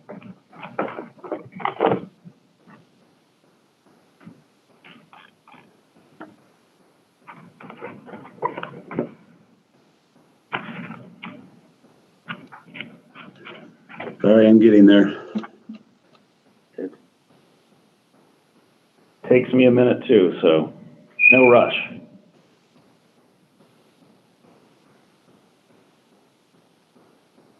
Okay, surrebuttal page 22. Okay. You see on line 451, there's a sentence right after yes. Will you, actually 2 sentences. Will you read those 2 sentences starting with the division? Sure. The division did not explicitly discuss the overall risk related to the TCJA because it did not believe this will be a significant risk faced by Rocky Mountain Power in 2021. Investors have had time to understand and evaluate the cash flow implications of implications to Rocky Mountain Power. So it's fair to say that the division did not, in addressing any reasonable ROE for the company, consider or make an adjustment for any uncertainty or volatility that could be attributed by virtue of the TCJA. Is that correct?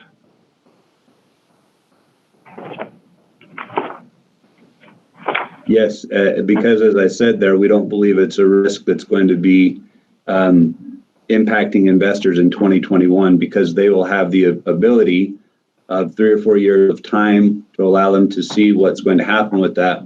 Plus, the other element is the tax credits are being dealt with right now in this rate case as far as how Rocky Mountain Power is going to deal with them. And so we believe that that risk is going to be mitigated or reduced because of results that come out of this rate case.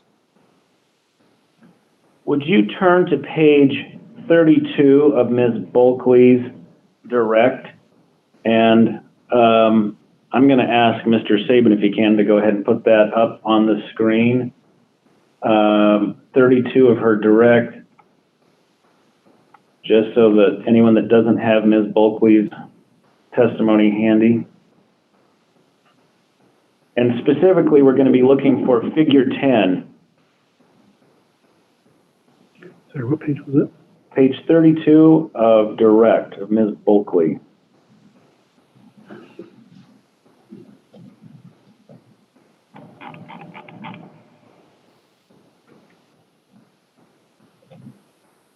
Okay, figure 10, credit rating downgrades resulting from TCJA. That's the one that we're at. Okay. You would, even though, and your understanding is that TCJA was passed when? When was that act passed? I believe it was in 2018 as a result of tax cuts by President Trump. So even though it had been passed in 2018 or earlier, you would agree with me, would you not, that this data that is taken from a Moody's report indicates that at least 9 utilities have had credit downgrades that Moody's tied to the TCJA from 2019 through 2020. Is that correct?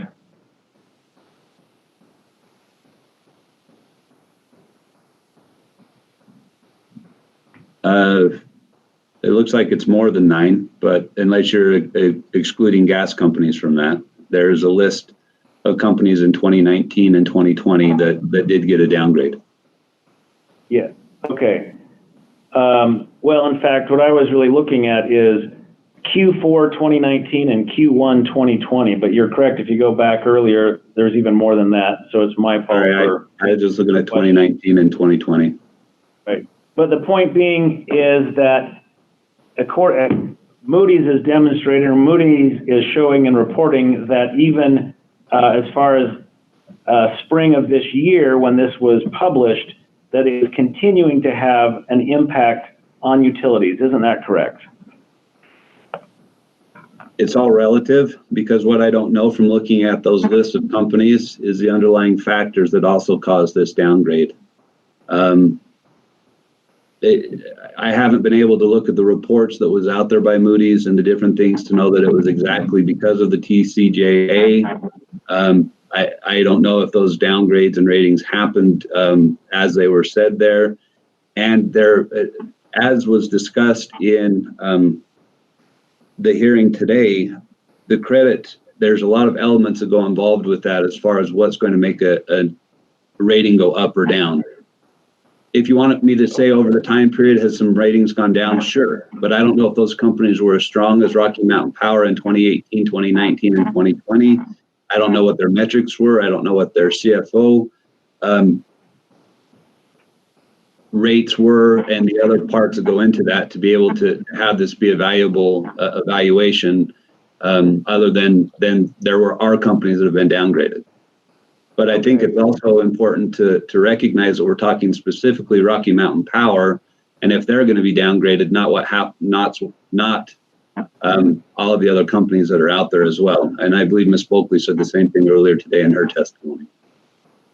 Okay, fair enough, Mr. Coleman. I understand you to be saying you haven't had a chance to study this. You don't know what all Moody's was looking at when we published this report, but is it fair to say that coming into this proceeding, you don't have any evidence at your fingertips that would dispute the report that Moody's tied these downgraded credit ratings to TCJA, do you?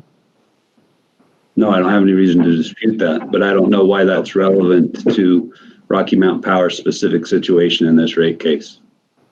Okay. Will you turn to page 3 of your surrebuttal?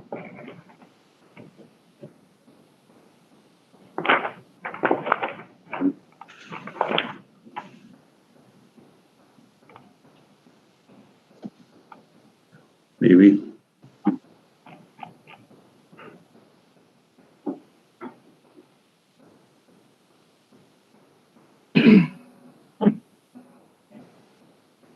Okay, page 3.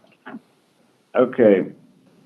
Now, here on page 3 in the middle on line 47, you indicate, and you're referring to attachment 6, that the average cost of equity for 2020 is 9.5%. Is that right? I updated a calculation and what I calculated was at 9.5%. Okay. And you go on to assert that based on Dr. Bonbright's principle that the actual cost of equity may have been lower, but the commission's added to that to get to the 9.5. Is that a fair paraphrase testimony?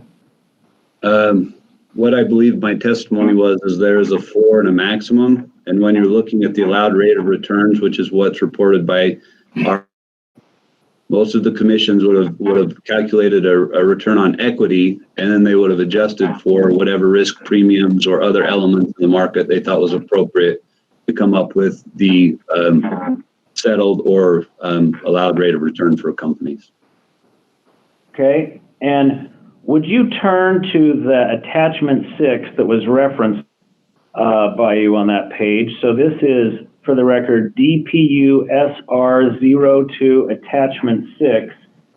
And while everyone is turning to it to make sure we're all on the same page, it's S&P Global Market Intelligence Rate Case History past rate cases. Yeah, give me just a minute.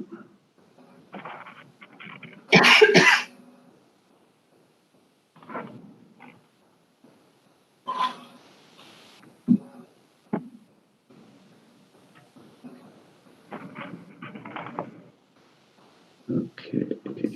And just to make sure I'm in the right place with the right attachment, is this an attachment that has 2 pages? The first page beginning with Iowa and the second page beginning with Virginia? Well, mine, the first page begins Iowa and the second page begins Indiana, but it is a 2-page document, and it's a DPU document attachment number 6 to Mr. Coleman's rebuttal. And it's just a list of the litigated return on equities from various states. Thank you. Sometimes things shift around when we print, but I'm on the same attachment, so thank you. Okay. Are you there, Mr. Coleman? Yes. Okay. And so just again, making sure this is a listing of ROE decisions from the year 2020. Is that correct? Yes, we tried to take all of the ones from starting in January up until to where the report was created, which looks like the last date was September 24th of 2020. Okay. And in decision type, which is the column right before the ROE, it's distinguished between a settled case or a fully litigated case. You see that? Yes. And you don't dispute, do you, what I think several parties have already discussed today, which is that a settled case whether it's high or low, that number may or may not be as reflective of what a commission really thought, because one party may have given up some revenue for something, or there may have been some other process going on. But you would distinguish settled cases from fully litigated cases, wouldn't you? Distinguish in which way? Meaning that they may or may not reflect what the commission itself thought the appropriate ROE based on all the evidence would have been? Because it is a settled case, the commission didn't have the opportunity or didn't have the requirement to set a rate of return for utilities. They just accept the settlement is how my understanding of the regulatory process works. Okay. Now, I want to make sure I understand. This document that we're looking at, it says S&P Global Market Intelligence, but you've talked about we. Is this a document that the division prepared or S&P prepared?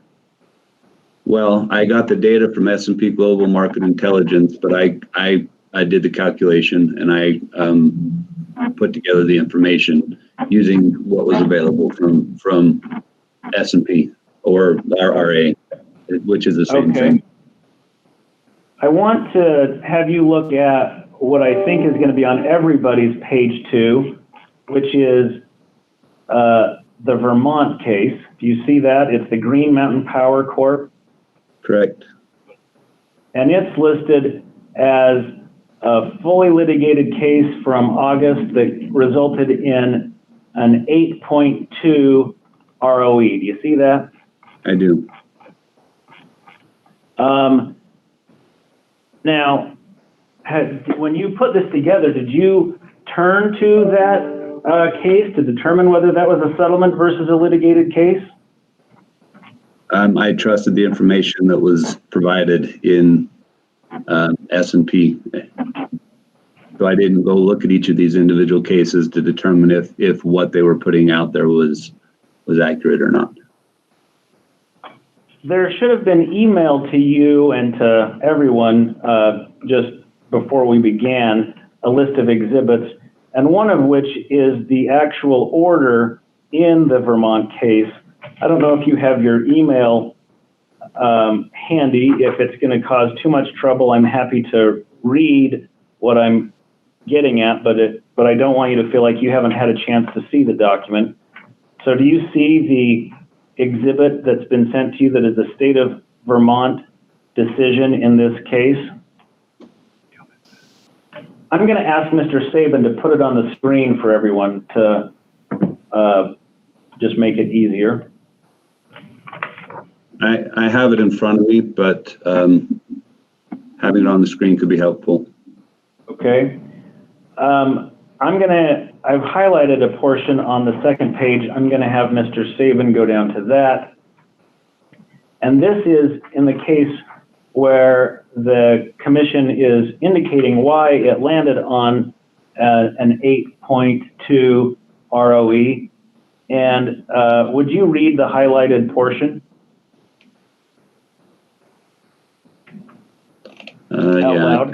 Yeah, just 1 second here. I'm just trying to make sure I'm in the, okay. Under the MYRP, I'm not sure what that stands for, but under the MYRP, the authorized rate of or return on equity is calculated based on fluctuations in the yield on 10-year Treasury notes, which has dropped precipitously as a result of disruptions to financial markets caused by the COVID-19 pandemic. The commission emphasizes that the reduction of GMP's ROE from 9.06 to 8.20 is based exclusively on the results of the ROE formula set forth in the MYRP. Would you, and let me represent to you, and you're able to check if you want on page 1, that the MYRP is actually a multi-year plan, and so that rather than basing its decision on evidence, the commission simply ruled that under this plan, a multi-year plan that had been entered into prior to this rate case, the commission was required to set the ROE at that rate, and it was not based on any other factor. Would you agree with that? That's what that order is suggesting, yes. Okay. Now, if we go back to the list of, which is your exhibit, the attachment 6, that had all the other reports listed. One of the other cases that was listed as fully litigated is the Maine case, the Central Maine Power case, and it also ended up at an 8.25 ROE. Do you see that? It's on my page 1. I'm not sure what page it is on yours. You said it was Maine? Maine. Central Maine Power Company. It's a distribution company, fully litigated, 8.25%. And were you here when Ms. Bulkley stated that ruling was based on essentially assessing a penalty against the shareholders of a utility for reasons unrelated to actual economic circumstances? I'm not sure if it's this case, but I did review some of the Maine, Central Maine, and I am aware that because of management and other issues, they were having a reduction in the ROE because of that. Okay. Would you agree with this? If you just take your chart, attachment 6, that there's really 2 outliers drawing the average down. This is the chart that you looked at that according to your conclusion, says that vertically integrated utilities have a 9.54 average, but there are 2 outliers at 8.2, which are the Vermont case and the Maine case.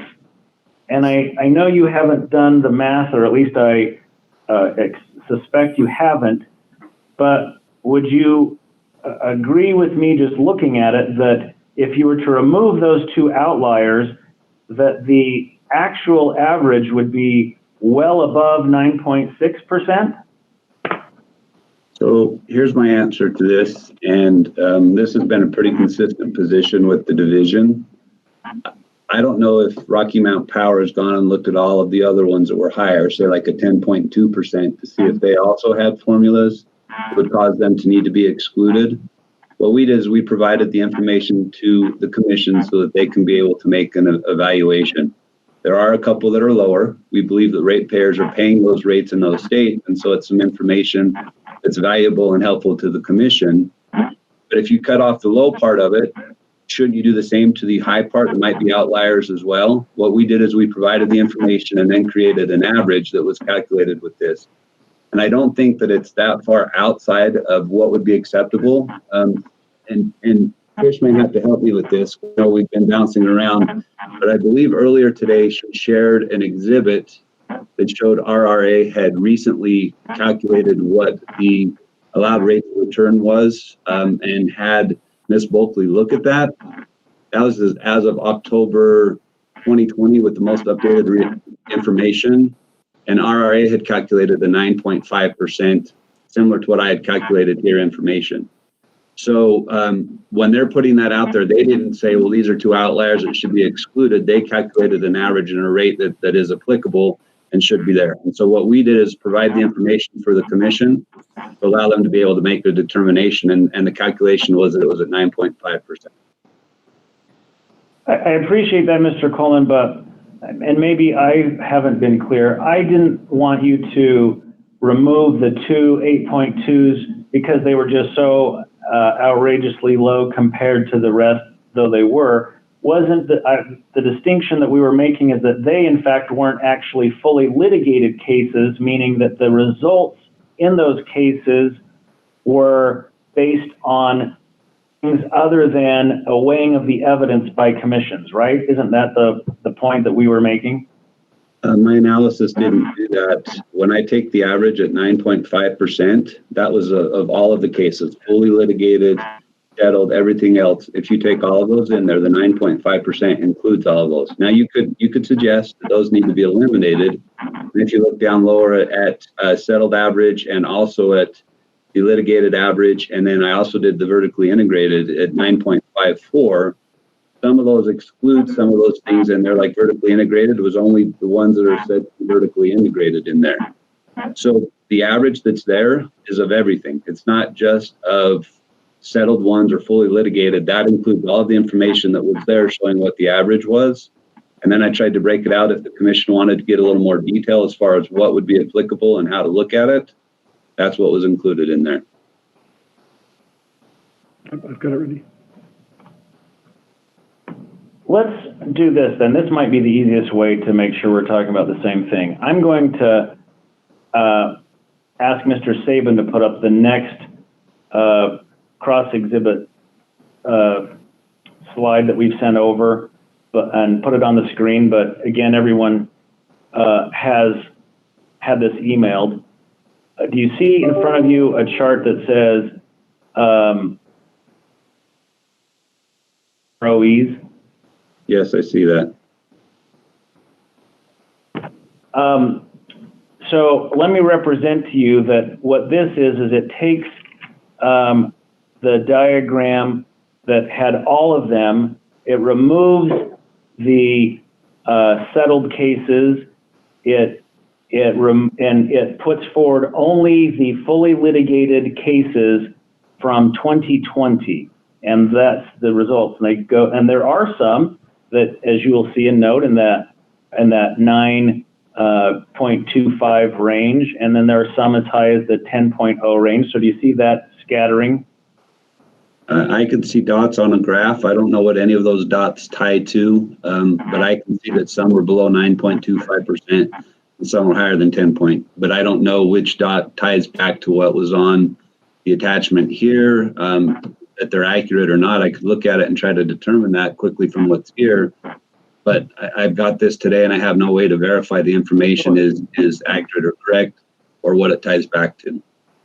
I get that. So I don't ask you to vouch for the accuracy of this chart, but would you agree with me that if the commission were to itself decide that yes, those dots are in the right place and that that's where the fully litigated cases for 2020 have turned out thus far, would you agree with me that the company's request of the 9.8, which is shown by the dashed line, seems to go through the 2, 4, 5 top cases, and that there are only 3 cases that have resulted below a 9.5? Would you at least agree that this chart shows only 3 dots below the 9.5 level? The chart simply shows that, but there's too many other factors involved with this. I mean, how do I know if those companies are lower risk, what their business risks are, what their tax implications are, what is their credit rating? There are so many other elements, which is what we've talked about the whole time as far as a framework that's being developed with that. Sure, that line goes between 3 or 4 dots. What are those 3 or 4 companies and what makes up all of those elements of it? I believe that's what the commission's here to determine, is to say, okay, are those companies as risky, more risky, or less risky than Rocky Mountain Power in determining what the appropriate rate of return should be? And that's what I think I said in my testimony, is when you look at the allowed rate of returns, those are basically what should be the ceiling or the top part of what the commission should consider, because that's what is required by the Hope and Bluefield standards. And somewhere in between that is what's probably the appropriate return on equity for Rocky Mountain Power, because of their risk position, that they're a lower risk than the other utilities that are out there.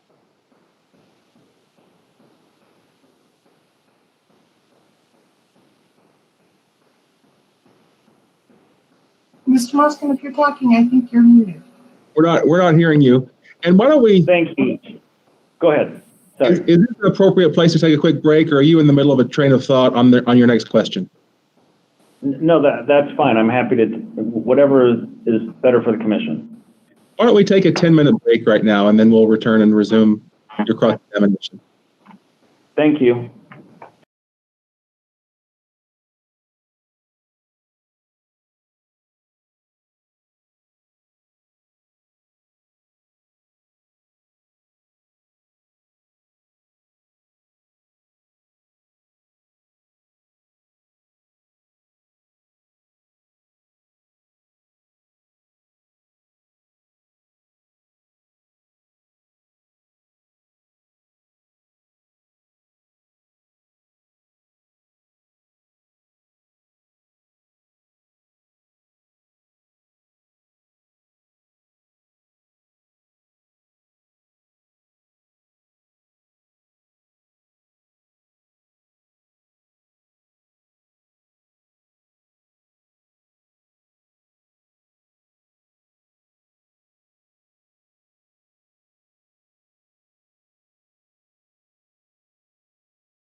Transcript again?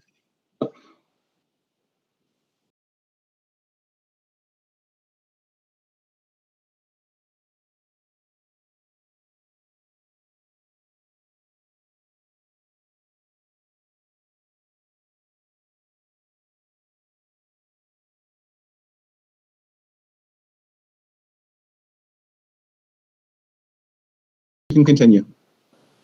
Thank you. Mr. Chairman, I'd like to move for the admission of Coleman Cross Exhibits 1 and 2. There were only 2, again, that weren't already exhibits previously admitted. And after that, then I'll be concluded with my cross-examination of Mr. Coleman. Thank you. If anyone objects to that motion, please unmute yourself and indicate your objection. I'm not seeing or hearing any objections, so the motion is granted. And Mr. Moskin, you said that concludes your cross-examination? Yes. Okay, thank you. Ms. Schmidt, any redirect? Very, very limited. Thank you. Good afternoon, Mr. Coleman. Hello. At the beginning of your cross-examination by Rocky Mountain Power, you were asked a series of questions about the about the Duff and Phelps report that was DPU SRO2 Attachment 1, Exhibit 1. Do you recall that attachment and those questions? Yes. Can you clarify for us what the purpose of having that document attached to your pre-file testimony was? Yes, thank you.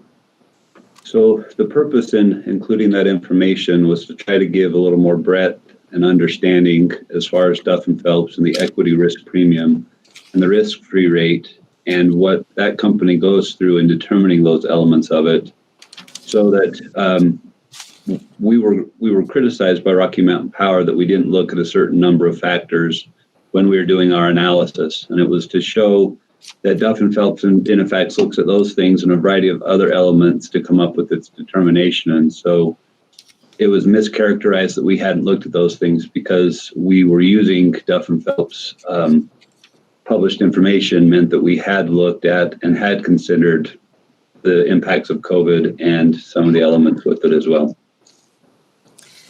Thank you.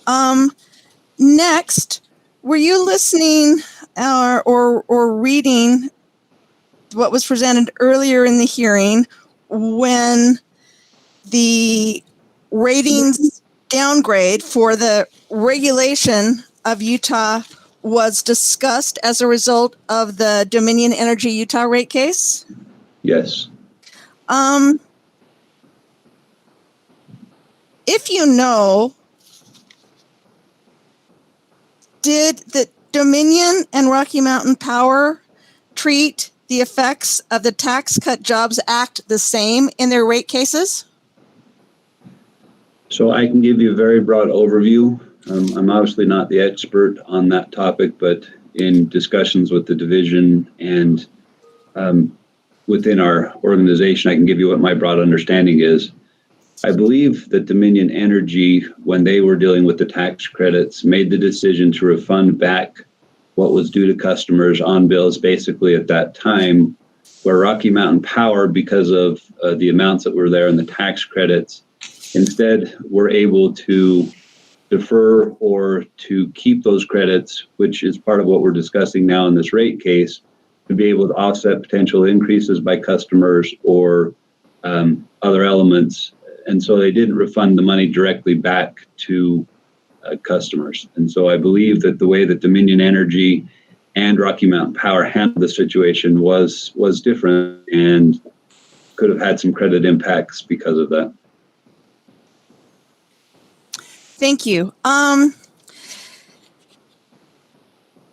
Various lists of states, ROEs, whether or not a case was litigated or settled, have been presented in this rate case, especially today.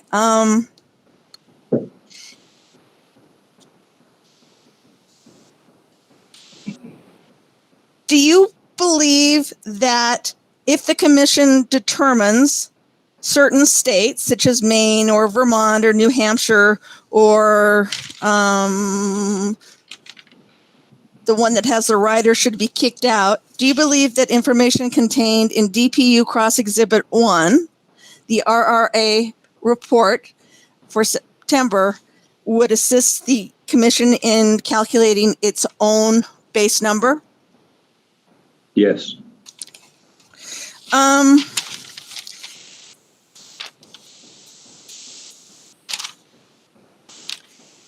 Do you know if a settlement just goes into effect automatically or if it is reviewed by a commission? I can only say specifically what happens here in Utah. I don't know if each state's going to have the same regulatory climate and environment. Here in Utah, the commission has the ability to accept or reject the settlement according to what the parties have put forward. So I believe we have the ability to review, and I wouldn't think that we're going to be vastly different than other places, but I don't know every other state and what their regulatory environment is as far as a stipulation. And when the commission in Utah makes that judgment, is the commission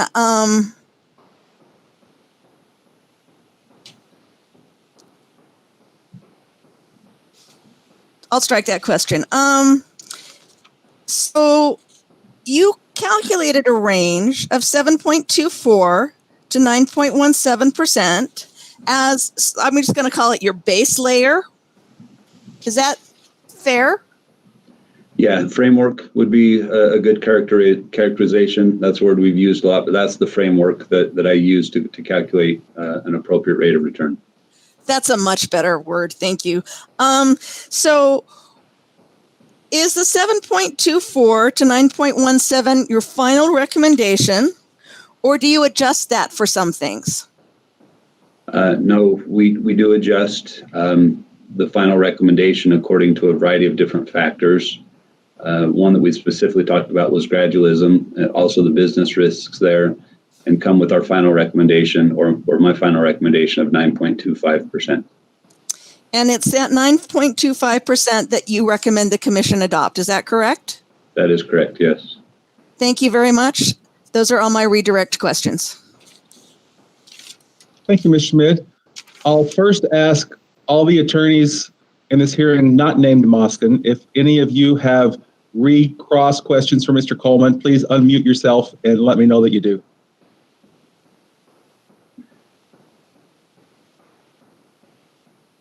Okay, I'm not seeing or hearing any. So, Mr. Moskin, do you have any recross for Mr. Coleman? No, thank you. Okay, thank you. Commissioner Allen, do you have any questions for Mr. Coleman? No questions. Thank you. Commissioner Clark? No questions. Thank you. Okay, thank you. And I don't have any questions. So thank you for your testimony today, Mr. Coleman. You're welcome. The division has no other witnesses in this portion of the hearing. Thank you. Okay, thank you, Ms. Schmidt. Mr. Moore, we're to you now. Yes, the Office of Human Services calls Professor Randall Woodridge and asks that he be sworn. Okay, good afternoon, Dr. Woodridge. Woolridge. Do you swear to tell the truth? I do. Sorry. I didn't know if I was on or not. Yes. Okay, thank you. Mr. Moore, go ahead. Could you state and spell your name for the record and state how you are employed? Yes, my name is the initial J, Randall Woolridge, and that's spelled Woolridge. I'm a professor of finance at the Pennsylvania State University. Who are you testifying for today? I'm testifying for OCS. Did you file a Cosby filed on August 20th, 2020, direct testimony together with exhibits JWR 1.1 to JWR 10.6, attachment 1 together with your work papers? Yes, they're exhibits JRW 1 through 10, yes. Did you file sur rebuttal testimony on October 8, 2020? I did. Do you have any changes you'd like to make to your testimony this time? I have two changes in my direct testimony. First of all, on page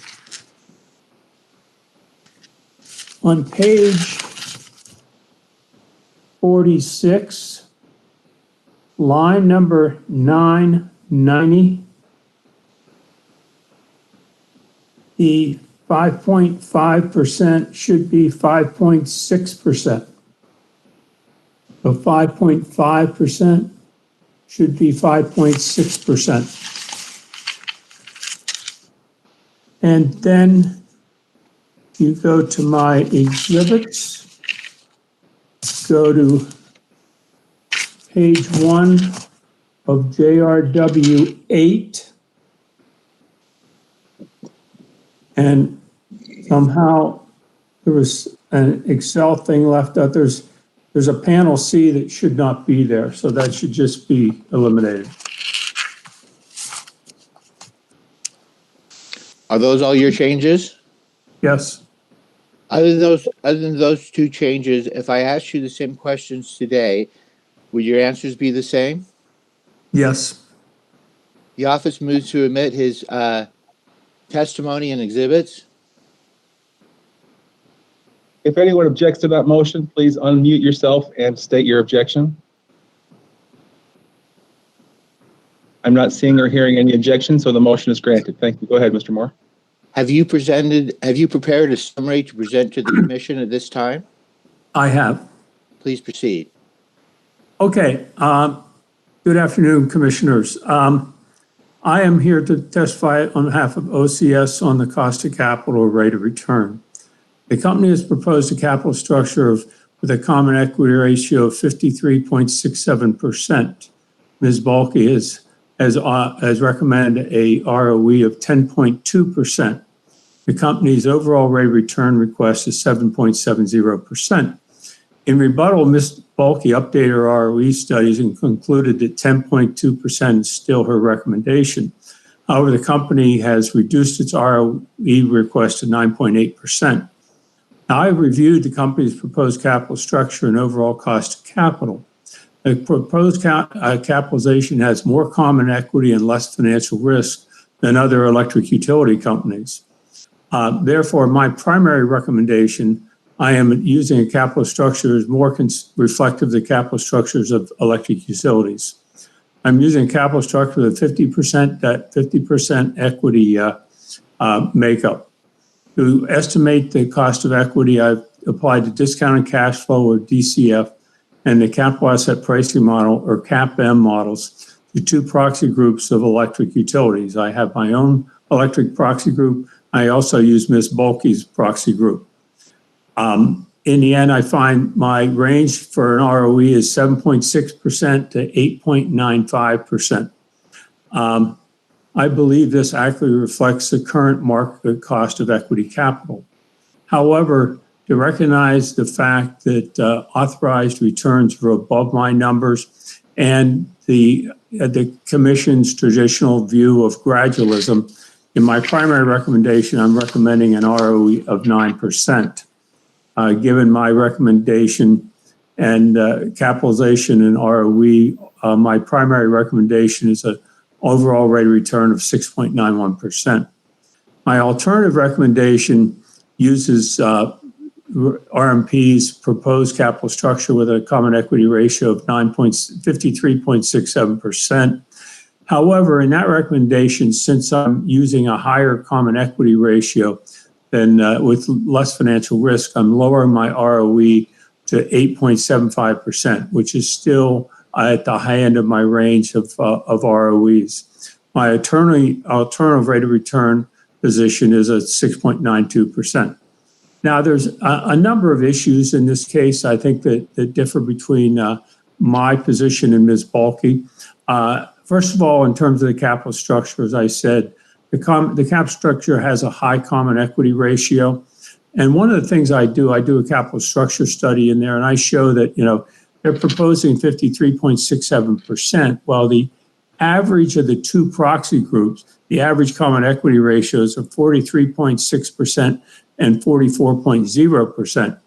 Much more, if you look at the Rocky Mountain Power's parent, Berkshire Hathaway Energy, they have a common equity ratio of 42.4%. So the common equity ratio in the capital structure proposed by the company is much higher than other electric utilities, and obviously much higher than than Berkshire Hathaway Berkshire Energy. Second thing is capital market conditions. Ms. Balke's analysis is based on projections of higher interest rates. As I talk in my testimony, interest rates are low, and obviously with the coronavirus, they've gone to be even lower. Economists have been forecasting higher interest rates for 10 years, and interest rates have continued to go down over time. Third issue is the risk of Rocky Mountain Power. I use credit ratings. Their credit ratings, S&P of A, Moody's of A3, show that they are clearly less risky than other electric utilities. Number four, there's a disconnect between Ms. Balke's 10.2% ROE recommendation and her equity cost rate studies. The average of her mean DCF studies, if you look at her risk premium study, and you just look at current rates, not the projections, it's at 9.33%.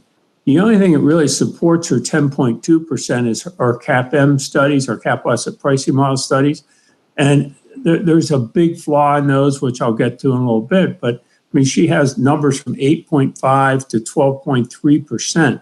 So she has a very broad range, but there's a disconnect there between her equity cost rate studies and her 10.2 recommendation.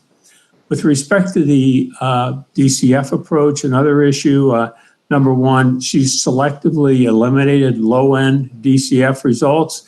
If you look at what happens if you include the low-end numbers, her DCF result goes from 8.93% to 8.59%. She's also, there's other things I talk about. She's exclusively used analyst growth rate forecasts. She's created her own DCF model, projected DCF model, which you don't see anywhere. And finally, obviously, she says the DCF work doesn't work. The dividend, the utility stock prices are too high, and that sort of thing. And she's been saying this for a number of years in her testimonies. And the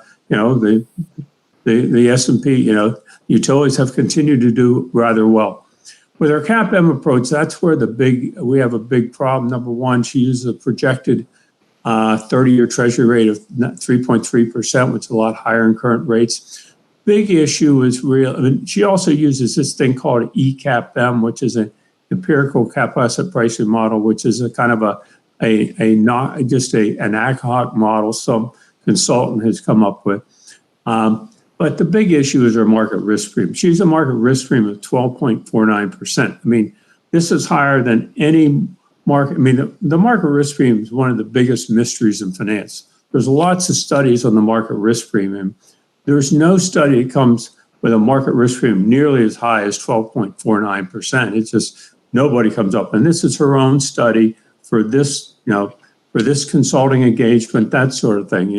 You look around, there's lots of studies of the market risk premium, and I looked at 30 some of them in developing my market risk premium, and there's nothing that comes close to 12.49%. Then you dig into it, her 12.49% market risk premium is based on an expected stock market return of 14.05%. I mean, historically, the stock market's produced a 10% annual return. I can guarantee if you look at the company's pension application, they don't have a return on U.S. stocks of 14.05%. If they did, obviously that would change the pension issue a lot in this case. But anyhow, and the key ingredient to this is she applies the DCF model to the S&P 500. She uses analyst growth rate forecast as the growth component of that. And she uses a growth rate of 11.6%. Well, the fact is companies aren't going to grow their earnings 11.6%, especially when in my testimony, I go through the tie between earnings growth rates and GDP growth rates. Long term, the U.S. economy is only forecast to grow between 4 and 4.4%. Well, she's using an earnings growth rate that's basically almost 3 times that. There's no way that can happen. There's a direct tie between how fast the economy can go and how fast earnings can grow. And her study assumes that corporate earnings can grow at 3 times the GDP growth rate. It can't happen. By the way, this isn't just my opinion. I cite, Milton Friedman, Warren Buffett, Jeremy Siegel about there's a tie between this. So that her DCF results should really be ignored because of this huge market risk premium, which is tied to this expected earnings growth rate. Anyhow, a couple more things. Obviously, she has a risk premium model. I know there's a lot of discussion about authorized ROEs. Well, she directly uses ROEs in her risk premium model. Again, using current interest rates, her number is 9.33%, which isn't that far from where I am. But anyhow, this is all based on commission behavior, not on investor behavior. Usually you use estimated equity cost rate. You look at numbers in the marketplace. What are investors? You look at risk and that sort of thing. This is just looking to see what other commissions are doing and then run a regression on those. One other thing, she also throws in the expected earnings approach. This is not a way to measure the market cost of capital. It's an accounting-based issue. It's independent of market data. It really doesn't capture capital market indicators of the cost of equity. And, even Dr. Morin, he cites this in his book, but you look when he testifies, he doesn't use the expected earnings model. Several other things Ms. Balke brought up, said RMP is riskier because she cites the company's capital expenditure, she cites the Utah regulatory climate, and she cites their electric fuel and generation. These are all factors that are captured in their credit ratings. That's all there is to it. And so, given that they have better credit ratings than other electric utilities, they're less risky. One other factor she also cites flotation costs. The company hasn't paid any flotation costs. They don't need revenues in the form of a higher ROE to get for costs they don't incur. So other than that, in my survey rebuttal testimony, I pretty much reiterate a lot of this stuff. I show that utilities are taking advantage of this low cost environment to raise lots of capital. In 2020, they're going to raise a record amount of capital. So it's not like the capital markets, they're using the capital markets and getting low cost capital. And I mentioned, for example, Fed Chair has said the interest rates are going to be near for till 2023. I talk again about Rocky Mountain's risk. I talk about the capital structure issue. And finally, once again, we go back and deal with this CAPM model and having earnings growing at 3 times GDP growth rate. Anyhow, in summary, again, my primary recommendation is an equity ratio of 50% and an ROE at 9%, recognizing gradualism. My alternative is to go to the company's proposed capital structure with a higher common equity ratio, less financial risk. As a result, you use a lower ROE if you use a higher common equity ratio. And again, part of all this, remember, these proxy companies these are the utility holding companies. This came up earlier. They're not the operating companies that lie below them. The ones that have stock that are, you look at Ms. Balke's exhibits, the proxy companies are the holding companies. They're not the operating companies. So that's who we use to estimate an equity cost rate. And overall, Rocky Mountain is less risky than these other electric utilities, as in by their S&P and Moody's credit ratings.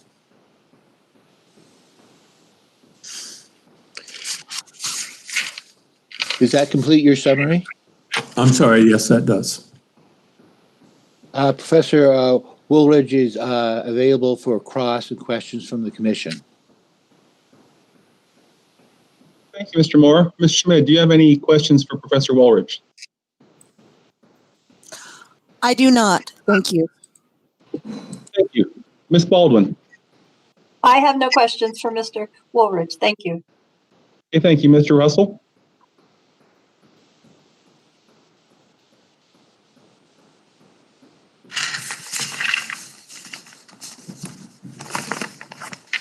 I'm not hearing any response from Mr. Russell. I think you're on mute.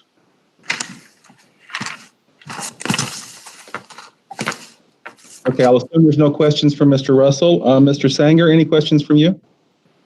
No, thank you. I do not. Okay, thank you, Mr. Boehm.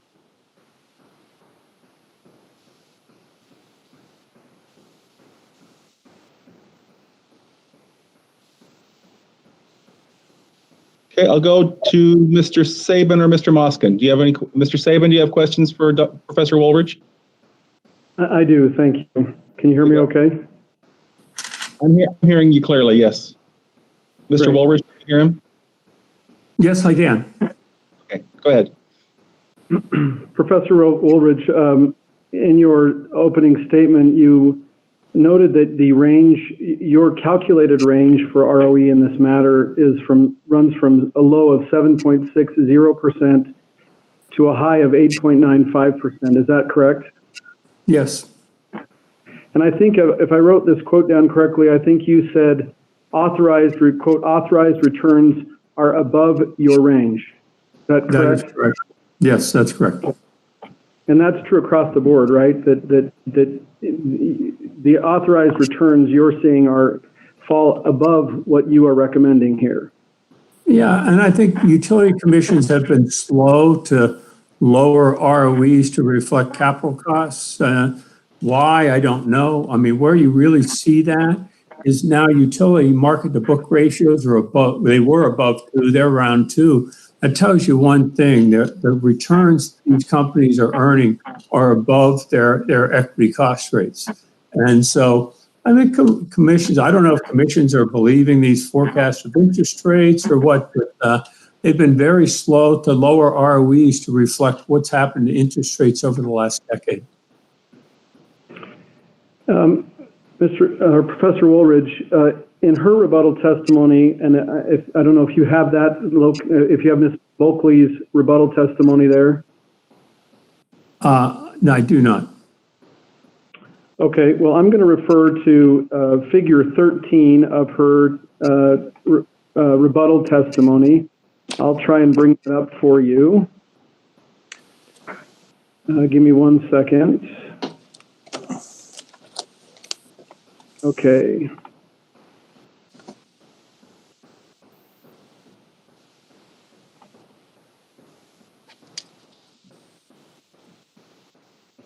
Okay, and I'm going to ask you, tell me when you see that, and I will proceed with my questions.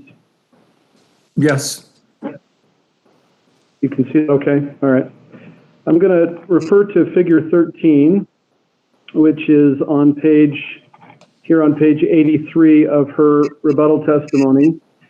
She has plotted out the average authorized ROEs in the cases in which you've testified versus your recommendations. Do you see that chart? I do. Okay. Do you have any reason to disagree with the data or the representation she has provided in figure 13? No, I kind of wish, though, that she'd gone ahead and plotted what her recommendations are on that graph, because you're going to see her recommendations have all been above 10% consistently for the last 4 or 5 years, higher than that, going backwards. So, I mean, if she plotted hers with this, you would see, just like mine are below the averages, hers are well above the averages. I just think my question was, does this accurately represent your recommended ROEs versus the authorized ROEs that have been ordered by commissions? Oh, yes, I agreed with that, but I just made that additional comment. I agreed with that, yes. That's all I needed to know. Thank you. I have sent some exhibits that if you could look in the exhibits that I have sent, you should see that there were 4 or 5 exhibits, and I'm going to share this with you. I don't have those exhibits. I did not get them. You didn't send them to me. I think I sent them to your council, just trying to make sure that they went the right route. I'm going to put up, this is Rocky Mountain Power Cross Exhibit 3. This is a document that represents all of the rate cases in which testified from 2012. In each case, it has the type of utility, the docket number, your final recommendation, and the authorized ROE. Would you just look through that and tell me if you have any, if you believe that all to be accurate? I really don't know. I'd have to go back and look at those. So I have no idea. I can't say whether it's accurate or not. I mean, I don't know why. I would say subject to check. Subject to check, I can agree. I'm sure that Ms. Balke wouldn't put false information in there, so I'm not blaming her. I have no reason not to believe that she did correctly, but can I verify it by looking at this screen? No. Okay. Mr. Chairman, I would move the admission of Rocky Mountain Power Cross Exhibit number 3. If anyone objects to that motion, please indicate your objection.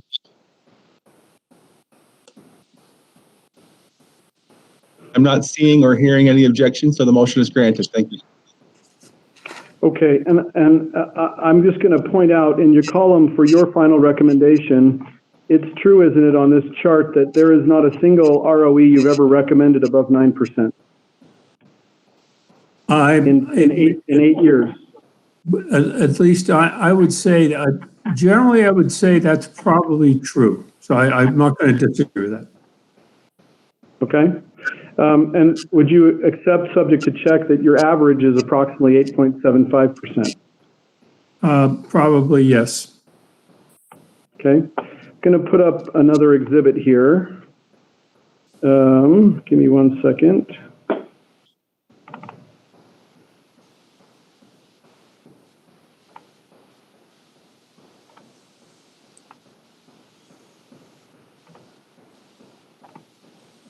All right, tell me when you see that document.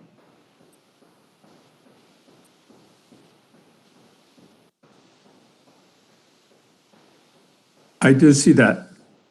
Okay, I'm going to represent, this is Rocky Mountain Power Cross Exhibit number 4.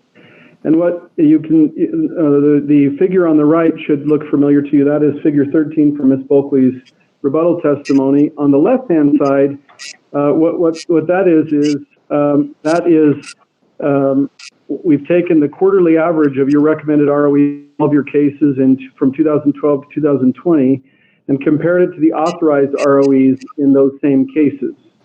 So you can see that your recommendation is here in the first column.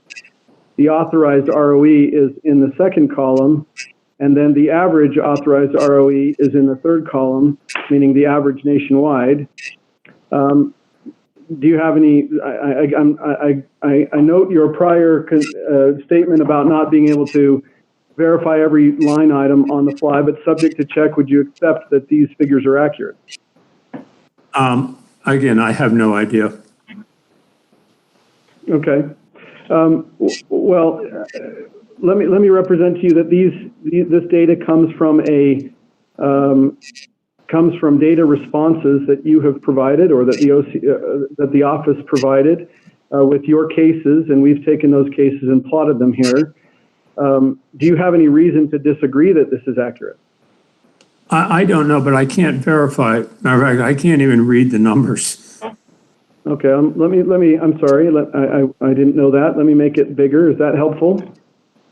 That is. Okay. Okay, I can read the numbers now. Okay, I apologize again. I didn't know you couldn't read them. So it's hard to know when it's displaying how big it is. I can't see what you're seeing, so please let me know if that happens again. Okay, no, I appreciate it. Thank you. Okay, and here what I want to just demonstrate is the percentages you are recommending are in every case below the authorized ROE, and also in every case it is below the average authorized ROE nationwide. You agree with that? I agree, and my bet is if you did the same thing with Ms. Balke's recommendations, they're all above where the commission came in, and they're above the average authorized ROEs. I mean, your ROEs for how many years have been in the nines, and I haven't seen her in a case where she's been below 10 and since I've seen her testify. So, if you completed this graph and put hers above it, it would look a lot like mine below it. Well, I'll press you on that just a minute.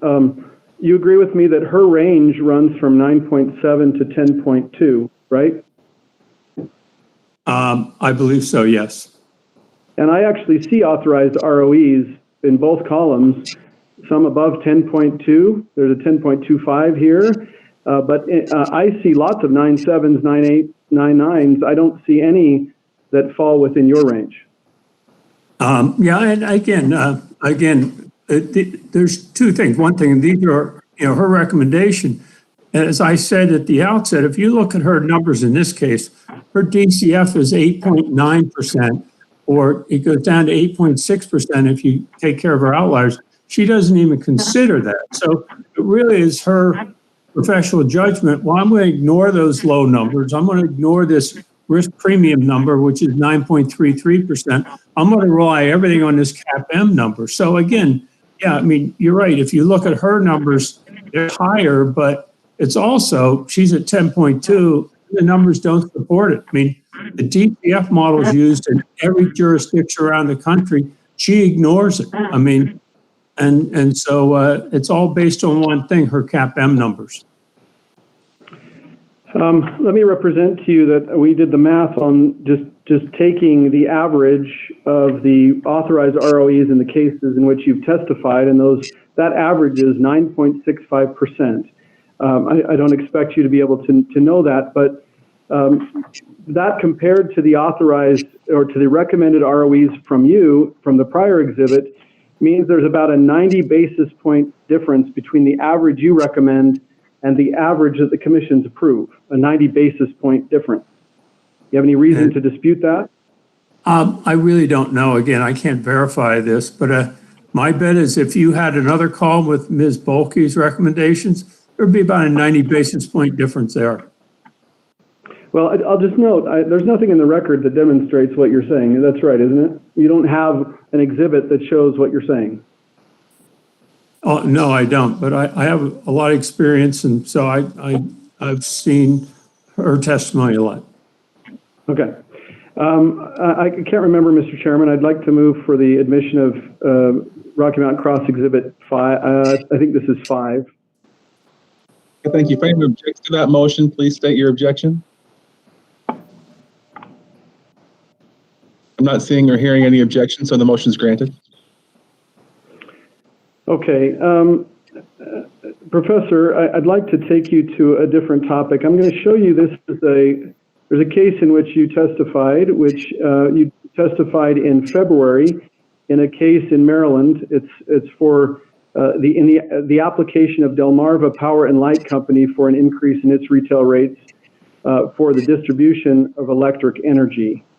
And I'm going to pull that up here. Give me 1 second.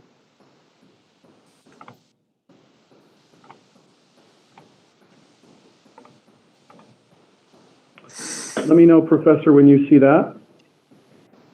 I can see that, yes. Okay, I'm going to go down. This is your testimony from that, from your direct testimony from that proceeding. And I'm going to go down to page 17. I don't mean to give anybody a headache from moving through it fast. Just wanted to show you the opening page. The question you ask yourself here is, do authorized ROEs for electric delivery companies like BGE differ from authorized ROEs for integrated electric utilities? And you answer yes. And then would you just read the remainder of that paragraph into the record, please?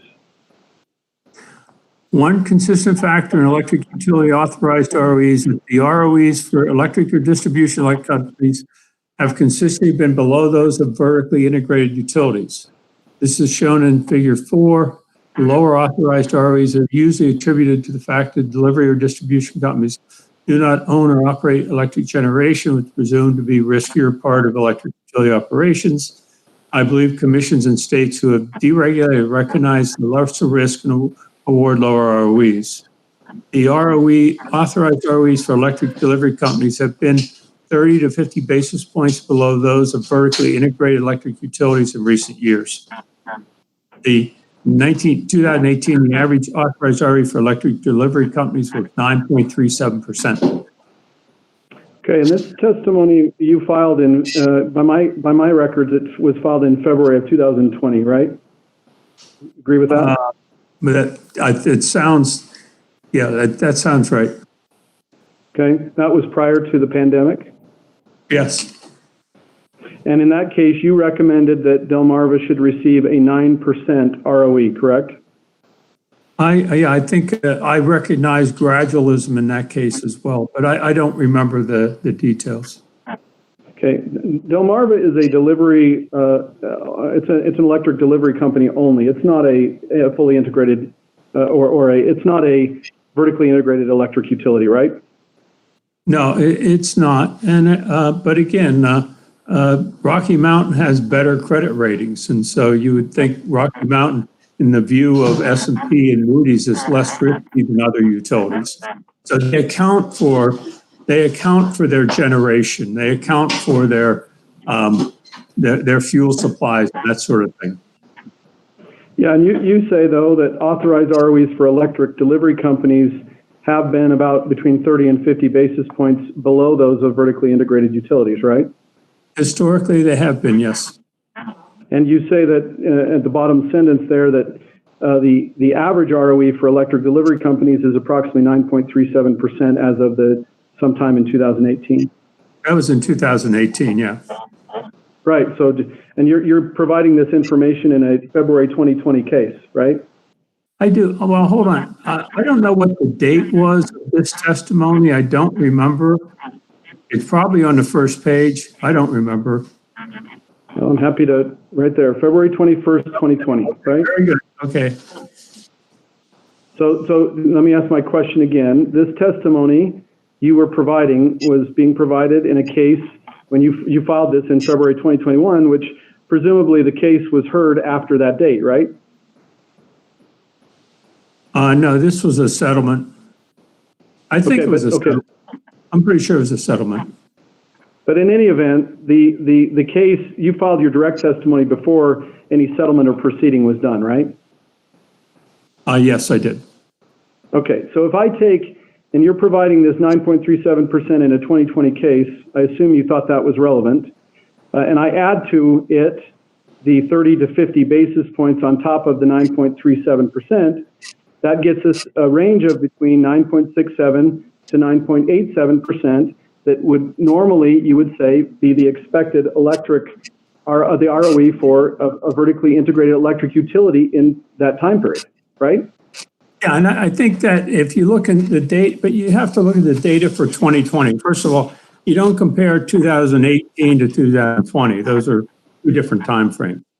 I don't think I was. I think I was telling you that for that time frame, that it should have been between 9.67 and 9.87%, right? Well, I mean, and we have data. We know right now in 2020, if you really want to focus on, the authorized returns for obviously vertically integrated utilities, the number of year to dates like 9.67%. I mean, if you want to look at other utilities and pick your ROEs that way, that's one way to do it. When I don't use other ROEs, I present them so the commission knows where they are, but I don't use them in my determination. I understand. Ms. Balke does. She uses a risk premium model with authorized ROEs. I don't do that. Okay, understood. So you believe, though, as you sit here, that a electric service only company just a few months ago, before COVID-19, should be getting a 9% ROE, and Rocky Mountain Power, a fully integrated utility 6 or 7 months into the pandemic should be getting exactly the same ROE as that entity? I just want to be clear, that's what you're telling us. First of all, I don't know what my range was in that case. The 9% had gradualism built into it. There's no doubt about that. And so I don't know what my range was. I know my range was below where it is in this case. But again, I use gradualism in that case as well. But anyhow, so that's one thing. But in the end, obviously, interest rates are a lot lower now than they were, things like that. The other factors have come into play, and that's why, the numbers still have worked out to about 9%. And again, Rocky Mountain is less risky than these other utilities, as judged by their credit ratings. Okay. You brought up interest rates. I want to shift to that topic. If I could get you to turn to page 8 of your SIR rebuttal.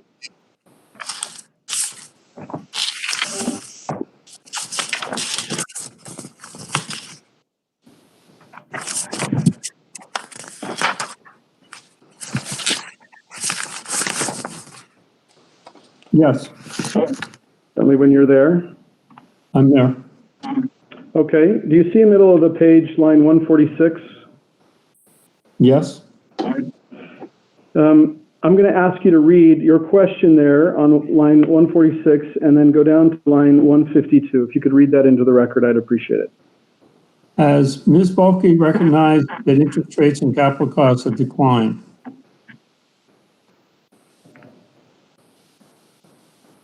Go ahead and continue reading. Oh, the whole paragraph? Yep. Oh, no, she clearly ignores the impact of interest rates. It seems to suggest that she believes that the lower level of interest rates has nothing to do with the return on equity investors require. Ms. Bulkey's direct and rebuttal testimonies and the results of her analysis indicate that the decline in interest rates does not matter in capital costs. This ignores the direct relationship between lower interest rates and lower capital costs. Okay. So you're critical of Ms. Bulkley because you say her analysis does not properly take into account interest rate adjustments. Is that correct? No, I said she, in the end, she talked about a lot of things. She didn't focus on what's happening in interest rates.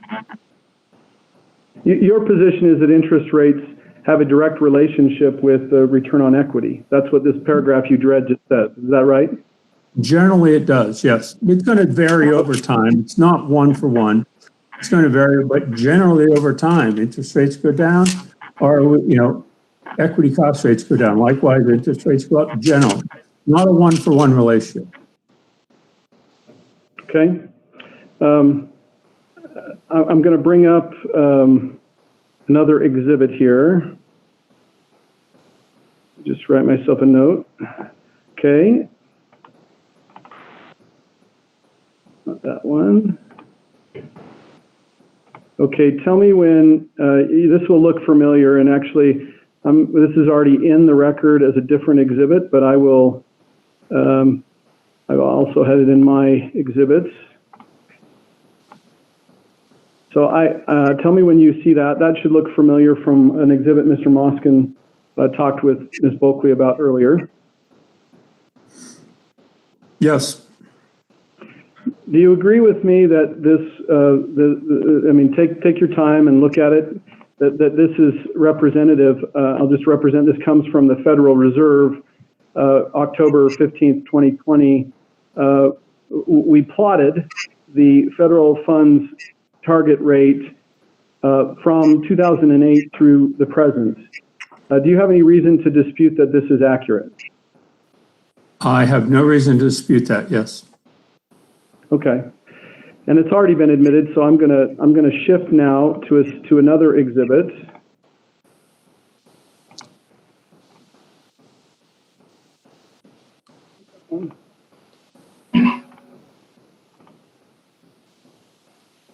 Okay, and I'm going to show you this document.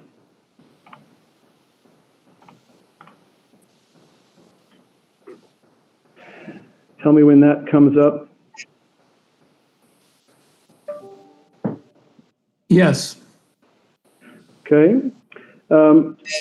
let me represent to you, we've taken that same data from your recommended ROEs in the cases in which you've testified, and we've plotted that against the average federal funds rate over the same period from 2012 till third quarter of 2020.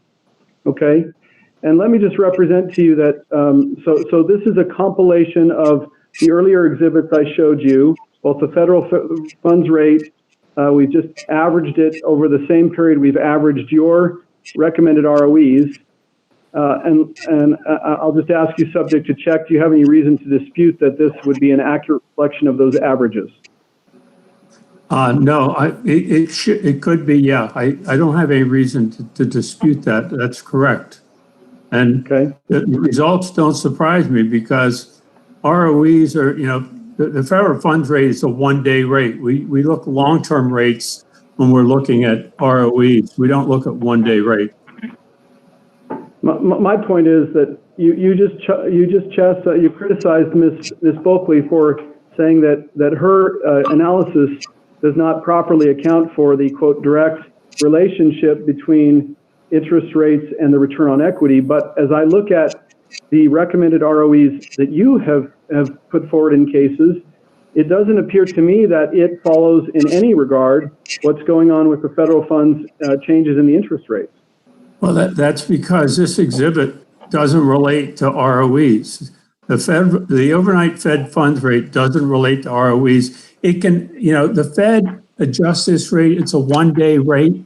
We look at 30-year rates, not one-day rates when we set this. And obviously, the Fed directly controls this, and they can manipulate it. But long-term rates are going to reflect other factors as well. They're going to reflect primarily two things: expected growth and expected inflation. Those are the primary drivers of long-term rates, and those are what we look at when we compare it. We use ROEs, but neither Ms. Balke or myself look at the Fed funds rate and use it in any way to estimate an ROE. Okay, so you agree with her earlier testimony today then that the interest rates that she was looking at are the appropriate ones to consider in your ROE analysis? I don't understand what your question is. Which ones are you talking about? Let me pull those open. Give me 1 second, and I will go grab the earlier exhibit that.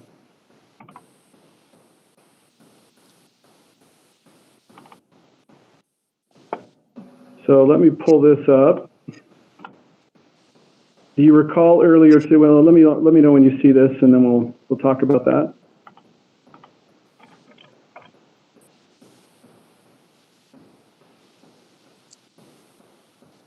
Yes. This is, let me represent, this is again, Bulkley Redirect Exhibit 3. So you agree with her then that these are the kind of rates, these 30-year Treasury yields are the ones that you're looking at when you're doing an ROE analysis properly? Generally, yes. That's what we mean. Obviously, in our CAPM models and things like that, as a base rate, you use that interest rate. And okay. Okay, thank you. I'm going to stop sharing that. Mr. Chairman, I would like to move for the admission of Rocky Mountain Power cross exhibits, numbers 4 and 8. If anyone objects to that motion, please indicate your objection. I'm not seeing or hearing any objections, so the motion is granted. Okay, thank you. I just want to cover one more topic with you, Professor, and that is Ms. Bulkley earlier testified that I think there's a significant, let me just represent, I think there's a significant disagreement between you and Ms. Bulkley about the health of the utility industry at present.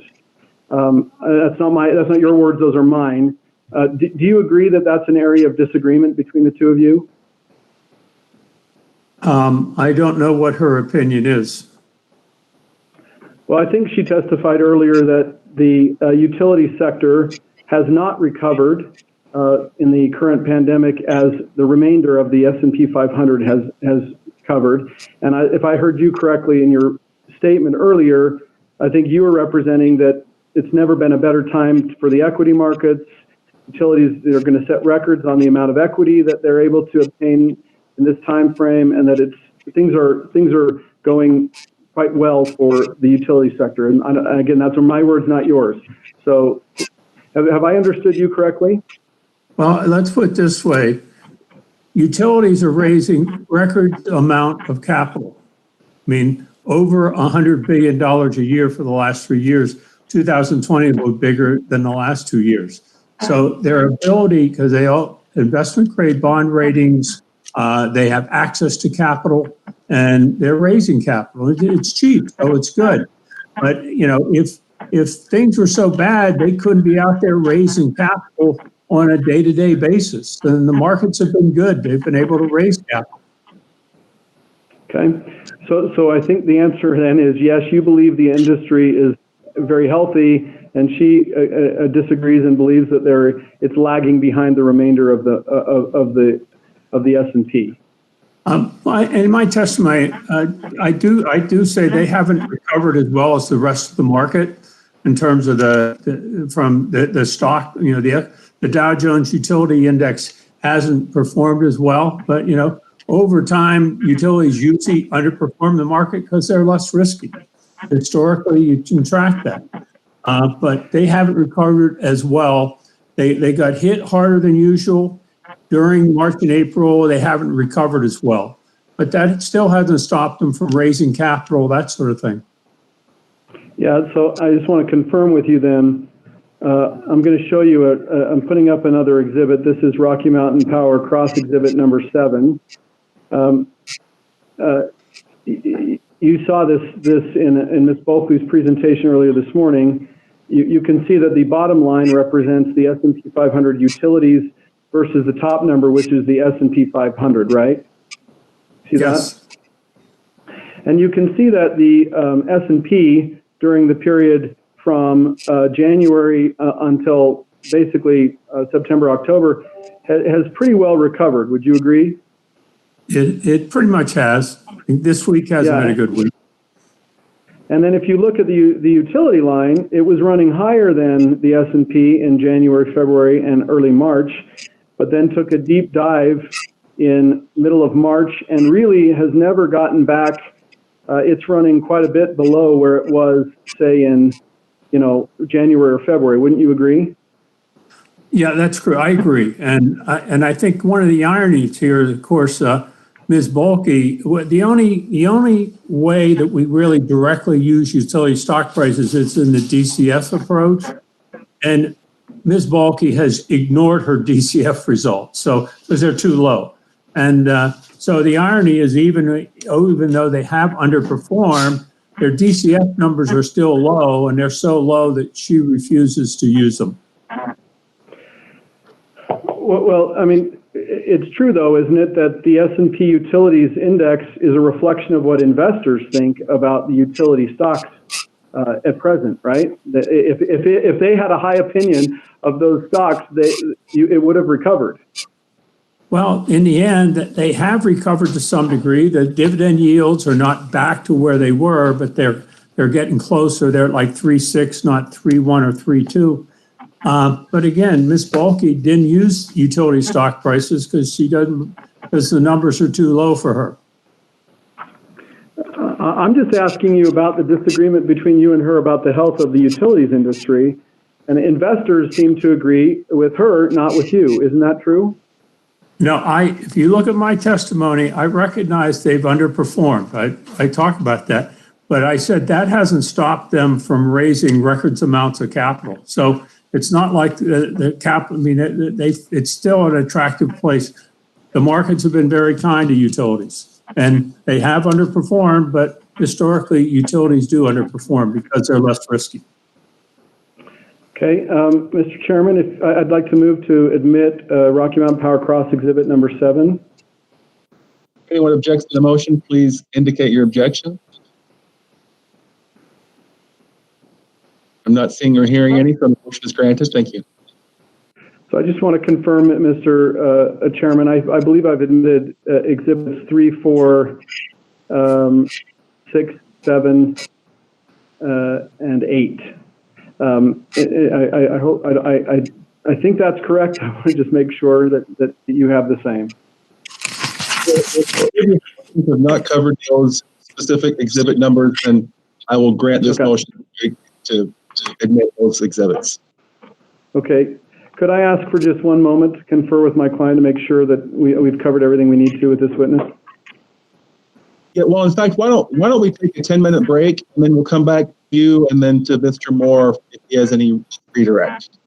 That's fine. Thank you very much. Why don't we come back in 10 minutes?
Saban, do you have any further questions for Professor Woolridge?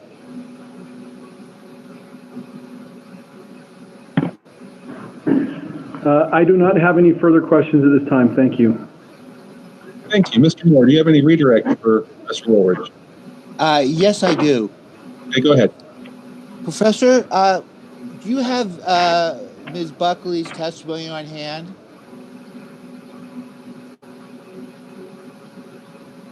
I'm missing my witness. I note that he's not on the screen anymore. I probably should have checked that before I started the hearing back. I know he's planning on coming back in.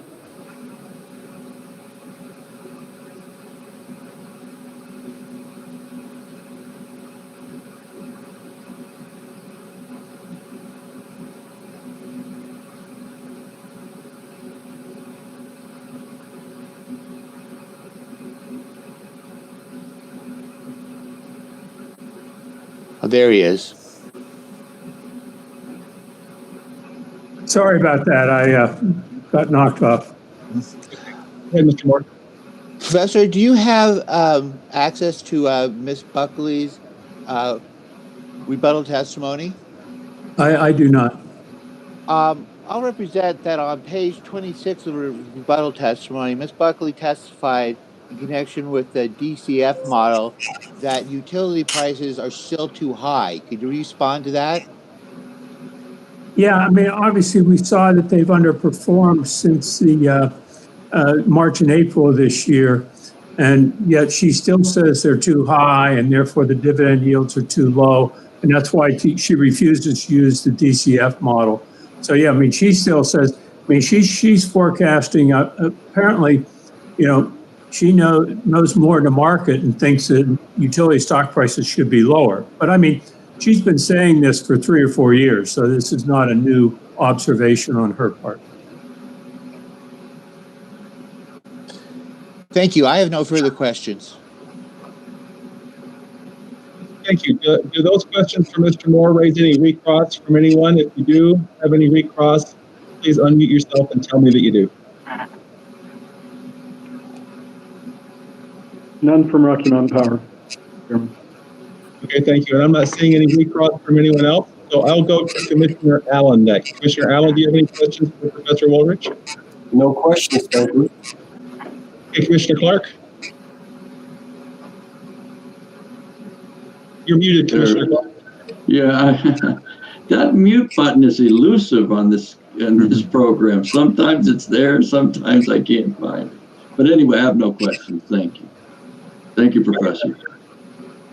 Thank you, and I don't have any other questions either, so thank you for your testimony this afternoon, Professor Woolridge. Great, thank you.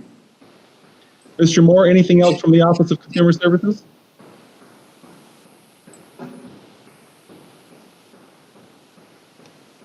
The office has nothing else. Thank you. Okay, thank you. Ms. Baldwin. Commissioner, I'm very sorry. My witness was available. I didn't realize, he told me about an hour ago that he was only available until 4 o'clock our time. So if possible, we'd like to be able to put our witness on tomorrow.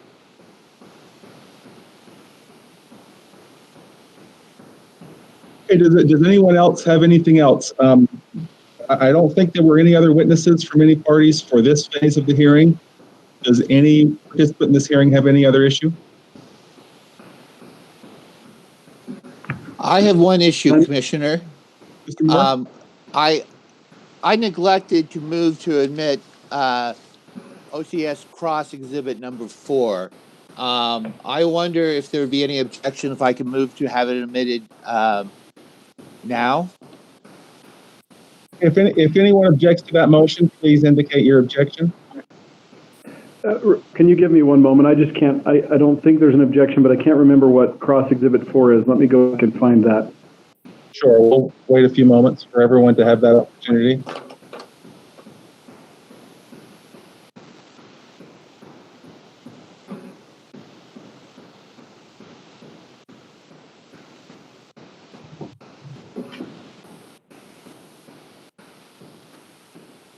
Sorry, it's coming up.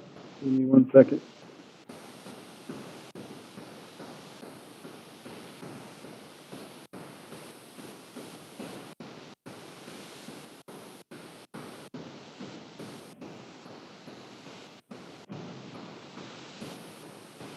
Sorry, my computer is stuck. Give me 1 second. I'm not sure what's going on.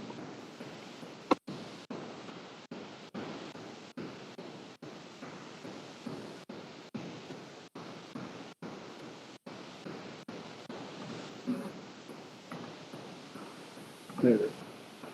Okay, I've got it up. Just give me 1 second.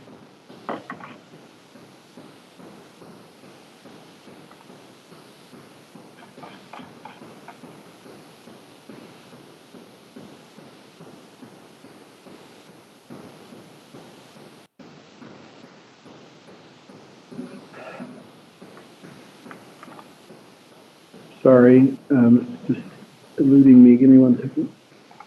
Okay, here they are. So you said it was number 4? Yes.